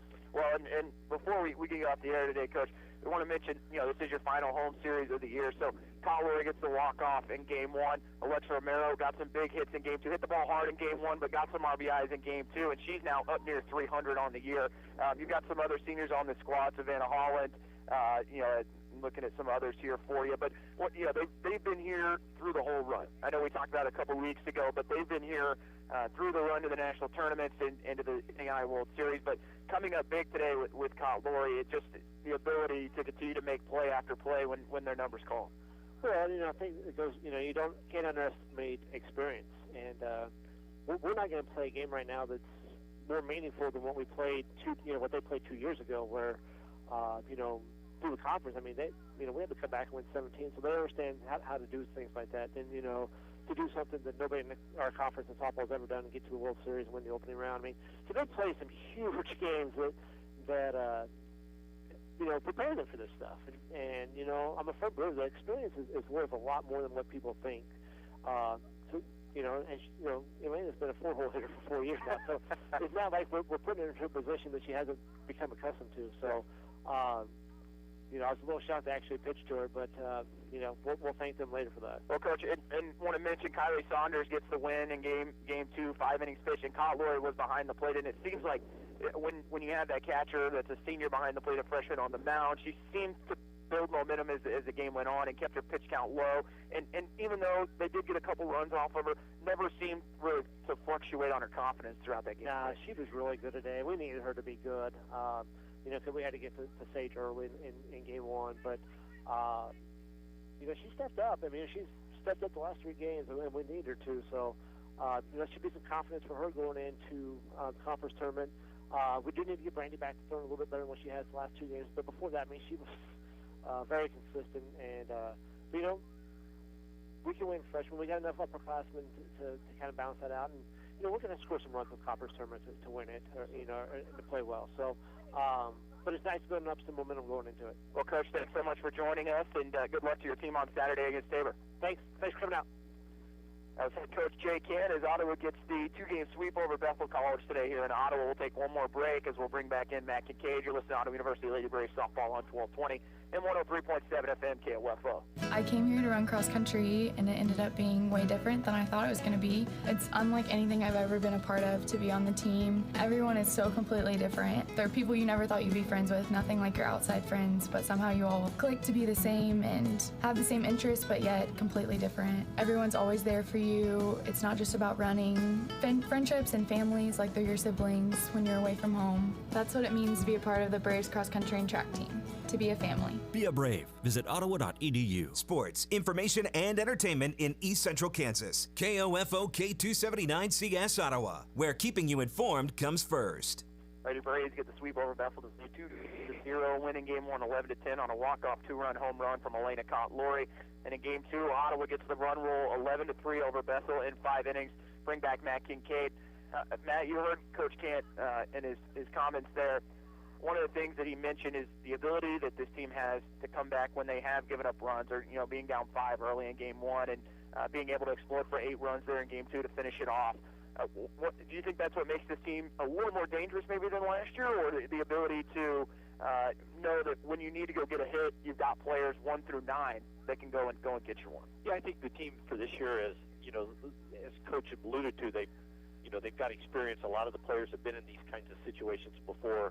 And have the experience of doing what they need to do and have learned how to win. I think there's a value into that. Teams sometimes have to go through some hard times and be put in some positions where they fail for the opportunity to build from that and learn how to compete and learn how to play hard and learn what it takes to be a winner. And I think this team has been through that, and that's what gives them the confidence when they need to deliver, they can deliver. Well, with the 2 wins, Ottawa goes to 15-7 in KCAC play, 23-17 overall. Tied for 3rd in conference as they travel to Hillsborough to take on a Tabor club that is just a couple games back in the standings as they sit at 11-9 on the year, and Ottawa will come in at 15-7. So it'll be interesting to see how Ottawa does against the ace at Tabor and Madisonburg. I want to thank Dave back in the station, and Matt Kincaid, my color commentator, as always, for all of his work today. Ottawa will be back we will be back on the air Saturday as Ottawa takes on Oklahoma Wesleyan in Braves baseball for their final home series of 2018-19. I want to thank all of you for listening as usual, and for Ottawa University Sports Information Director Katie Tooley and all the things she does for us. The Lady Braves get the sweep tonight. We'll see you on Saturday for some Braves baseball. You've been listening to Ottawa University Lady Braves softball on 1220 and 103.7 FM KOFO.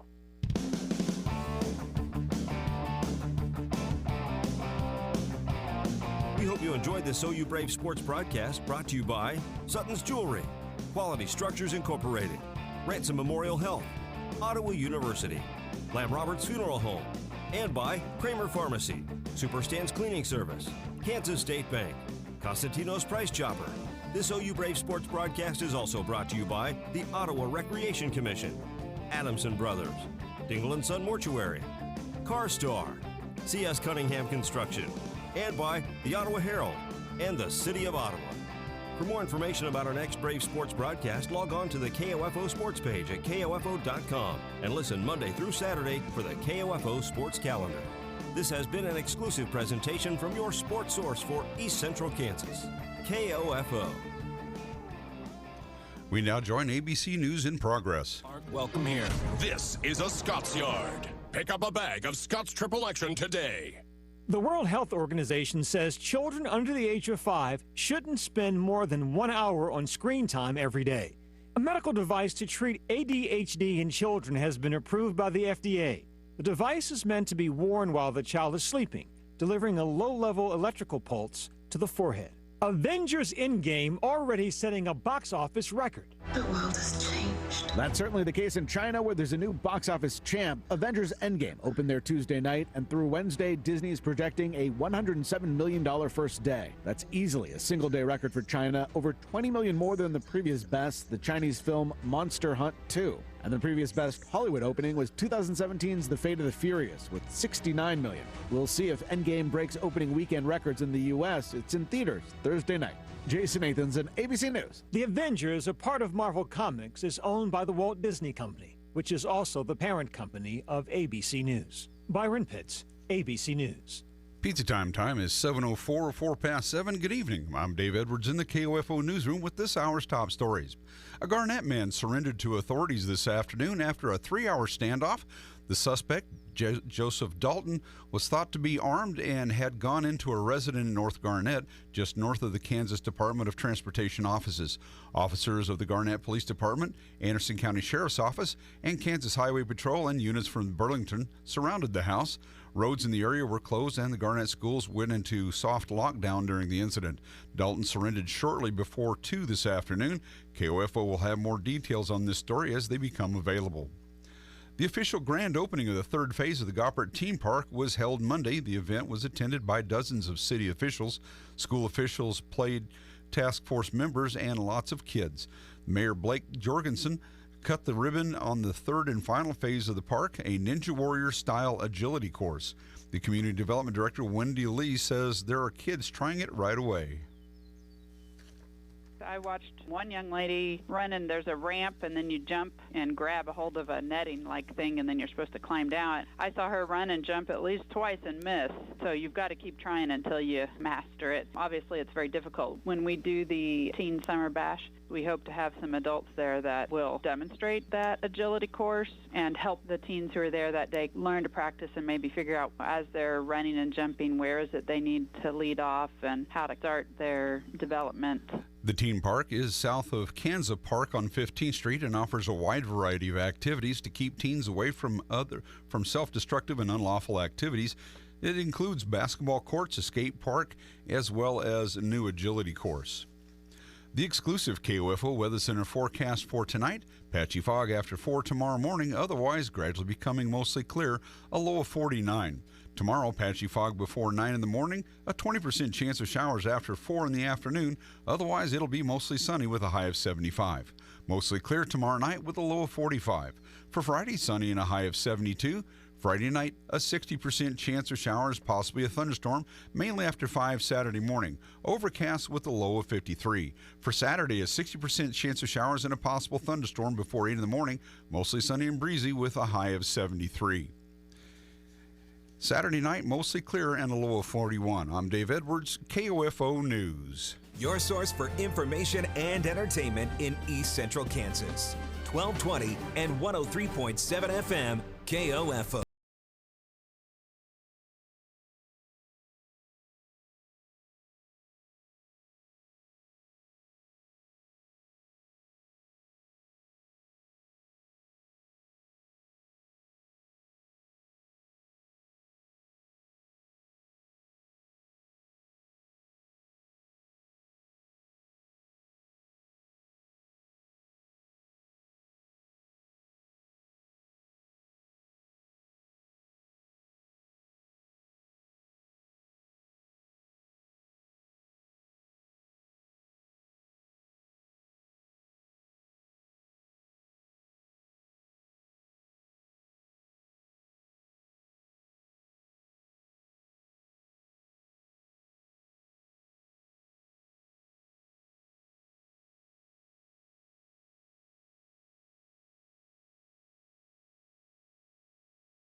like this.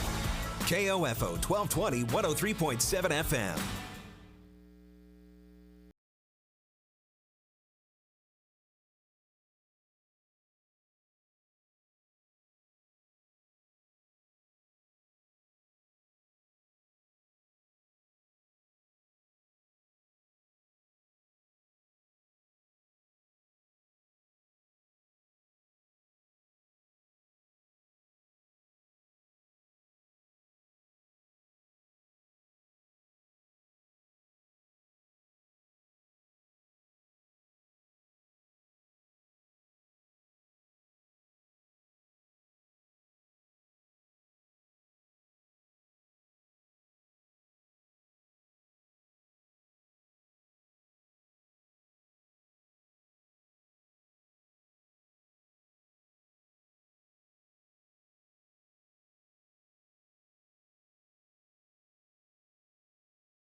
Gave her.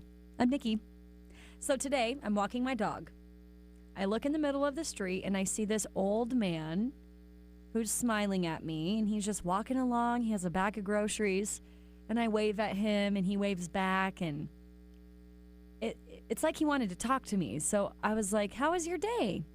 And I just asked him, randomly. And he goes, "Oh, my day, it's better than yesterday.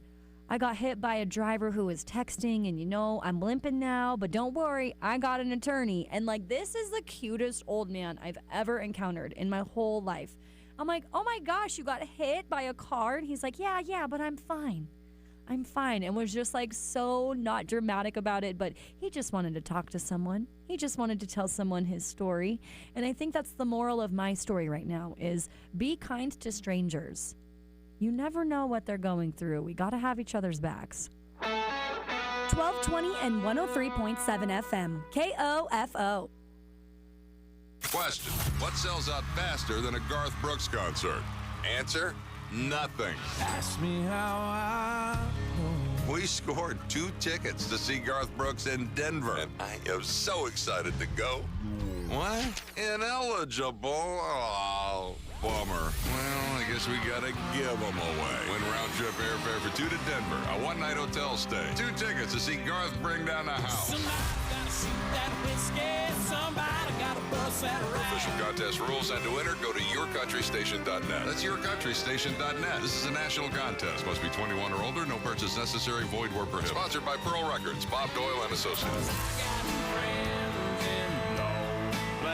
Having friends in low places will not get you tickets to see Garth Brooks. Listening to us will. Enter now. Prescription products require an online physician consultation and are only available if the physician determines a prescription is appropriate. See website for full details. Hey guys, good news! The outrageously expensive Little Blue pill is now generic, which means you can get the prescription medication to treat ED at affordable prices. And Hims makes it extra affordable. Right now, get your first month supply for free. All you pay is just $5 for your medical consultation when you go to 4hims.com/able. After that, it's just $30 for a month's supply. Sure beats paying big bucks for just one blue pill, doesn't it? Plus, you won't need an awkward in-person doctor's appointment to get the prescription. Hims has doctors online who can prescribe the medication, and a pharmacy sends it right to your door. It's affordable, private, and incredibly easy. Nobody likes dealing with ED. Now, thanks to Hims, nobody has to. And that's really good news. To get your first order for just $5, you need to go to this exclusive address, 4hims.com/able. That's 4hims.com/able for your first month for just $5. 4hims.com/able. As we watch the suburban garden gnome carefully without disturbing it, we notice that it moves like not at all. It's inanimate and utterly without brain function. But despite that, when a garden gnome hears about how Geico not only saves people money, but also gives them access to licensed agents 24/7 online and over the phone, it's clear to them you should switch. Because yes, switching to Geico is a no-brainer. But on second thoughts, maybe don't watch garden gnomes too carefully. People might talk. Listen up, cheeseburger fans. Buffalo Wild Wings has a new one. The new All-American Cheeseburger. Fresh, juicy beef, smashed, smothered in gooey cheese, and stacked to the ceiling with deliciousness. And they're making it just $5 for just 4 days. April 22nd to 25th. So steal some cash from your swear jar. You can refill it when you say, "That's a good burger." Buffalo Wild Wings. Roar! Dine-in orders only while supplies last. Participating locations only. Limit of one $5 promotional order per customer per visit. Taxes extra. If you can't seem to stay ahead of your bills, then this message is for you. How would you like to have a large portion of your credit card debt, medical bills, and department store debt forgiven? National Credit Card Relief would like to give you free information on a proven debt forgiveness program. This program has been used by thousands to legally forgive millions in unsecured debt. It's not bankruptcy. It's not consolidation. This special program actually wipes clean the portion of your debt that is forgiven from what you owe your creditors. Call for free information and get all your questions answered in the first free call. The more you owe, the more you can save. If you have at least $10,000 or more in credit card bills, this debt forgiveness program can be very effective. Call for free information and find out more now. 800-291-6670. There is no cost or obligation for the information. Don't wait. Call 800-291-6670. That's 800-291-6670. Get your debt problem solved. Call 800-291-6670 today. Not available in North Dakota. Are you looking for senior care for your mom or dad but don't know where to start? Hi, I'm Joan London with The Place for Mom. Nobody knows your parent or loved one better than you, and nobody knows senior living better than the experts at A Place for Mom. They've helped thousands of families find the right place for their mom or dad. I was so glad that I called A Place for Mom. My advisor really listened and was truly my partner in finding senior care for my dad. She went out of her way to get to know him as a person and was always there whenever I had a question. The senior living advisors at A Place for Mom partner with thousands of families every month, listening and offering local knowledge and advice to help find the best senior living communities across the country. And it's a free service. Here's the number. Call A Place for Mom at 1-800-467-7530. There's a place for answers, a place for mom. Call today. Call A Place for Mom at 1-800-467-7530. That's 1-800-467-7530. If you have hard water, the lime scale not only leaves white spots, it clogs pipes and breaks down appliances, costing you hundreds of dollars in energy and wear. Eliminate lime scale and other water issues like brown staining, bad odors, and lead with HydroCare water products available from Wave Home Solutions. Wave's affordable systems don't use salts or chemicals. You'll love the way your water tastes, smells, and looks. Satisfaction guaranteed. For more information, go to wavebestwater.com. That's wavebestwater.com. News, weather, sports, and the best country all day long. 1220 and 103.7 FM KOFO.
shortly. KOFO.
Your source for information and entertainment in East Central Kansas.